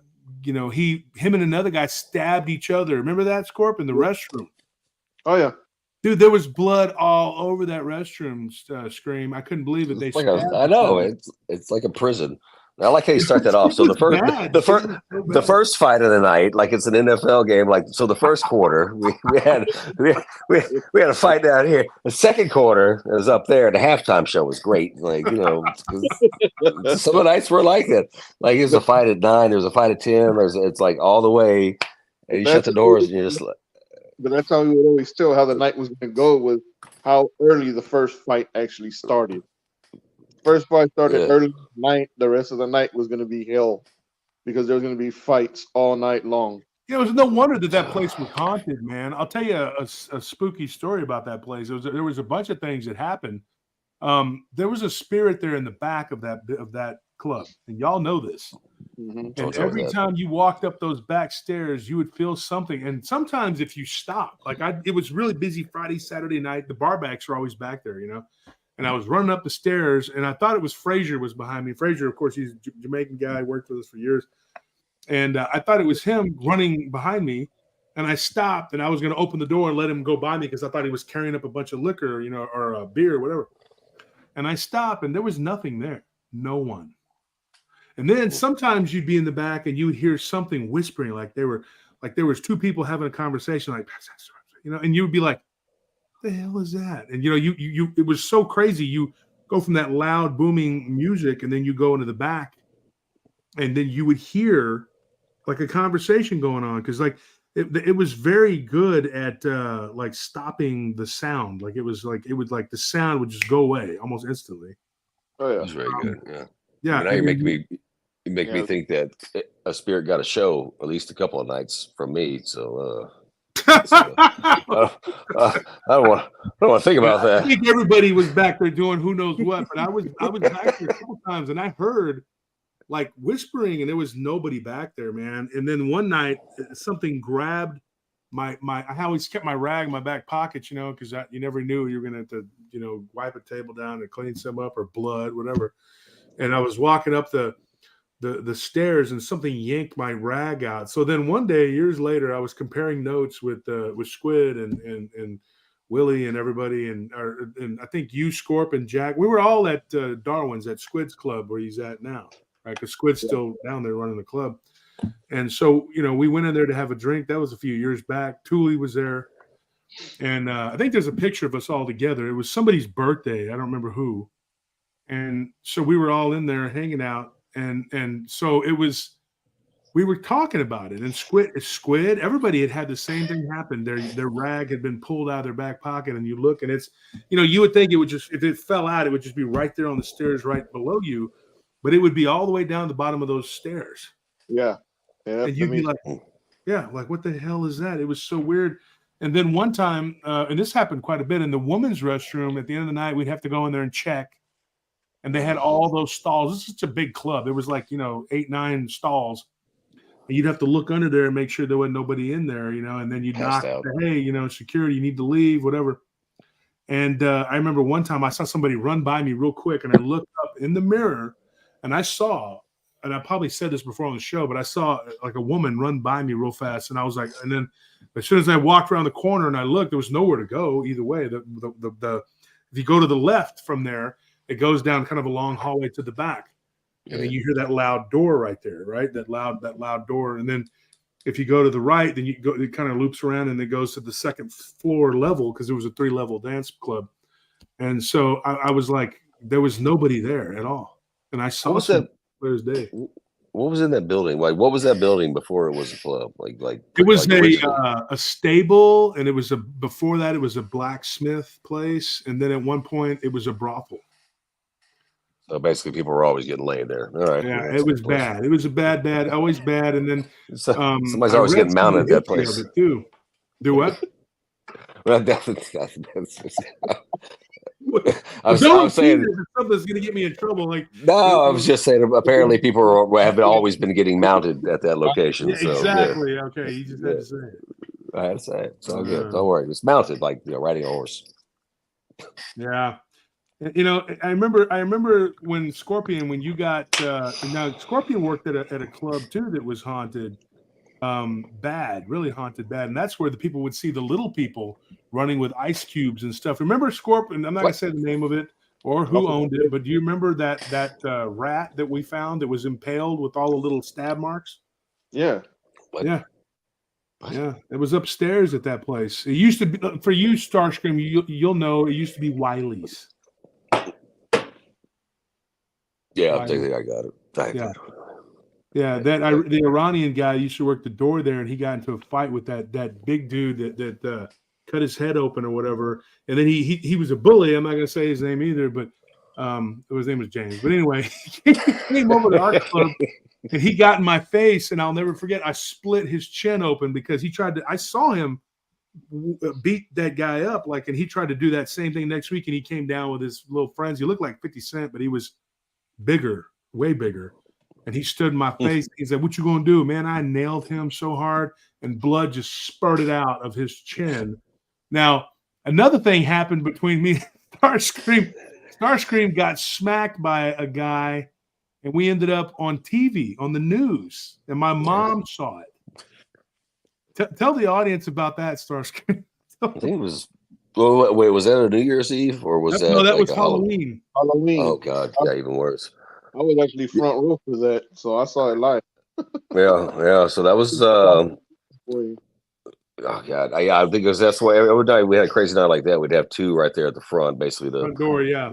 squeeze people. Everybody had to kind of squeeze in, which was interesting. But yeah, I guess some guys didn't want to show their ID or something like that. And as they were walking away, they tapped me on the head, and then next thing I know, I just see Wolf's meat hook arm just swing by my head and just deck the dude, and then we just come running out. And it's honestly like we planned it, but it was actually a pretty good battle charge. So Yeah. I think those dudes were a little shocked too, and yeah, I think that was I think that became the TABC video too, if I'm not mistaken. Yeah, that a was different one? yeah, because we were on the news, and my mom was like, "I saw you punching two guys on the news," and then they tried to say, you know, oh, because those guys were black, they were like, "Oh, y'all are racist," because that was their little whatever to try to pull that. And I said, "No, our club was They're predominantly black and Hispanic, but we had a lot of black and Hispanic. At Scorpion, you know, you're Hispanic, I'm half Hispanic," and they were like saying, "Oh yeah, they just beat up people who aren't white." I was like, "There's no white people in there. What are you talking about? It wasn't racist." There was one kid I chased all the way down to Congress. He was white. Yeah, well, it was very rare. They didn't go in there too often. They just did not go in there toward the end of that place too. It was really bad. It was all just gangsters. That's all it was. And I didn't even work there anymore. I would just go in there every now and then, and I'd be like, "This place is a hellhole." Yeah. And couldn't even go in there anymore to visit. But it was just such a just all the time with the crap, you know, and just never a moment's peace. You couldn't relax. I remember one time I hit this guy, and I went back onto the dance floor and was, you know, and I had a tooth in my hand, and I would look down. I was like, "Oh man." It was like, and then remember that guy Scorp that I hit and he threw his teeth up? Yeah. Remember that? Oh, yeah. And Yas was like, "Hey man, that guy's up and he's bleeding. You throw up his teeth." Yeah, Yas is just cracking up about it. He loved that kind of stuff. And you remember those Arabs, they always had like a bowl of fruit right there by the front. So I was always eating like an orange or an apple, and somebody be talking trash, and I'd just peel my orange. And then when I was done, I'd be eating, and I'd just throw it in their face. Like, and they would just be like, you know, and then I would just be like, you know, like I just start knocking the hell out of them, dude. And then they would just be in complete and total shock about how fast my hands were and how quickly I would destroy them. Because you think a big guy, you're going to be like Zangief, but no, I was a boxer, so I would just hit them like bam, you know, like real fast. That would be it, and their head would just, you know, and then they would be sitting there on the ground going, you know, and you're like, "God damn, dude, don't die, because I don't want to go to jail for you," you know. But it was just it was impulse control too. You had to really try to not do it in front of everybody, so you know, because the people were so bad. And then I was told, "Don't talk to the media, don't talk to the media." And then that kid came and he interviewed me from the Chronicle. And then he misquoted me. He said that I said that we handle things without the cops. We don't want the cops getting involved. We handle it ourselves, which made it sound like we were in there just choking and beating people. And we did, but we didn't want the cops. Well, I mean, yeah. That's not what I said. That's not what I said. What I said was we like to handle things so that the cops don't have to get involved. And this kid goes and writes this article. So I had to go to Jason, who was down there at Shakespeare's. His dad worked for that newspaper, and said, "Look, can you get," and then they got a retraction. Like, you know, it's like, "Oh, we're going to retract that." But, you know, the real story's on page 5. Nobody gives a shit after that. You've already said whatever. And so owners were pissed at me. They were like, "Why did you talk to the media?" You know? And so they had this whole thing about how they were, you know, they were after us because we were so violent, and then they were like, "Y'all are a gang," and they figured it out. Like, yeah, we were. I mean, it was pretty much what it was. But we were like a gang of dudes, but we worked at a club, but not all of us worked at that club. There was a bunch of others, you know, that worked at different clubs, but we stuck up for each other. Yes. That's what people didn't realize. They were we were diversified. Yeah, we were. We really were, man. Go ahead, Scorp. Yeah. Scorp, would you remember, like, I remember that there was a night that we had a fight on the dance floor. I'm not going to say, but remember that guy? He woke up, like, when you were carrying him out. Oh, yeah, dude. Yeah, I was trying to carry me, and one of our other, Quentin, was trying to carry him out. and he just kind of snapped to, and he tried to swing at you, and you turn around and hit him 2 more times, and he slumped over my shoulder and back down into I think it was Chief's hands or something. We all carried him out the door after that. He was a big dude, man. That was a big brother right there, man. He walked up and was like swinging all white. I don't think he knew where he was at or what happened. I just laid him back out. I was like, yeah, I got to finish this. But golly, it was a mess. It was crazy. And then Big This Mama, thing, I don't. I was beating up dudes too, man. We had a woman that was That was the first fight I saw you get into. that was on the dance floor. I whooped 4 guys in that fight. Yep. See, Scorp little shit ass. He was from Montopolis. He didn't think that I could fight like that. He's like, in your exact words, you're like, this white boy can't be that tough. You know? I mean, I've heard the stories, but if you hear the stories, they sound unbelievable, dude. I mean, dude, you're beating up 3, 4, 5 people at a time. Come on, man. Like, dude, ain't nobody that bad. Ain't nobody that fast. And for sure enough, I saw you on the floor night. I'm like, okay, maybe I'm wrong. Yeah. Kenny said the same thing. You and Kenny were like, y'all didn't believe it. And I was like, well, don't believe it. I don't give a shit whether you believe it or not. It's the truth. There's no way in hell we could not get away with any of that crap in this day and age. No, because of the cameras. They got the camera phones everywhere. You can't do that no more. It's over. Those days are over. Well, it's just that, but I mean, there would have been way too many idiots out with guns. So, I mean, there was enough back then, but they had to. I don't know. They had more testicular fortitude back then than they actually would try to Our fight. generation grew up fighting with fists. This generation's now, they're a bunch of chicken shit cowards, man. They'll just shoot you. They don't care. And they're not, I mean, like, you know, it's cool to, you know, to box and everything. But when I was coaching, I would teach my guys, I'd tell them, and Scorp, you know, I taught you. And I said, look, you know, good, learn to fight. That's great. But don't ever think, hey, this is it, because somebody's going to go grab a gun, because that's what they do. Yeah. You know, they're just not going to do it. They're not going to fight. I mean, no. I thought we were supposed to all do like dance battles and rap battles now. So I don't know. Is that what the Zoomers are going to do now? They're going to do TikTok dance. Like TikTok, yeah. What's that? Mike Miller says, "Have you ever punched a demon or a dog man?" Come on, dude. Of course I haven't. How would I punch a dog man, dude? I punched a whale. Mm. I punched a whale. Did you really? I'm just kidding. No, I didn't punch a whale. I thought maybe you went to an aquarium and did something mean, because, you know, back in the day, you were probably on acid. Just punched a whale. It went down. Down, man. Like Holyfield. I just wanted to be able to say I did this. I hit a dolphin, dude. Like, you know, I can never abide by that because I love animals, man. I could never do that. I can't hit them. I don't even spank my animals, man. I can't. They act bad sometimes, but there's ways to do it without, you know. The animals don't get it. The animals don't need the physical. Oh man. Okay, so let's do this, Starscream. Before we get off here, tell the audience what's the scariest thing that ever happened to you. And then Scorpion, you'll go next. And Scorpion, you got a lot to choose from. You lived in that haunted house with us. Scariest thing. I don't know. There's a lot. So I can't think of one. I don't want to tell that one because it's already. Yeah, don't tell any of those. Let's stick to the paranormal here. Something weird that happened to you scared the crap out of you.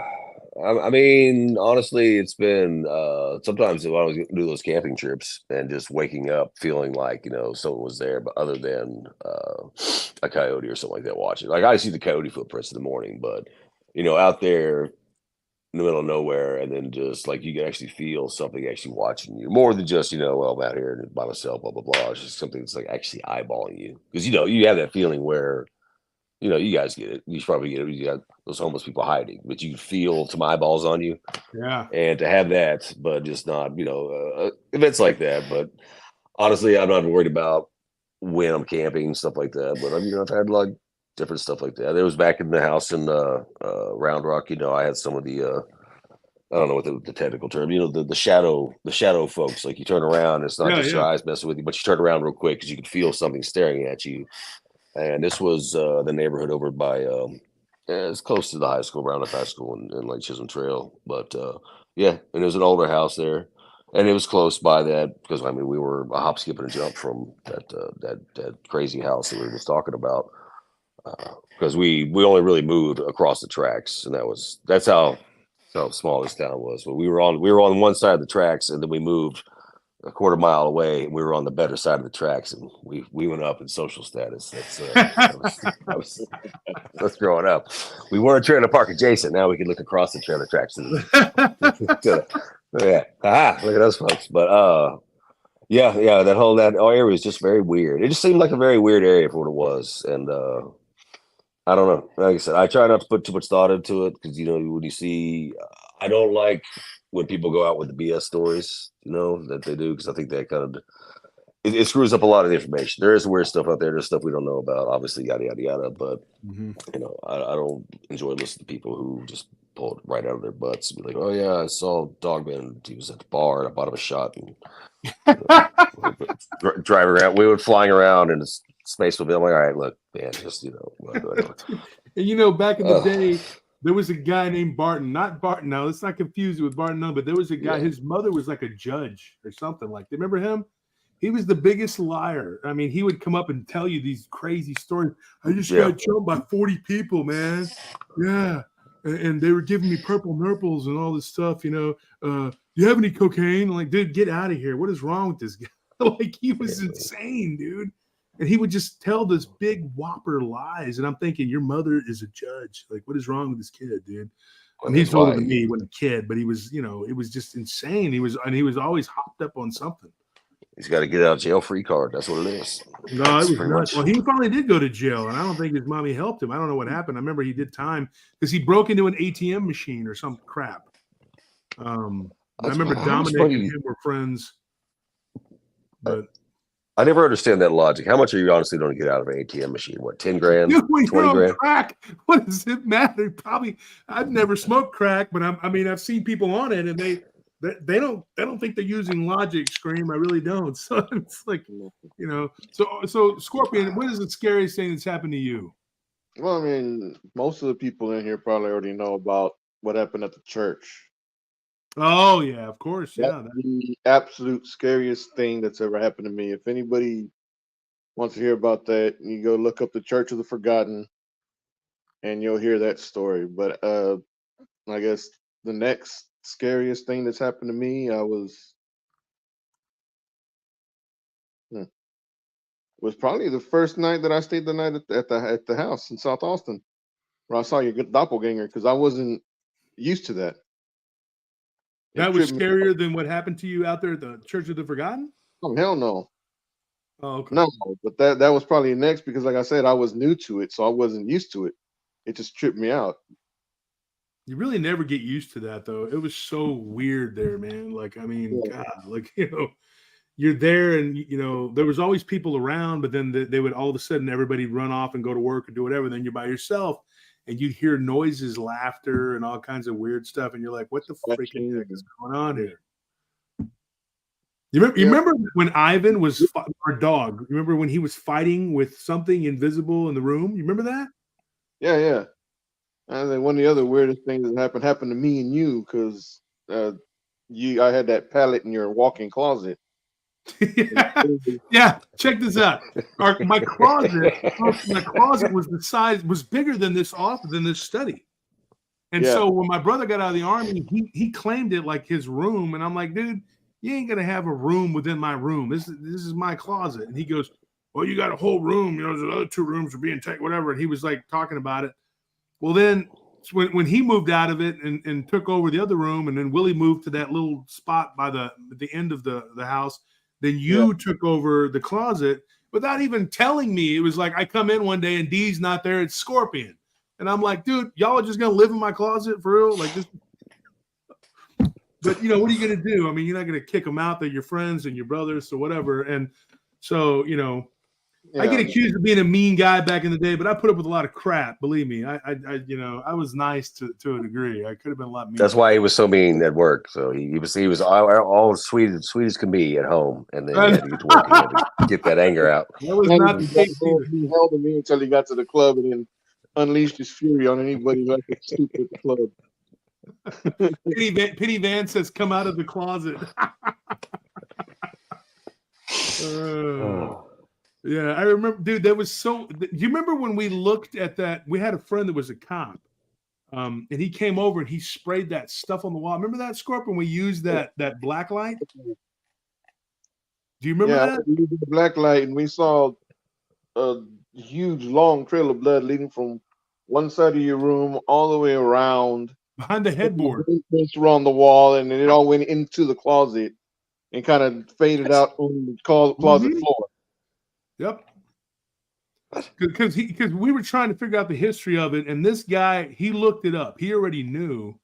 So he was like, okay, look, I'm going to tell you something. Something happened there. So he went straight into my bedroom and lit it up and showed us. Now, he was the guy that night. Remember that night that he messed with Anthony? he was with that probation officer, and they started messing with Anthony and you. And yeah. Okay. Yeah. Anyway, Anthony was all scared. No, I don't know what's going on. And he scared the crap out of Anthony. I'm sitting there like, yeah, and so. Yeah, Scorp was being a smartass to him. So I come out and I was like, hey, dude. And so we started talking, and I told him about the house. And I said, look, you know, I need you to check into this, you know. And so we went and we you know, investigated it. And there was this, like, I mean, you could see there was like somebody had been brutally assaulted or murdered. I mean, it had to be. Yeah. You know, it was bad. And then I found out that there were more than one. I mean, there was the history of that, but it was pretty bad. Of that place, you know. And the people that lived next door had somebody in their house too. And sometimes you would come home and you would look up, and the neighbors, you could see in their window, you could see somebody you knew didn't live there. And at one point there was nobody living there for about 2 or 3 months, and you would see somebody up there, and it was the same guy. So one day I went in there just to see, because I thought maybe it's a homeless guy. But I knew it wasn't, because that ghost was being reported to us by the neighbors. They were saying that it was that girl. I can't remember her name, but she was saying that there was that she was describing it, something through her boombox off the window sill. Yeah. And she told me, you, and Dee and Willie all what he looked like. And so when I was like listening to this, and then me and Squid came home from the club one night, and I think you might have been there too, Scorp. I don't remember. It was me, Squid, and somebody else. Might have been Duke or somebody. And we look up and we see that guy looking at us in the window, and then back up. And I was like, dude, and he just vanished right before our eyes. Nobody living there at the time. Nobody was living there. And it wasn't a homeless person. Oh. So, you know, the same guy that everybody was reporting that had lived there. There were these 2 girls that lived there when we first moved in, and they moved out real quick, because that guy, you know, crawled up on top of one of them. He was a long-haired dude. So then one of the people that lived there, I think it was Brenda.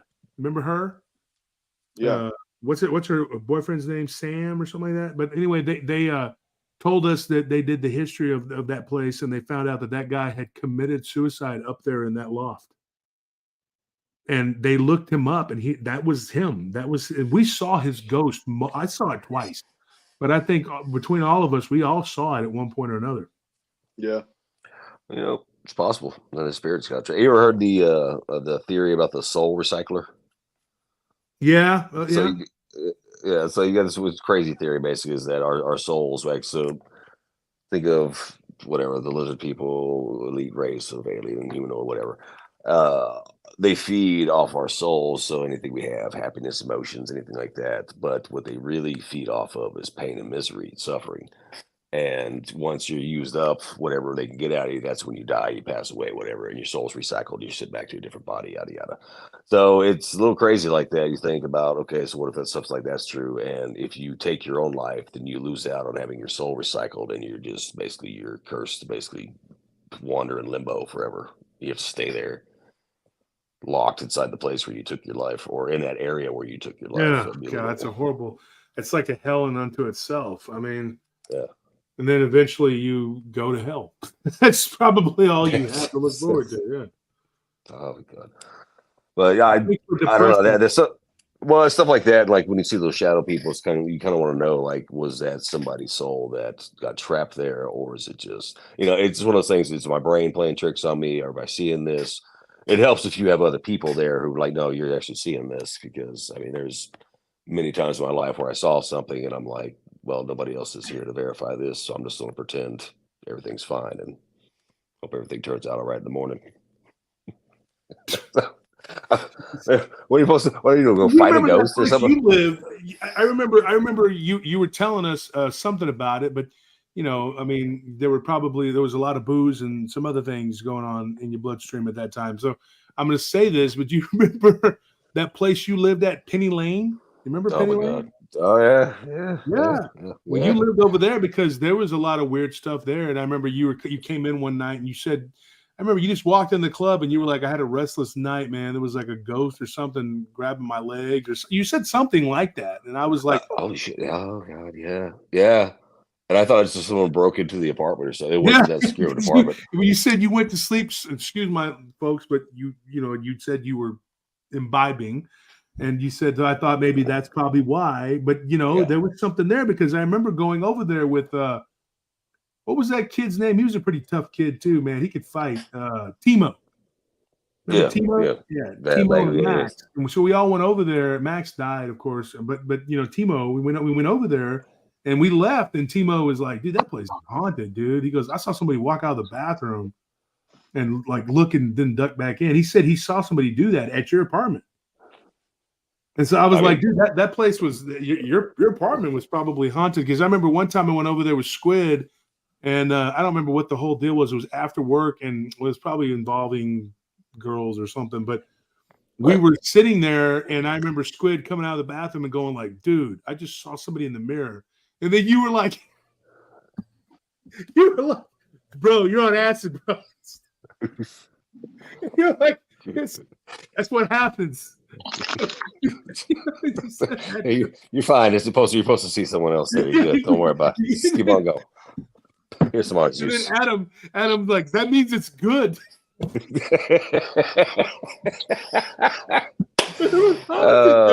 it really was. Like, and so we were like laughing about it. We thought it was funny. And then Dominic was like, he was always like tripping or whatever. So I remember one time I was at his house, and Dominic was like, oh my gosh, he was always out there. And he was just like, like out there in outer space, and I was there with Willie and Jerome and Dee. We went over there and he was supposed to barbecue. We were going to watch a Cowboys game. And I remember sitting there and we were like watching the TV, and Dominic was starting to sober up and get, whatever. And so he's like, oh, let's do this, man. And he was coming down off of whatever the hell he was on. Folks, forgive me. I was in my early 20s. So was Starscream. We were all young and stupid, and we were dumb. Okay. Haven't done anything like this in 15 years, 20 years, whatever. Been a long time. 20. Almost 20 years. Yeah, almost 20 years. So anyways, I'm sitting there and I'm just drinking. I'm not high or anything. I'm just like drinking a beer. We're watching the game. And I remember it was a good game. It was Cowboys-Niners, and so we're all sitting there watching, and I see somebody like a blonde-haired girl like come walking down the hallway, and I was all like, I nodded at her like, what's up? And she nodded at me, and then I told Dominic, I was like, who's the girl? And he's all like, girl? And him and Aaron, remember Aaron, little always drunk and high. And he was all like, and he used to talk normal until he took so much acid, and he started talking like he started talking like that. And he was all like, what girl? And so everybody got up and started looking around. It was over at Lakeshore Apartments. They're not there anymore. They've been knocked down. It's called Azul now. We have that account. Azul. And so we're walking around looking, and there's nobody there. I mean, I'm like, and I saw her clear as day. And another time my brother was there, and he claimed to have seen her too. And so one day, finally, Dominic says that he was shaken awake by some girl. Like, he looks up, and there was this, but he was dating a girl that looked kind of similar to that. That was Kimberly. And so when he looked up, he thought it was her, but it was this blonde girl. So he was like, who the hell is this? And so it was like really weird. So there was a ghost of a blonde-haired girl at that apartment. Now, a weirder thing was Jeff, Dominic's buddy Jeff. I don't know if you remember him, Starscream. He was the guy that was half Filipino, half white. He was a crazy ass dude, always getting into fights and shit, man. And I mean, you probably knew him. I mean, he bartended for a little while at the club. Yeah, I probably was just my memory's a little spotty from that time. For a good reason. It's plausible deniability. They're like, what happened? I don't know. Like, I honestly, I'm sure one day it was cannibals. Yeah, it comes back. Yeah, seriously. The text him, make sure he didn't get eaten because now y'all gonna be worried that he's being sauteed. But He's too tough for that. And if something happens, they'll just like they won't even finish eating him because he's probably got too much. You know, he's too tough, too chewy. So anyway, I remember like Dominic saying he woke up and he saw this girl standing there and and he kicked at her and she disappeared. And so it vindicated me because like for a long time I thought, man, was I just like drinking too much or something? It was like on my third beer or something, and back then I could finish a keg. We all could. So you ain't gonna get drunk off 3 Bud Lights or whatever the hell that was. Yeah, that's like breakfast. That's like waking up. It's nothing. So you said I'm looking up like, what is that? Like there was a girl standing there and then she was gone. And so I don't know, man. Well, anyway, I'm gonna jump off here, man. My wife's probably going like, what the hell's going on? And, Hi, Nelly. We're taking our sweet time. He made me stay awake. It's well past my bedtime. I should already be sleeping. Well, you get that old man bedtime now, like so we all do. But you know me, I stay up all night and then I go to bed at 7 a.m. and then I get up at noon every day, just like clockwork, or at 6 and then I get up at 11.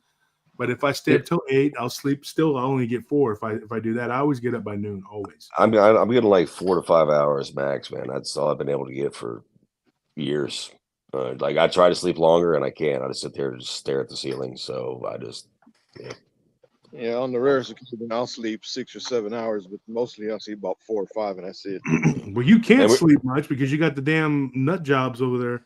But honestly, though, you're lucky because those aren't the cannibals where you're at. They're just telling you about the cannibals. So luckily, you got the hyper aggressive people that aren't cannibals. So they'll just beat you and not eat you. Yeah. So yeah. So Scorpion got into a little tussle over there the other day and he just lost him again. He got into a little tussle there the other day and he knocked one of them into the pool because he caught him. Get this. He caught them washing their clothes in the swimming pool. I need so logic there. People called and they said, hey, and so I was on dispatch and I called him up and I said, hey, can you go and deal with this situation? He goes over there and they try to smack him with the clothes and Scorpion kicks him into the pool. I'm like, oh, that's great. And then they didn't want to get out of the pool. So they just continued washing their clothes. Hang on, I'm picturing Scorpion Spartan kicking a homeless person into the pool. Scorpion, when you kicked the guy into the pool, did you say this is Sparta? It's like the pool like wind up. I'm picturing it in my head. Yeah. Their clothes are flying off. We can make a knockoff 300.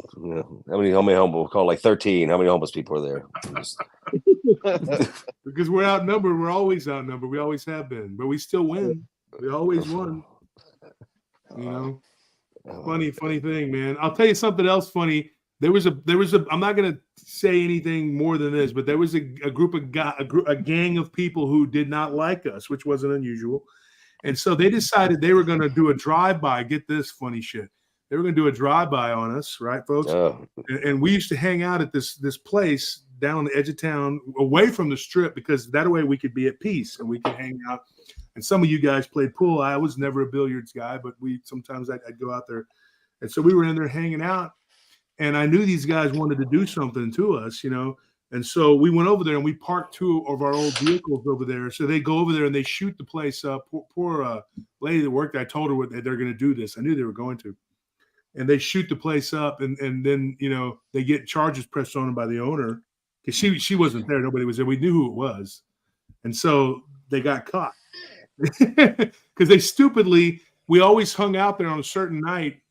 Yeah. So they figured out our pattern. So we just left our 2 vehicles we didn't care about there. And then they went and shot and they went to jail. So we didn't always just beat them. We would outsmart them too. I mean, they did stupid things, They were really stupid. I mean, like. Well, we weren't dealing with a lot of doctoral candidates. So, I mean, it wasn't that hard. I think, no. I mean, I was surprised how these syndicates, how they even operated, because some of them were so stupid and they had the dumbest leaders you could ever imagine. And then they were all cowards. Like I led from the front. Those guys would throw their guys at me to fight. They wouldn't fight, and they damn sure wouldn't fight me. See, tell me, man, you just make another 300 because they sit in the back like what's his name, Xerxes. Xerxes, yeah, a bunch of chickens. You know, and I remember one guy, he was like, I got in a fight with him at the Jack in the Box. And of course, he was a rival and I caught him. So we got into a fight in the drive-through. And he's over there yelling about how he's holding. And I'm like, I don't give a damn, dude. I don't care what you got on you. That's your problem. So I just kept on pushing the issue. And then we got into it and the police came and they arrested him because he was holding. And I was like, cops were like, check me. I'm like, I'm fine. I ain't stupid like this dude. He's got junk. Let him go to jail. Yeah. And then the cops check him and he's got all this crap on him. And he was like getting arrested. He's like, punk, I told you I was holding. He's all beat up, you know? And I'm like, that just made me want to beat you up more because then I know you're going to go to jail for holding. Yeah. Like, that's the kind of mentality that these dumbasses had back in the day. So, you know, when you come up and you deal with these stupid kind of people like that, it's very easy to see, you know, why we ended up, you know, the way we were because you know they were dumb. I mean, they were stupid. They did stupid things. You know, that's why I never. I still play, you know, stuff like the Powerball, the Mega Millions, because you know I'm on the redneck retirement plan like everybody else. But I mean, I think we effectively used up most of our luck a long time ago. So that's why I never think I'm going to win it. I think any luck that we had towards winning the lotto probably went towards saving our butts back then and keeping us alive. Well, you know what? We all have a purpose, and I'm happy to say that we made it out on the other side. Some of us didn't, sadly. Some of us are gone. You know, a lot of our friends didn't make it. They are dead or in prison. I'm sorry to say, or they ended up on paper because they didn't stop what they were doing. You know what we need? Telling them to stop, and they didn't listen. They didn't listen. Here's what we need. We need like a family tree. So I think this is going to help the viewers. So we're going to have to create like a family tree timeline chart of who all was working where, because this would be an interesting thing to kind of look at and see like all the timelines lined up right there. So we're gonna need that from you and you and your wife there.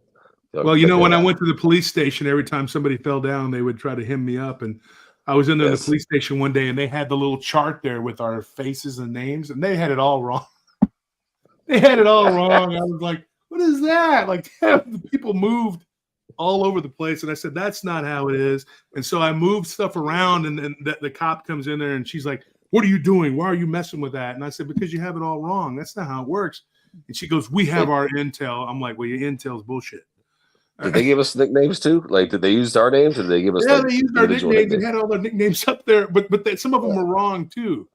You know, like they had like Moo and Duke and everybody, they had the names wrong. Like D was Moo. That's not even close. No. Yeah, but they're both big and bald headed. But Moo was Hawaiian or Samoan, whatever. You know, and you're going like, yes. that's not even my brother. Like they had the names all wrong, and they had scorpions. Everybody was just all over the place. I said, this is ridiculous. You don't even know what you're doing up here. I was being nice. I was trying to help them. Tax dollars at work right there. Yeah. So it's you know, it is you know, it is what it is. It's good to be alive. You know, some days it's expensive, other days, but you know, overall, I think I think if you do, it's too expensive, right? Hell yeah, that's what I'm saying. I have no retirement plan. I'm going to retire. I'm going to die at the office. That way, they have to wheel me out on the clock. Like I told my team, I was like, if I die like here in the office, do not tell anybody. Just do the whole weekend of Bernie's. Leave me here. Weekend of Bernie's, so your family can be provided for. Huh? Yeah, just put some sunglasses on me and put my hands on the keyboard and then just walk away. You know, when it starts getting too bad. I look at it like this. You know, like anytime I go back and I think about my life and where it was and where it is now, where it's been. I think God put me in the positions He did so that I could be where I'm at now, because I've been there and I've done that, dude. And you know, I think that we've come full circle. You know, I mean, there's a reason why you and everybody else is the ones that are still around and are not dead or in prison, because you know God had a purpose for you. You're a dad and you have a 3-year-old child. I'm surprised by that, but you know, you're surprised. I'm surprised. You got raise two them, of them. man. Yeah, you got to raise them, and you got Owen. You know. The only thing I don't like about Owen is he's got my dad's name. That's the only thing I don't like about Owen. You know, it was her dad's name too. So you know, it's you know, it's that's probably what's kept me alive over the last, I would say, that's what kept me alive during that time too. It gave me something to focus on, or at least it gave me a responsibility to, you know, earn money for. But Yeah, he's a good kid, man. It's it is what it is. It's one of those things where yeah, everybody gets handed something, I guess, that forces them to focus on it. I mean, I'm happy you're doing this thing, and you got your company going on, and you guys are doing all right down there. So it's it's good to know that a percentage of us at least made it out with most of our sanity, varying depending on who we're talking to, and Yeah, a there's some second that chance. are sadly you can't even talk to them. I'm not going to say the names, but they're just like.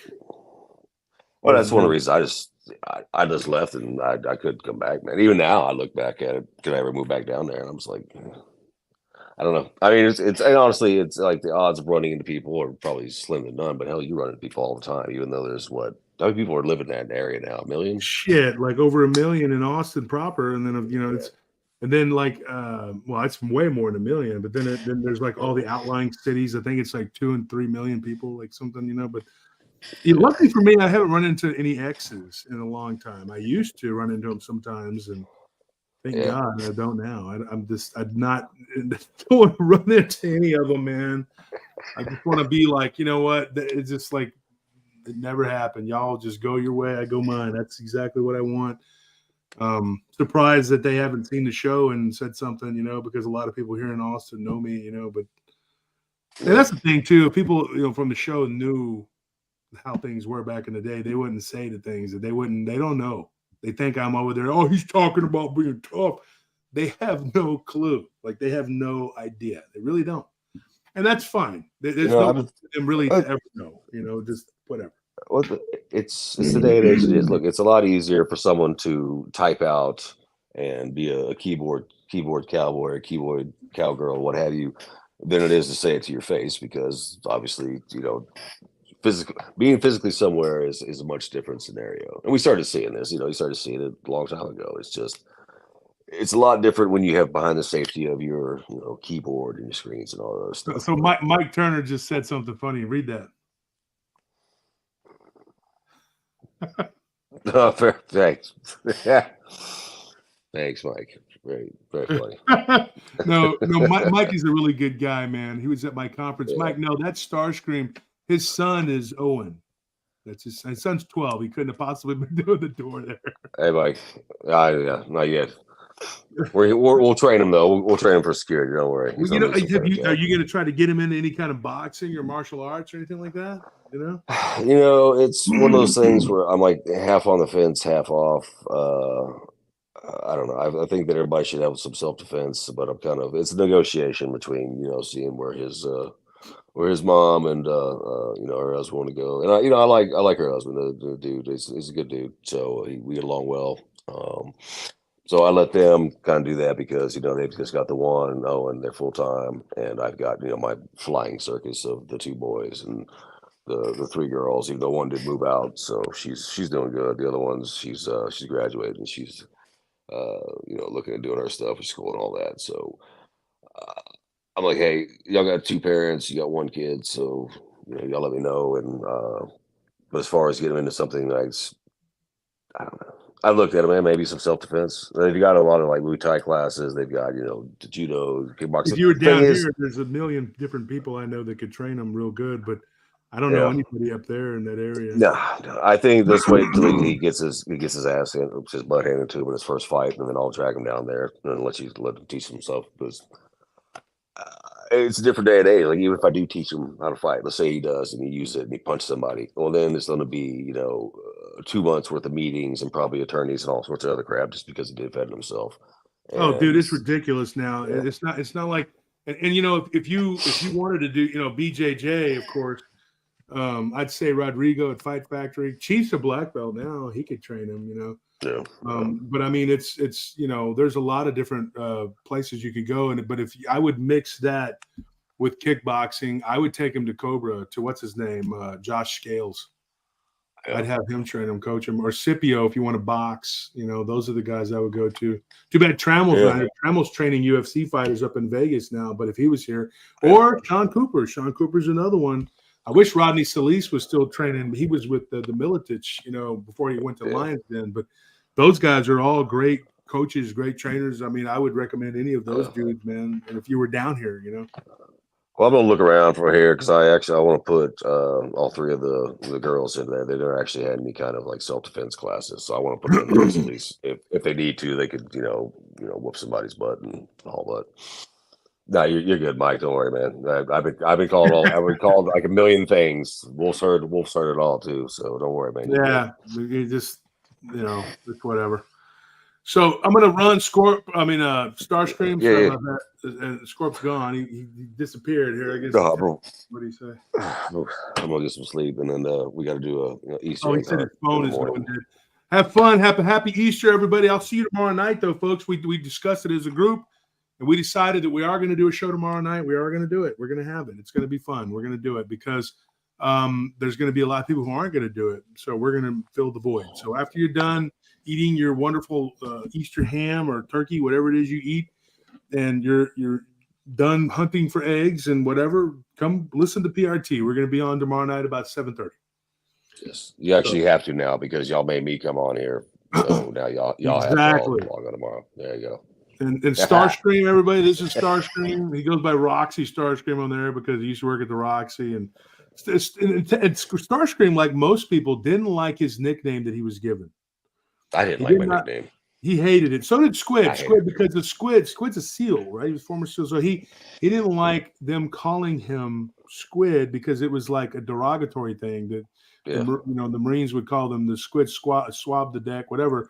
So it was something that we did to make fun of him, and so then they didn't like it. But Starscream, the reason we called you that is because if I got had to go home, or if I got into a fight or had to do something, go stitches or whatever, yes, you immediately became the guy who's I'm in charge. My Napoleon complex came out. Yes, you did, and then you would tell the other guys, I should be the leader. I took it in stride because I knew you really had ambition and the will to feed it, but you just couldn't be the leader. There was no way it was going to happen. But I mean, I think there was a lot of inebriation involved back then. So I probably mentally, I probably thought, absolutely. I'll tell you a Starscream story before we go, folks. One time, this guy, he quit. Right, he worked for me 2 or 3 different times, and he would get mad and quit because he couldn't be the boss. Right. And one time I got fired.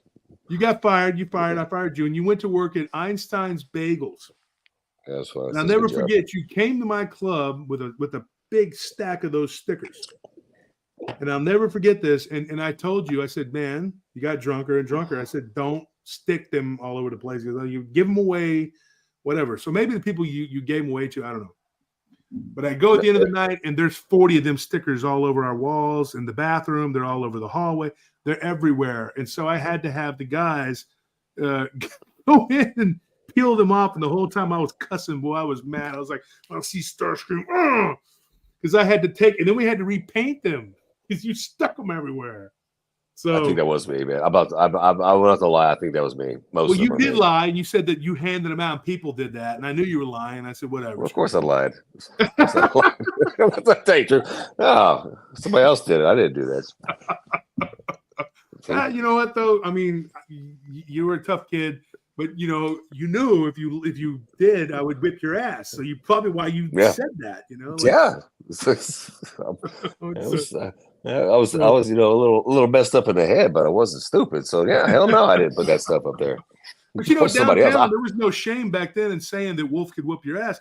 Everybody knew that I could whoop everybody's ass down there, and there was nobody that was going, I could whoop his. And nobody was saying that back in the day. Nobody. Yeah. So it was just like an unspoken thing. Everybody else was doing whatever, but unless you were from out of town, which a lot of people were, they were H-Town, Dallas, whatever, San Antonio. They weren't saying, "Oh, we're gonna whip his ass," because they knew they couldn't. And I'm not bullshitting people. I'm not making this up. Y'all think I'm joking or I'm being, hot air. That's not the case. I'm being completely honest, man. I mean, I was a serious can of whoop ass back then. I don't do that anymore. I don't go around fighting. I did smack a guy, several months back because he did something. He tried to attack Anthony. And this guy was twice his size, and so I had to lay a smack on him real hard. I just open hand slapped him and gave him, he didn't go unconscious, but he was like, and he got up, and I said, I think people get more surprised when you slap them, than when you punch. Like a punch is like, but you slap somebody open hand style, and it takes them a second to be like, I think I just got slapped. They realized like Chris Rock and Will Smith, prime example. He's like, Yeah. okay, you just slapped the shit out of me. Yes, he did. You know, it's like surprise, surprise. You know, but you know, that's the way it should be. Like somebody talks smack, if they talk smack about you should be able to walk up and just smack the crap out of them one time. Don't hurt them, but then we can see how many people are actually don't start being nicer in the world. yeah, Right now, exactly. I think that's it. I think a good slap gets some people to act right. Like I don't know. The slap law. Well, I'll propose that one to the next Congress that comes in Texas. I think we should all get a slap. You get one slap per day, maybe per week. Right? One slap per week. You slap them, and afterwards they get that look of stunned ignorance. My brother coined that phrase. He's like, they got the look of stunned ignorance. They be able to run their mouth like, "Yo, I'm gonna do this, I'm gonna do that," and I'm like, "Bam!" And then the next thing you know, they're like, and they're on the ground, kind of like, "Whoa, what?" And then they look up like, "Huh?" Like then everything changes, and then you're like, "You were saying?" Oh, yeah, you were gonna do especially what? if you get that cup in the ear, and then they've got the ringing going on. That is that sweet spot. And then if you hit somebody too, like a lot of people think you're just supposed to come in and straight punch like that, which you can, but you can end up with the boxer's fracture like that. So if you come in and you hit somebody kind of from the side, you'll see boxers do it in a fight. That's actually pretty solid if you can catch them flush right here.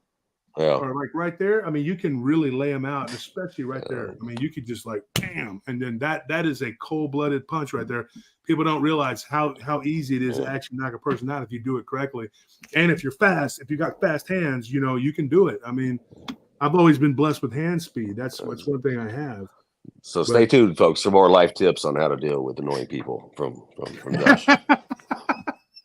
We got to get on Rumble and talk some real mess. But anyway, hey, I'm going to run, stream. It was good talking to you, man. Happy Easter to you, my old friend. Hey, happy Easter to you, brother. Yeah. Good seeing you. Squirt, take care, man. Yeah, I'll see you. All right, brother. All right, bye. So that's Starscream, folks. I don't even know what all we just said, and hopefully it wasn't too much that you guys are like thinking that I'm some horrible person or whatever. I'm not. That's just the old days. And when I talk, I'm not bullshitting you. I'm not a bullshit artist. I know people have said things about me, but they don't really know me. And they don't know my past, and they don't know, what we've been through. But I got a lot of people who can vouch for me that I'm not full of shit. Okay. I'm not. I promise you. I'm not up here to try to make myself look tough or whatever. When I talk about this stuff, it's just the truth. I'm just being completely honest. I see people do it though. They'll talk a gang of shit, as they say. And then when the moment of truth comes and somebody confronts them, they get scared. You can see it. They're like, well, I didn't say all that. Not me. I don't give a damn. I don't give a F. Don't come get in my face. Because I don't care. At that moment, I do not care. You're not going to scare me. Getting loud, going, yo, all that does not do anything, but it's blood in the water. Now I know you're scared because you're being loud and stupid. And you're just giving yourself away. A lot of that chest beating and blustering, that's just because you're afraid and you're trying to make me afraid. You're just making me angry. But I'm not one of those people that gets angry and loses control. No, I narrow my focus on you, face, breast, chest, neck, and head area. And I'm not really, I'm a good grappler. I'm a good wrestler. I have a good ground game. But I don't really like to use that. I'm a headhunter. I just go for that's what I do. I throw punches, and that's my thing. I can kick too, especially low leg strikes, catching people, in the sweet spot of the leg or liver shot. I'm hell with that, dude. But I just, like I said, most of what I do is just goes through the head. That's just how it is. But anyways, we're not talking about all that crap. Look. Tomorrow is Easter. Forgive me. I was talking a bunch of crap with my friends from the old days. We're not going to do that. If we do that, we'll take it to Rumble or something and talk trash. We're not here to talk trash. I just had fun tonight, and the camera was on, and it doesn't matter to me. It doesn't, I'm a different person now, and I have been for a long time. It's been since 2006 since I've done anything, ridiculous. And I don't drink anymore. I don't smoke marijuana. Now I do believe in legalization, and people should be allowed to do it. If you're allowed to drink, you should be allowed to do that. That's your choice. But me, I don't put anything in my body like that. I just don't do it. I use CBD, and I'm old. I'm 48. And I'm not kidding myself and thinking I could go back the old days and do what I used to do. That's not the case. I'm not that guy. And so some people, they're like, I'm 50 years old, but I can still do this and do that. Can you? Because you don't really know until you have to. I mean, I'm still just as strong as I was, which is insane to think about. And I'm still really, really quick. But there's no doubt in my mind that if I sustain some sort of injury, it's probably going to take some time to heal. It's not like the old days where just the next day I'm fine. I do have an ability to heal quite quickly. That's always been kind of uncanny, but that, like I said, I'm not under no illusions, okay? And don't think I'm up here trying to impress you or be cool, funny, whatever. I'm just having fun myself, and I let you be in on it because it was fun, So, anyways, tomorrow we're back at it. We're gonna have the show. We're gonna do like a bunch of retelling people's encounters. There was one that I was telling, and I stopped, and I was gonna talk about it, and I lost my notes to it. My notebook, as you can see right here, it's gone. So it got thrown out. So I'm going to have to go and figure out what I was talking about because I can't remember because I don't have my notes on there. Which I don't need to look at them typically. Once I got it up here, I got it. But which is another reason why I quit fighting because I didn't want my brain turning to mush. Some of my friends, God bless them, they're fighters, but they're like like that. And I'm not talking trash about them. I love the guys, but you can tell their head they've been hit too many times. And it's something I didn't want for me. I just was like, no, I'm not going to do that. That's not going to happen.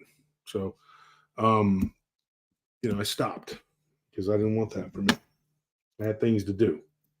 God gave me a brain not to turn it into mush. Not talking bad about fighters or anything like that. Trust me, my best friends are really good fighters. They've made living careers and, know a lot of professional fighters too, former professional fighters, whatever.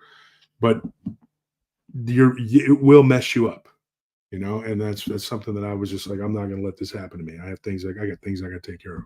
People I got to take care of. All right, folks. So I'm going to go in there and hit the hay for an hour and then go to the gym. I love you. We'll see you tomorrow for whoever's left here. 286 people. We'll see you tomorrow night. All right. I love you. And we will do these stories. Okay. Good night.